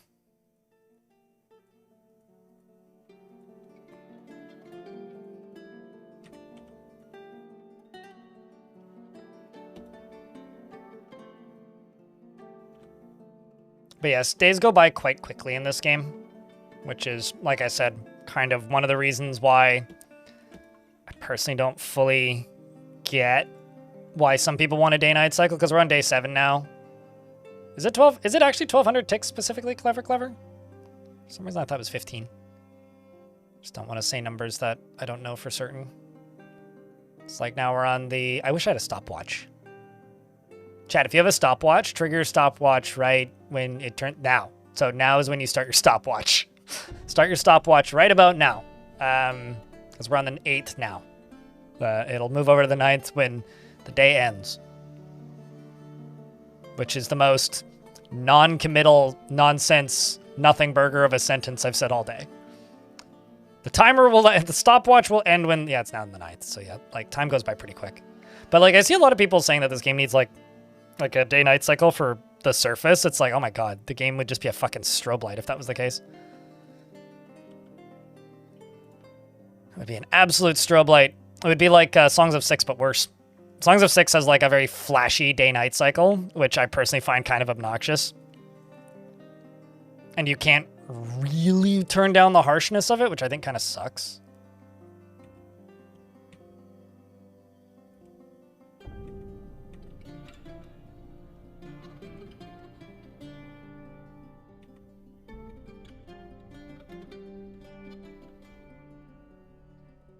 I wish that I had positive associations with that song. Tyrantos just makes me miss people. Weird emotional baggage in that one.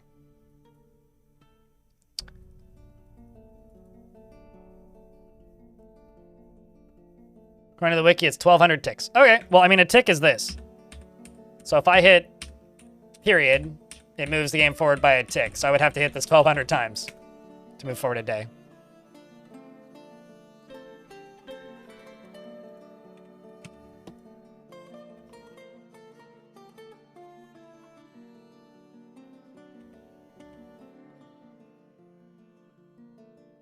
Let's just channel through this and see what it is. Because supposedly, there's lava right there. Yep, there's lava right there. Would you look at that? Fancy that.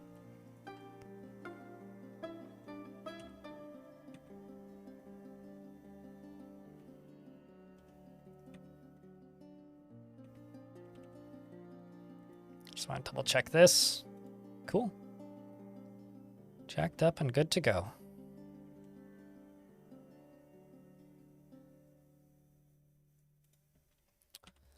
also going to go here and just say, cut gems. So I probably have a ton that need to be cut. Also going to go to right here and set this to F2, which somehow I haven't done yet in this fort. And why there's that right there. And then you, do I have any good gem cutters? I do have a accomplished gem cutter. Yeah, we got tons of diamonds. It's time to start blinging out these dwarves a wee bit.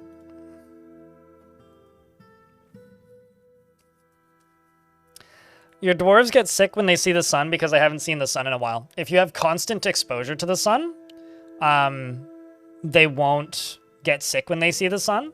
But if they don't have constant exposure to the sun, then they gain...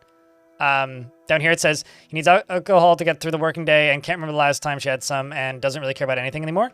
Most living dwarves will have a statement that they don't mind being outdoors at least for a time. If that disappears, they've been underground for too long. And when that happens, then they vomit when they see the sun, and it takes a while for that to come back. So if you just have like 1 or 2 areas that allows you to go above ground, it's fine. The only real concern about like dwarves getting cave adaptation sickness, which is that where they vomit when they see the sun, the only real problem with it is if you invade somebody and you don't want and your dwarves leave via the surface, and the last thing they see before they leave the map is the sun, it will make them super fucking trash at any kind of combat. Because they will see the sun and they will vomit. Which is really, really, really, really, really, really, really, really bad. For your success rate. Or your likelihood of success, I guess. So if you want a decent success likelihood, I would very much recommend against letting your dwarves leave via the surface if they have cave adaptation. Because when they leave the map, they maintain all of the... Also, hey, Ratty. They maintain all of the status effects that they had when they left the map. So if they leave vomiting, they will return still vomiting.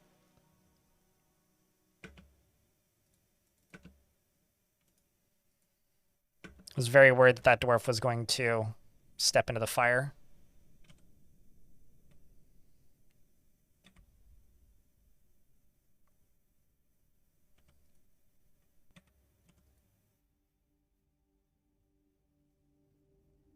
Yeah, so like I guess like the advice is to either have like some sort of outdoor portion of your fort or like a bridge that goes outdoors or something that can be exposed to sunlight so that they get a bit of sunlight on and off, but like of course you could just say fuck the sun and live entirely underground. But that is not the most dwarfy thing you could do because dwarves are above ground creatures as much as people who play this game a lot would insist otherwise. Oh no, I found more lava. Well, that's unfortunate. Let's just pump it out. Yeah, why don't we just do that? The Forgotten Beast, Ezub Songotsu, has come. An enormous, hairy stegosaurid. It has 2 tails and it undulates rhythmically. Its cardinal hair is long and shaggy. Beware its poison vapors. And we're in an ad break. Oh, that's kind of cute. The Deferent. No kills. Ugly as hell. Why would dwarves be suspicious of fungus? Oh, a species of fungus. Sorry, I misread that as suspicious.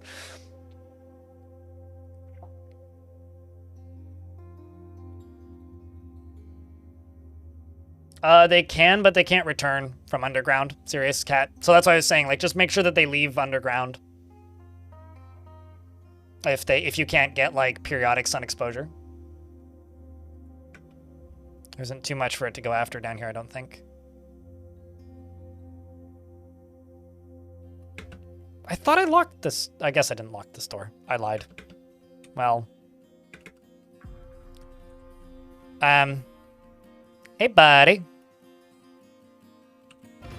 How are you? Just here to hang out. I'm sure this will go just fine. Oh, it's a nightmare. So there's a nightmare up here. This nightmare is a large sliding Dimetrodon. It has 3 narrow tails and a singular purpose. It seeks to destroy the living. Now you will know why you fear that. Sure, that's fine. I already knew why I feared the night. I don't sleep much. It's the monster. Oh, pfft. Hey, chat. Cue Monster Mash. Because, like, yes, I've got 1 and 2 Necromancers up here. Certainly. In fact, 3, actually. And one of... Never mind. One of those is not Tibbe anymore. Tibbe lost an arm and then got resurrected. And then Tibbe's arm also got resurrected. So it's no longer him, but it is an arm E. And this dwarf is just beating the shit out of the arm, probably. Wait, what? The dwarf burner rotten butcher punches nightmare. Why are you punching the nightmare?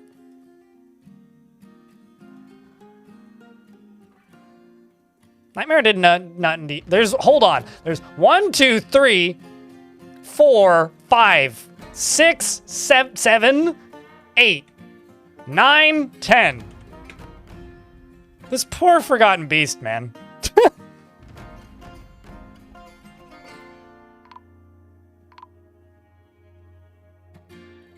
I don't even know, man. Also, Shenryon, you're dead, by the way. I told you wouldn't live very long.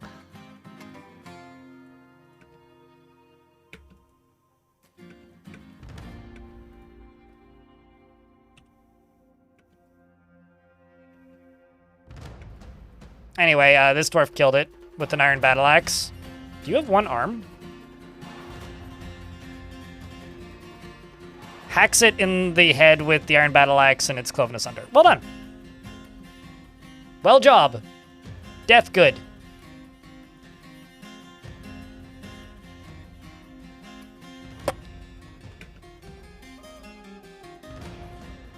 I thought you know,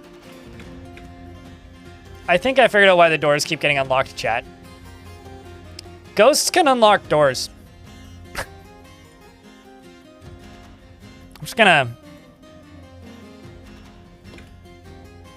plug this.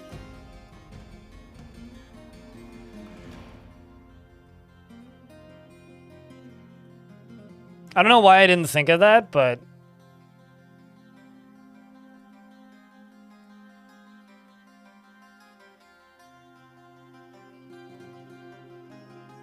can try at the very least.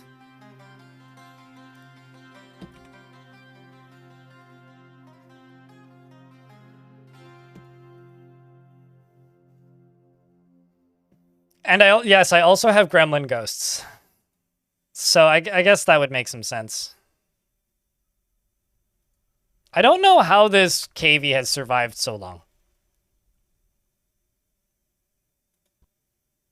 It has survived multiple nightmare incursions.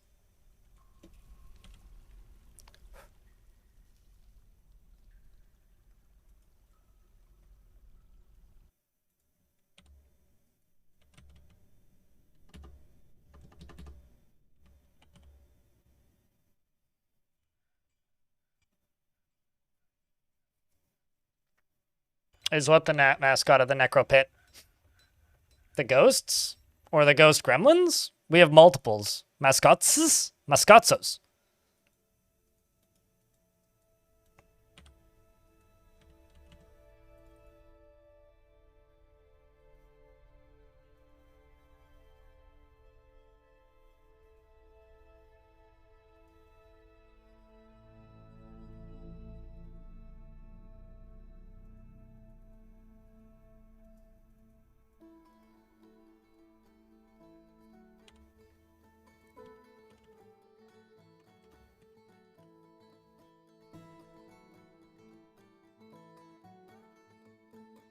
Okay, something else I'm going to do here is I'm going to go down to you. I'm just going to let some of these metal strands jobs just run. Pause both of these. Pause both of those. Let that run. And hopefully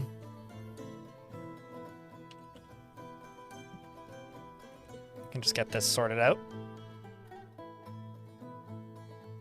You can get linked up to here.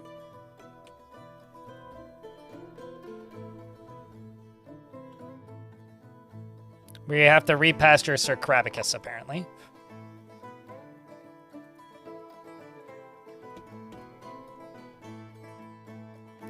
Tibbe, the dwarf, has been found dead, apparently. Sorry, Tibbe.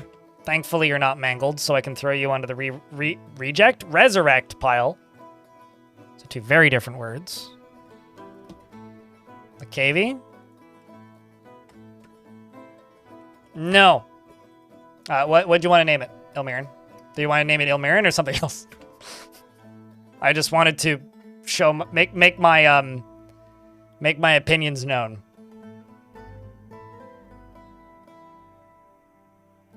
Super cavey?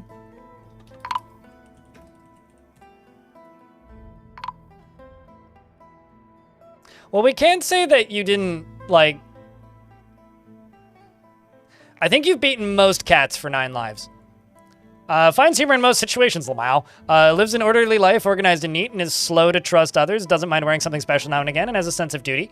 He often feels discouraged and likes a little excitement now and then, and he is somewhat uncomfortable around those that appear unusual, live differently from himself, and he's quite ambitious. All right, fine. I'll give this Cavey another chance at life. Go do anything else, Cavey. If you die randomly, then oh well. Just waiting for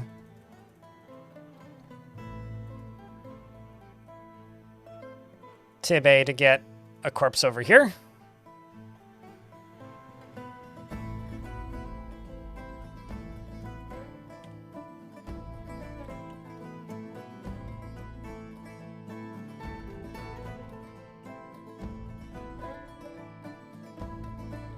I like the act of drinking alcohol, a lot of guzzling, so in my head it's now an alcoholic cavey. I mean, that checks out. All right, Morib. It's time for you to do the one job that you have in this fortress, which is resurrect the dead. All right, chat. I need you, please, to do me a huge... Where are you going? Dude. You have one job. Okay. Go station. Thank you. Did you just pull a stitch out of you? He must have. She must have. She must have. She must have. Now I pull this lever. I need a round of beers for good luck, chat. Big round of beers.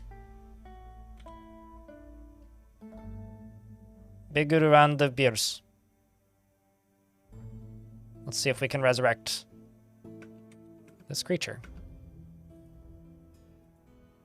1 success. 1 failure.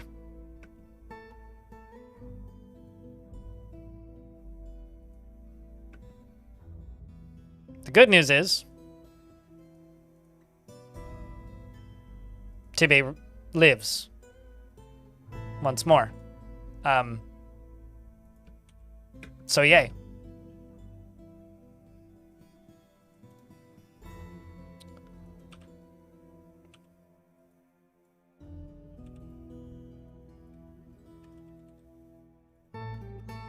Let's do...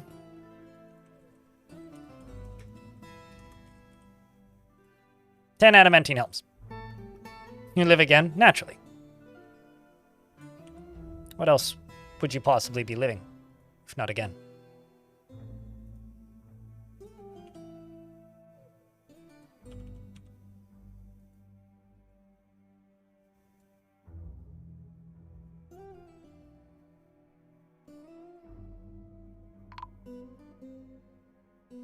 Tibbe was found dead.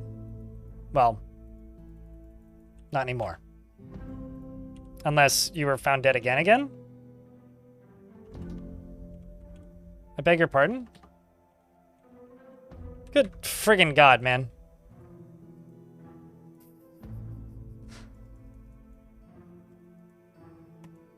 Can't catch a break here. I don't even... What, post beers? I mean, it just says post beers. It tells chat to post beers. What should make the bot post beers a bunch? Maybe it should. Also, you did in fact die again, by the way.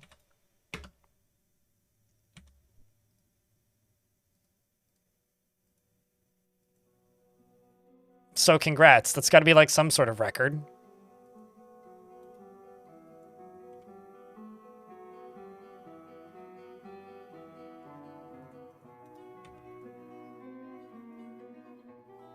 I don't even know what happened. Also, you're mangled and mutilated now. Maybe a ghost did it? Hmm.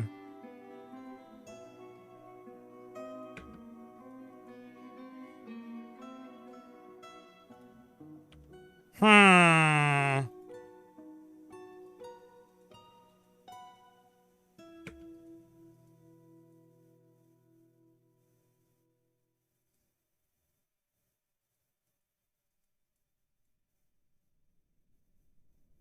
Hmm.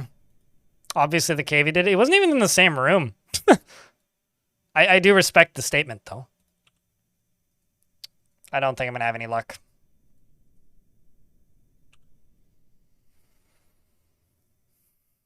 To your second death. Actually, it's more like your 32nd death because you died like 24 times in a couple seconds initially.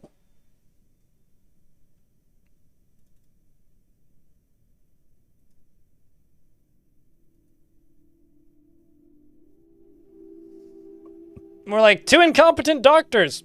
What happens to those nightmares? They turn to dust or smoke. Or goo. Like they just disintegrate after the fighting's over.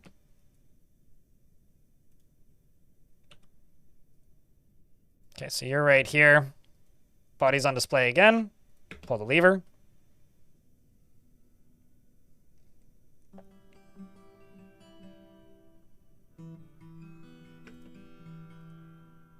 Hey, look! He back up. Well done. We re-resurrected you. So I'm going to stare at you this time and see if you just get unexisted by something. Okay, so you get diagnosed. What's wrong with you? I don't know. Yes. Let's see. Your spine is mangled. Your skull is mangled. Your brain is mangled. Your false ribs are mangled. Although, to be fair, you could get a diagnosis of a mangled brain by simply browsing TikTok for too long. My lighting is mangled. I need to fix that.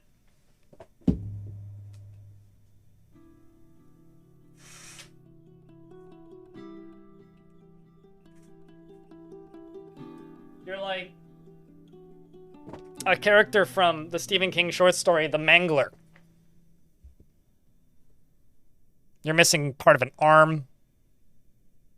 I like your name is Ringed Spine, and your spine is mangled. I guess that implies that your spine is, like, circular. Dave Danger the Warlock, thanks for the 2-year! Hey, chat, can I get 2 beer for 2 year? Please, thanks.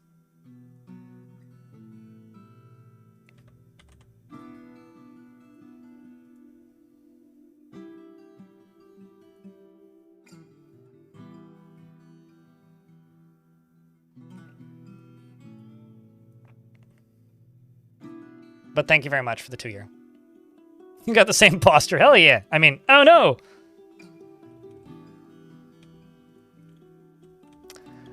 I think I might start memorializing some ghosts.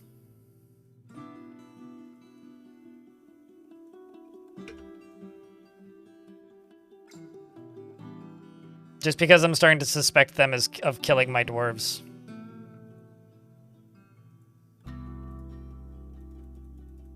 And as you can see, the population is, like, huge, so certainly value them.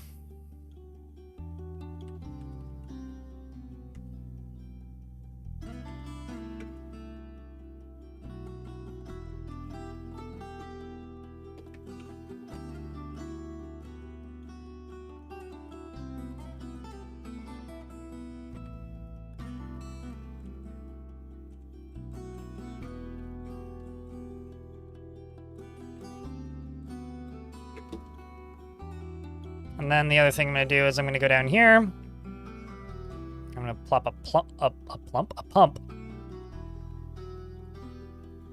Dolomite, and then 2 corkscrews.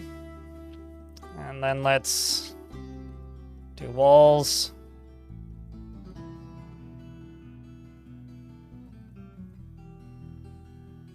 And walls.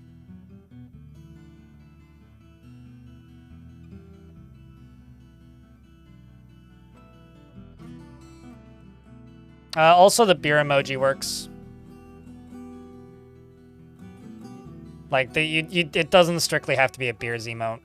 Also, HS Cheers works, which a lot of people use. Which is like the Hearthstone big mug emote.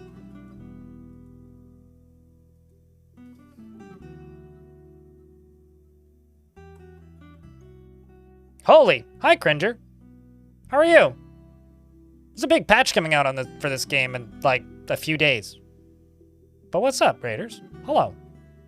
Happy partner anniversary. I feel old, man. It's been 7 years. 7 years? 7 fucking years? Serial rating? I mean, is Captain Crunch here as well? Because I would like to have a word with him. He hurt my teeth as a child. But W Kitty, what up? It's good to see you. Happy 7th? Yeah. Like, to me, it's still like a very recent thing, but I guess that's just how time and perspective works, you know?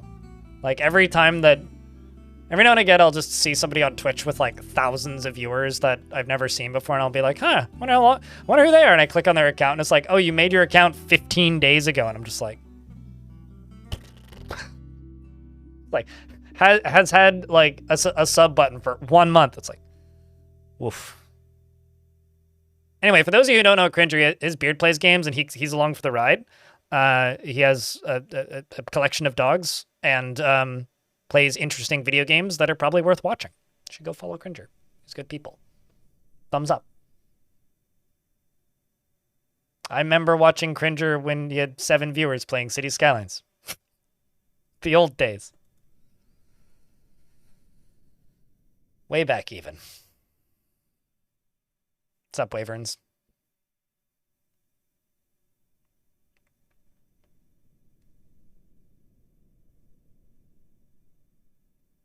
Appreciate it, Spiderlope. Thanks, mate. But yeah, hi. To anybody who doesn't know who I am, I'm Greg. I play way too much Dwarf Fortress, and sometimes chat lets me play other games. Today's going to be a little bit of a short stream because I'm trying to finish a big editing project, but it is like, I guess, day 1 of my partner anniversary, because tomorrow's technically the day, but Twitch schedules these time zones based on like the first time zone that gets that day, so it's like the day before for me. But regardless, appreciate the well wishes. It's been way too goddamn long of a time.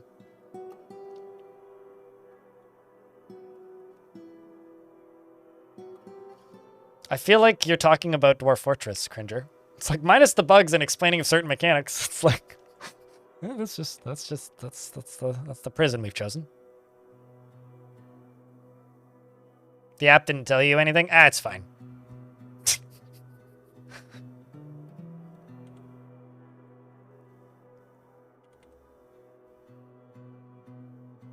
It's like when people like ask me, they're like, what do you think of Dwarf Fortress after playing it for so long? It's like, well, minus the bugs and having to explain the bugs to people.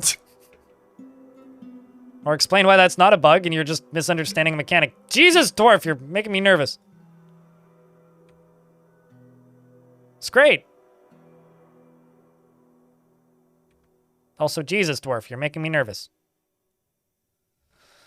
All right, that's enough of that. And nobody caught fire. It's a fucking miracle.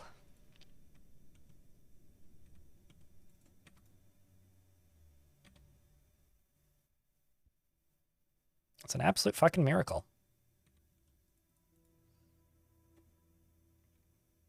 No, I get it. Went extra long, so dog time. Well, thank you very much for swinging by, mate. Means a lot.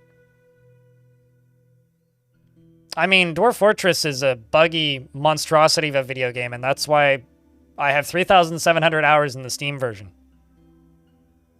That's just the Steam version. That's not including the several thousand hours, more than that most likely, that I put in before the Steam version.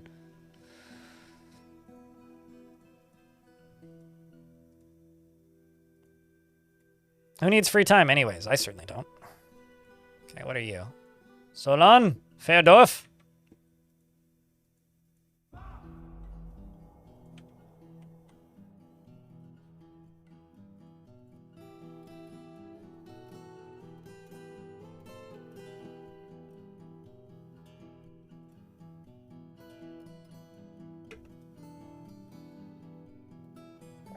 Free time is for people who don't know what to do with it anyway. That is true. The people with the most free time often seem to waste it the most. Curious if they're gonna go get the adamantine helmets. They're gonna the adamantine helmets are gonna match their skin tone. Because they're zombies. Ooh.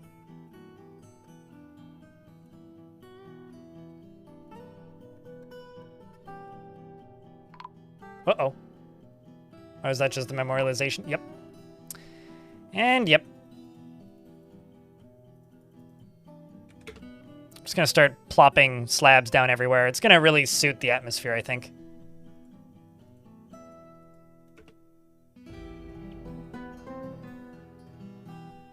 Huh? Okay, well, let's...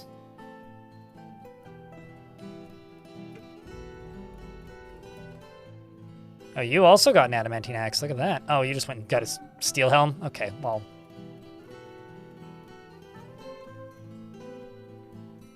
Meanwhile, Iron over here still running around trying to get stuff. I presume. I love that they're dropping the adamantine battle axes for others.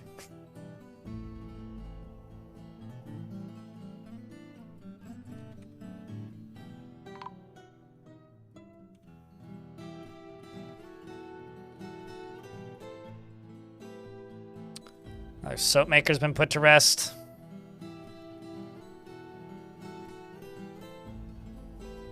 Iron's portrait looks so badass. I mean, this one's a scary one to me. Just because of this. Like, that's ridiculous. Also, I just realized that you've killed a... Hold on, do they get credit for the kills that their nightmares get? Because a nightmare killed those gremlins. And Moreb here is credited with killing 11 gremlins. Also 4 zombie gremlins.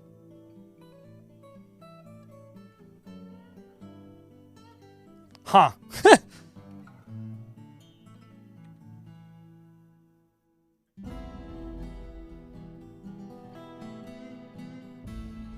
This is super danger.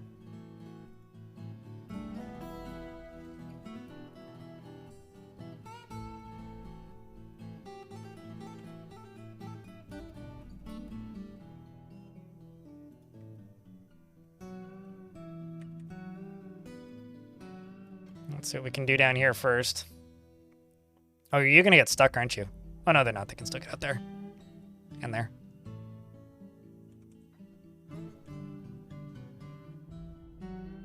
Appreciate it, White Tiger.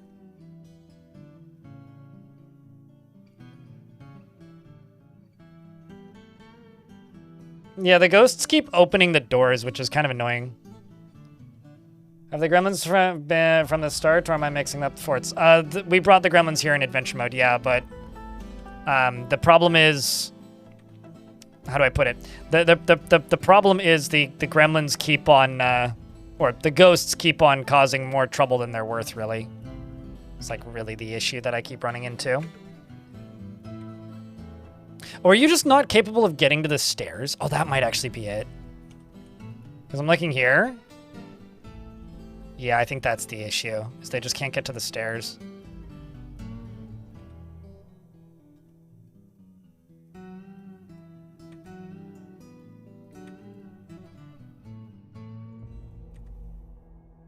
Let's see if we can make another stair over there. Oh, never mind, they now have access to the stairs. So I don't need to worry about this. That's what I needed. Well, if a ghost appears where a door is locked, then they just open the door. Which is very inconvenient if you're trying to not let bad things into your fortress. It's super convenient if you're a ghost, because you can just be like, fuck this door, I open it. Holy shit, that's a lot of melted diamonds.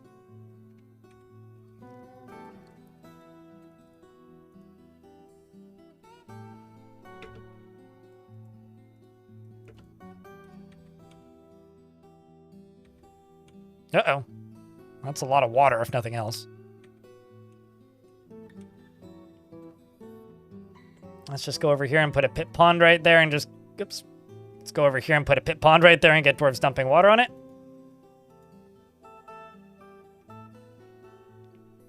Drawbridges? They could probably topple a drawbridge.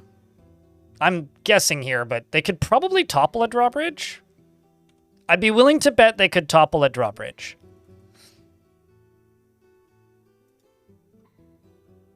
Based on the fact that lower drawbridges can be toppled by trolls. So if a troll can topple a drawbridge, why not a ghost? Cordamas, thank you very much for the well wishes. Appreciate you, mate. It's been 7 years. 7 fucking years, man.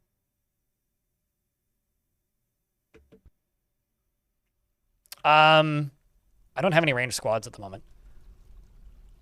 Can I even show you that screen? So essentially, if you have a ranged squad, make a crossbow squad. So like specify a crossbow as their weapon for the whole squad. So what you'd want to do is you'd want to go into details for that squad, remove this weapon that they're using, then go new weapon, and then say crossbows, and then name it something like blah, blah, blah, blah, blah, and then click confirm and save. And then once you do that, I backed out of it, but it'll pop up on this list, and then assign it. In this screen, you can select different types of items. I would say bolts. This, they'll just use any bolts that are available for combat and training. But if you want them to say only use wood bolts for training, then deselect combat. Maybe you want them to only use metal bolts for combat, then deselect training. So once you've done that, they will do that. However, there's a secondary menu that you might need to know about, which is if you go to standing orders and then go to other, down here there's sent hunter ammunition. This will just take any bolts that are available for hunting. I have this already preset so that they only use bone bolts for hunting, so that metal bolts get used for combat if I have squads. That's it. And I really hope that there's some more clarity that comes out with the next patch to explain, like, that was almost very close. I really hope that there's some more clarity when the Siege update comes out about what is assigned to where and when, because it's currently not very clear.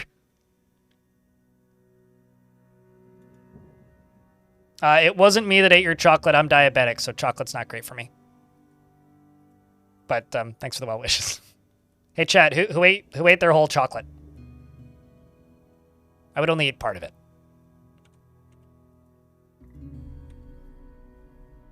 Anything more would be scandalous.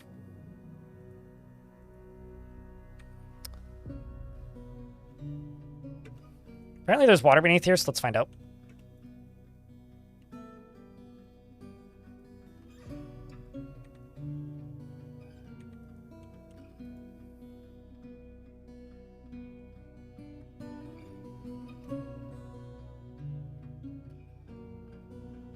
Also in an ad break right now, so I'll pause. Can't prove nothing. You got no proof. Can't stop me.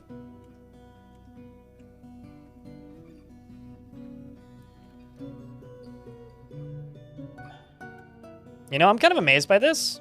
I'm only $9 away from the daily minimum. I thought we were lower than that, but got a bunch of resubs today, which is cool. If you happen to have a Prime sub, chat, do think about me. But aside from that, appreciate you, Lanix. Your armless Happy partner anniversary. Dwarfus is still alive, or deadest. 31 months already. We on a roll. Crypt bongo. Your double crypt amputee, rambler, crypt rock, crypt undulate. Dwarf, is still existing. Lanix. Thanks for the 31st month. Appreciate you. Also, welcome back, Elfie. Hopefully I didn't spook you too much with that raid. I kind of figured you were about to end and honestly didn't care. Wanted dead or a dwarf?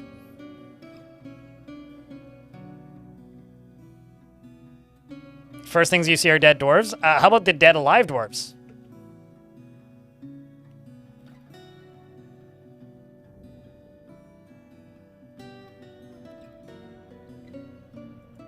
All right. Can now get rid of that because those gems is no longer burning now, which is nice. Oh, hey, that's what I was looking for.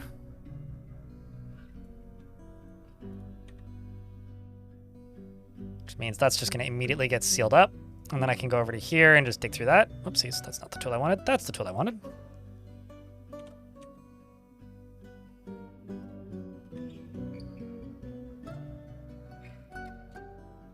And then I can go right there and channel through this.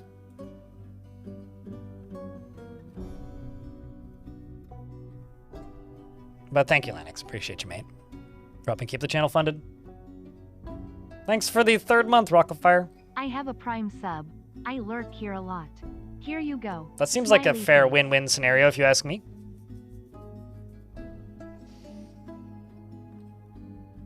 Oh, also, just because somebody in YouTube chat like 15 minutes ago asked about nightmares, I also learned in this fort that if a nightmare gets covered in webs, they can get caught in cage traps.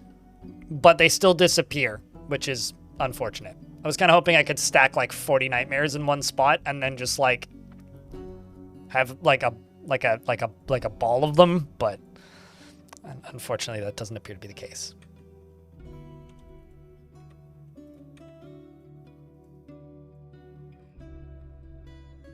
Which I think is a bit of a shame, but oh well.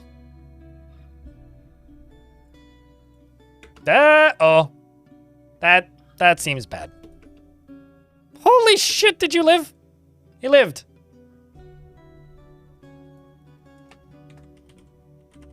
Fireproof. If you died of fire, that'll be very ironic. That used to be a problem. The nightmares used to not disappear, and like they would just start making babies, and they would be friendly, but you couldn't do anything with them. It was kind of a problem, actually. The nightmares breeding on the map was like a legit huge issue for a bit there. It was certainly an issue that I ran into in several forts.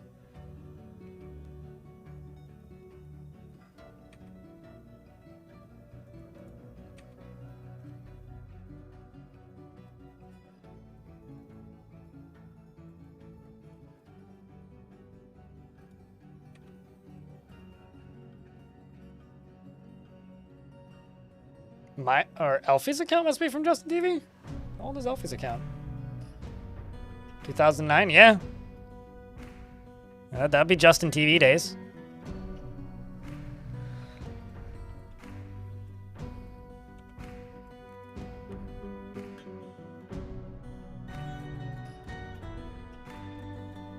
Or just a dwarf with a beard and name it Zedrin. Who's Zedrin?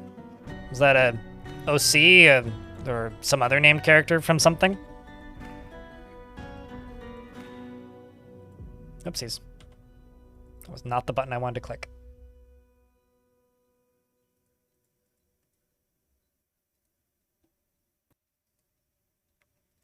How's this? He's an expert diagnoser and an adequate surgeon. Zraidan. Zraidan! He does not generally respond to emotional appeals and thinks that he's cool because his name starts with the letter Z. He is generally unhindered by the thoughts of others concerning his actions and is brave in the face of imminent danger. He can handle stress and he does not easily hate or develop negative feelings. He's not particularly ambitious and he lives a fast-paced life. He generally acts with a narrow focus on the current activity and he tends to hold on to grievances and tends to assume that the worst of two outcomes will be the one that comes to pass. He tends to not reveal personal information and is more anxiety-prone currently. Something evil is emerging from the newly exposed pocket, by the way. This is fine. He tends to not reveal personal information and sticks out his tongue when he's thinking hard, and he laughs very loudly when he's surprised, and he needs alcohol to get through the working day, and doesn't even remember the last time he had some. He doesn't even care about anything anymore, and dreams of mastering skills, and personally sees competition as reasonably important. Blah, and likes gypsum and pig iron, as well as quartz and pig leather, and the color teal, and the words of the Book of Reticence, and the sound of the cardinal incense, and when possible first consume giant albatross. And rye beer, and yak's milk, and leaves, and absolutely hates lizards. And killed a Crundle once. And he's best friends with Lanix, who I think everybody's like best friends with. Everybody loves Lanix. Lanix has like shit tons of friends, and literally nothing to do but talk. So like, yeah. I mean, He's also got 27 notable kills and 97 other kills, and did both of those with no weapons, no armor, and no arms. So, anyways, there's a nightmare in the basement. There's a demon in the basement.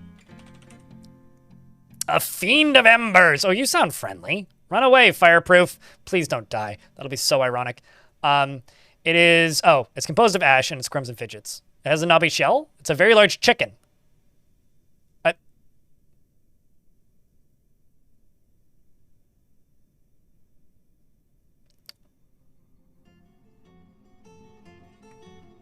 Something. Anyway, that's hysterical. There's already a nightmare up here. Excellent. So this nightmare was summoned by that... Probably you. Waves dismissively, makes the flame of embers dizzy, and calls upon the night. So dramatic. Well, I suppose I should pause this. He jumps on it and begins hacking at it. It kicks him, and he's been kicked in the left lower arm, and his arm collapsed. Ooh. Well, the Demon of Embers thingy-majig already has lost a leg and a leg. And I think is now dead. Yep. Fireproof has now killed the Fiend of Enders. And the nightmares will disappear.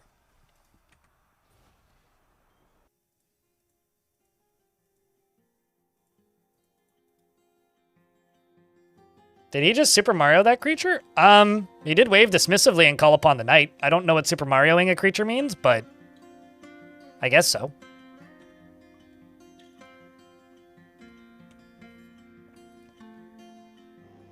Oh. The enemy have come and are seeking a parley. Well, I don't have a parley, but I do have balls, and I'm going to tell my dwarves to go murder you. So this is my old faction once again, attacking me.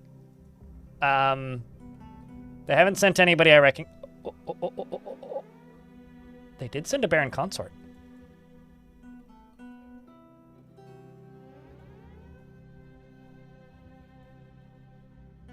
I really want them to send dwarves that I recognize. So now we're literally just waiting for my dwarves to get up here.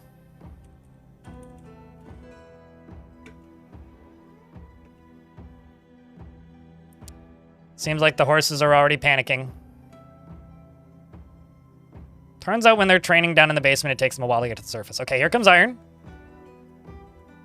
Iron does look pretty badass. So now my squad is here.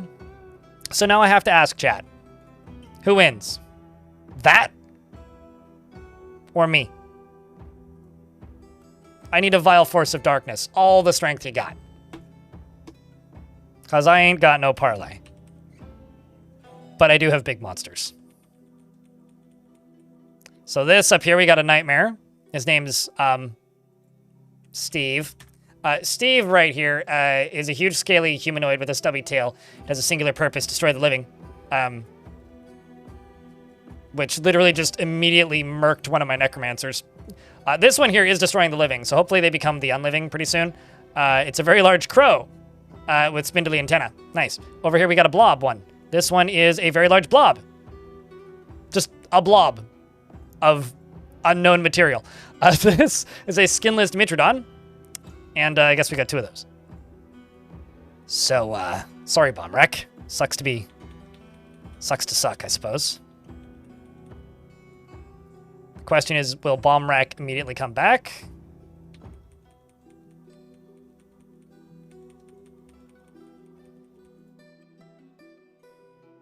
Seems like his arms came back really quickly and suddenly. Bismuth here is charged straight up forwards and through. And is fighting. This dwarf here got killed and rezzed a couple of times in quick succession. he dies and immediately comes back as a mutilated corpse. Well, that's unfortunate. And here I was hoping you'd come back as something useful. First, we have to immediately first we have to cleanse the entire militia of the useless living dwarves. It's part of a rite of passage of, you know, a peasant left arm. This is part of a rite of passage of a great necromancer military. Is unexist the useless ones. Make them fly to pieces. This one just keeps getting resurrected. Like, that looks fine.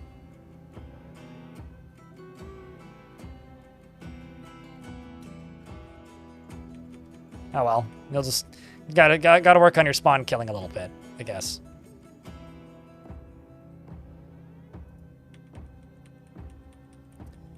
Meanwhile, the Marksdwarf stand back there. Is there any interesting characters I recognize? Probably not. Not unless they bring somebody of like serious importance, which I kind of doubt.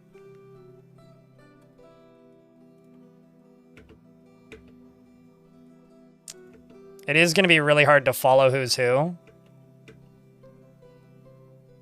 Aside from the fact that they're just going to become ghosts. I'm sorry, hold up. Why did you just improve literally everything? Apparently we named an axe. That's exciting.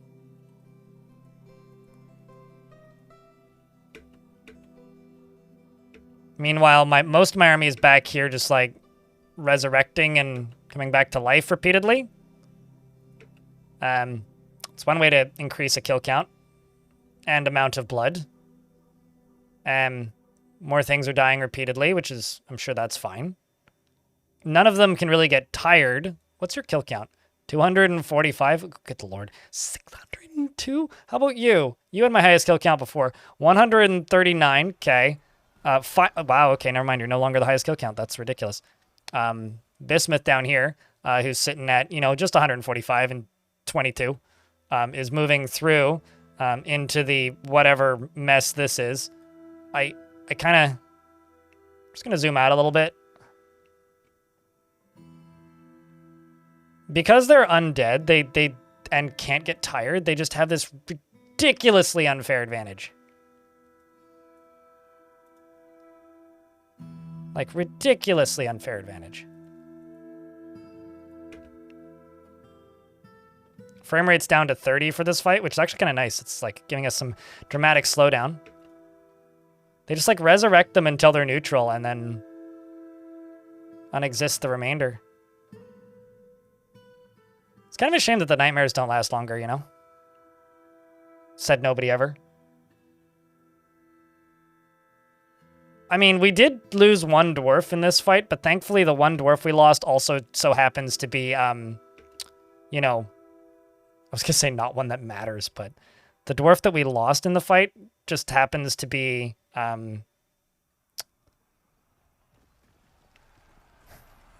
like the one necromancer who wasn't dead.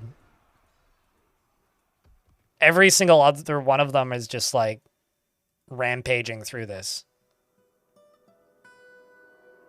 Whichever team we're rooting for. It is dwarves on dwarves. Okay, the ones generally with the blue hats are the good guys. Everything else just needs to die many times because their communication is terrible and they don't say, don't resurrect that guy. They just resurrect them. 656 kills. This might be the most kills any individual dwarf has ever had in one of my forts.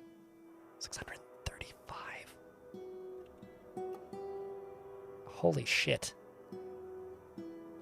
I mean, like, this is one of mine. This is just 88. This is just a zombie. This one is actually, like, trying to just kill things. Iron named their axe. You're running around with the adamantine battle axe, just hacking up horses. This is like, you know, that awkward point at during the end of a battle in Mountain Blade when you're just trying to catch the last like 25 horses or like random dudes on the backs of horses, but you're on foot. That's kind of what these dwarves are doing right now. There's just a few left. They need to catch up. And they just haven't had the chance yet. I don't even know what's happening.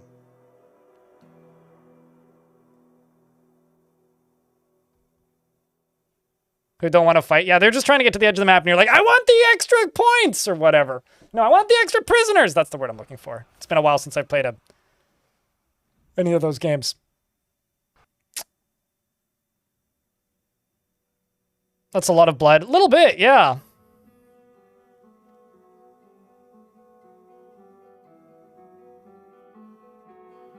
You've been promoted to county multiple years, and I've never been asked to designate a noble. So if they've been promoted to county, they may have just inherited the role, which doesn't necessarily mean that you actually have to deal with it, because it might be somebody else's fort. Like, if it's a county, but the name of the county isn't your fortress, and they got appointed, there's a good chance that you actually don't need to do anything for them. Like, this dwarf is undead, by the way. How many kills are we up to? 139? 690.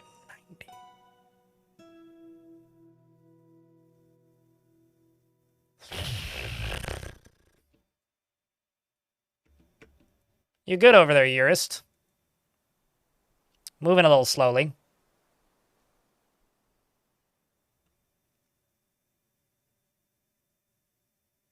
You know,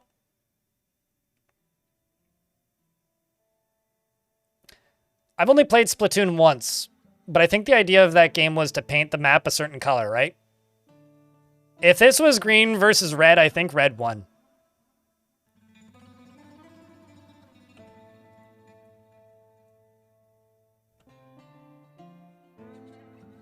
Good God.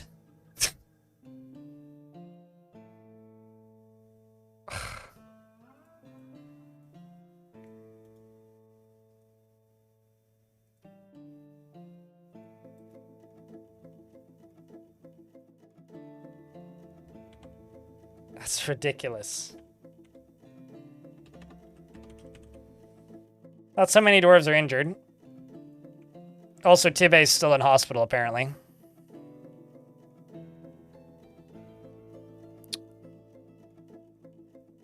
You would still like wagons? You have to wait until, like, they appoint you the task. So if somebody shows up and is like, hey, like, you know, we want to promote this land in the eyes of our realm or whatever. Mayor Rotten Butcher has been reelected as well. And chat, partially due to the kindness of Cringer on that massive raid, I've streamed 52 minutes longer than I was planning to today. So I think we're going to wind down for the day. Just under 7 hours. I was kind of thinking about doing 6 today. But I want to get that boat murdered video done. In order to get that boat murdered video done, I have to edit all night. Well, until late. Until like 10 o'clock probably. And then do it again tomorrow. And then probably won't actually get it rendered in time. So I want to have it done for Halloween, but it's starting to look like it might end up on the 1st. Regardless, chat, I want to get that video done before the Siege patch comes out. So yeah. Yeah, that. Friends. Dwarfs. Everybody. I'm shutting you down now. YouTube folks first. Twitch chat, stick around because we're going to go raid somebody. But YouTube folks, if you want to come raid somebody with us, pop over here into Twitch. Otherwise, I will see you tomorrow for the finale of this nonsense. That is the actual Planarino.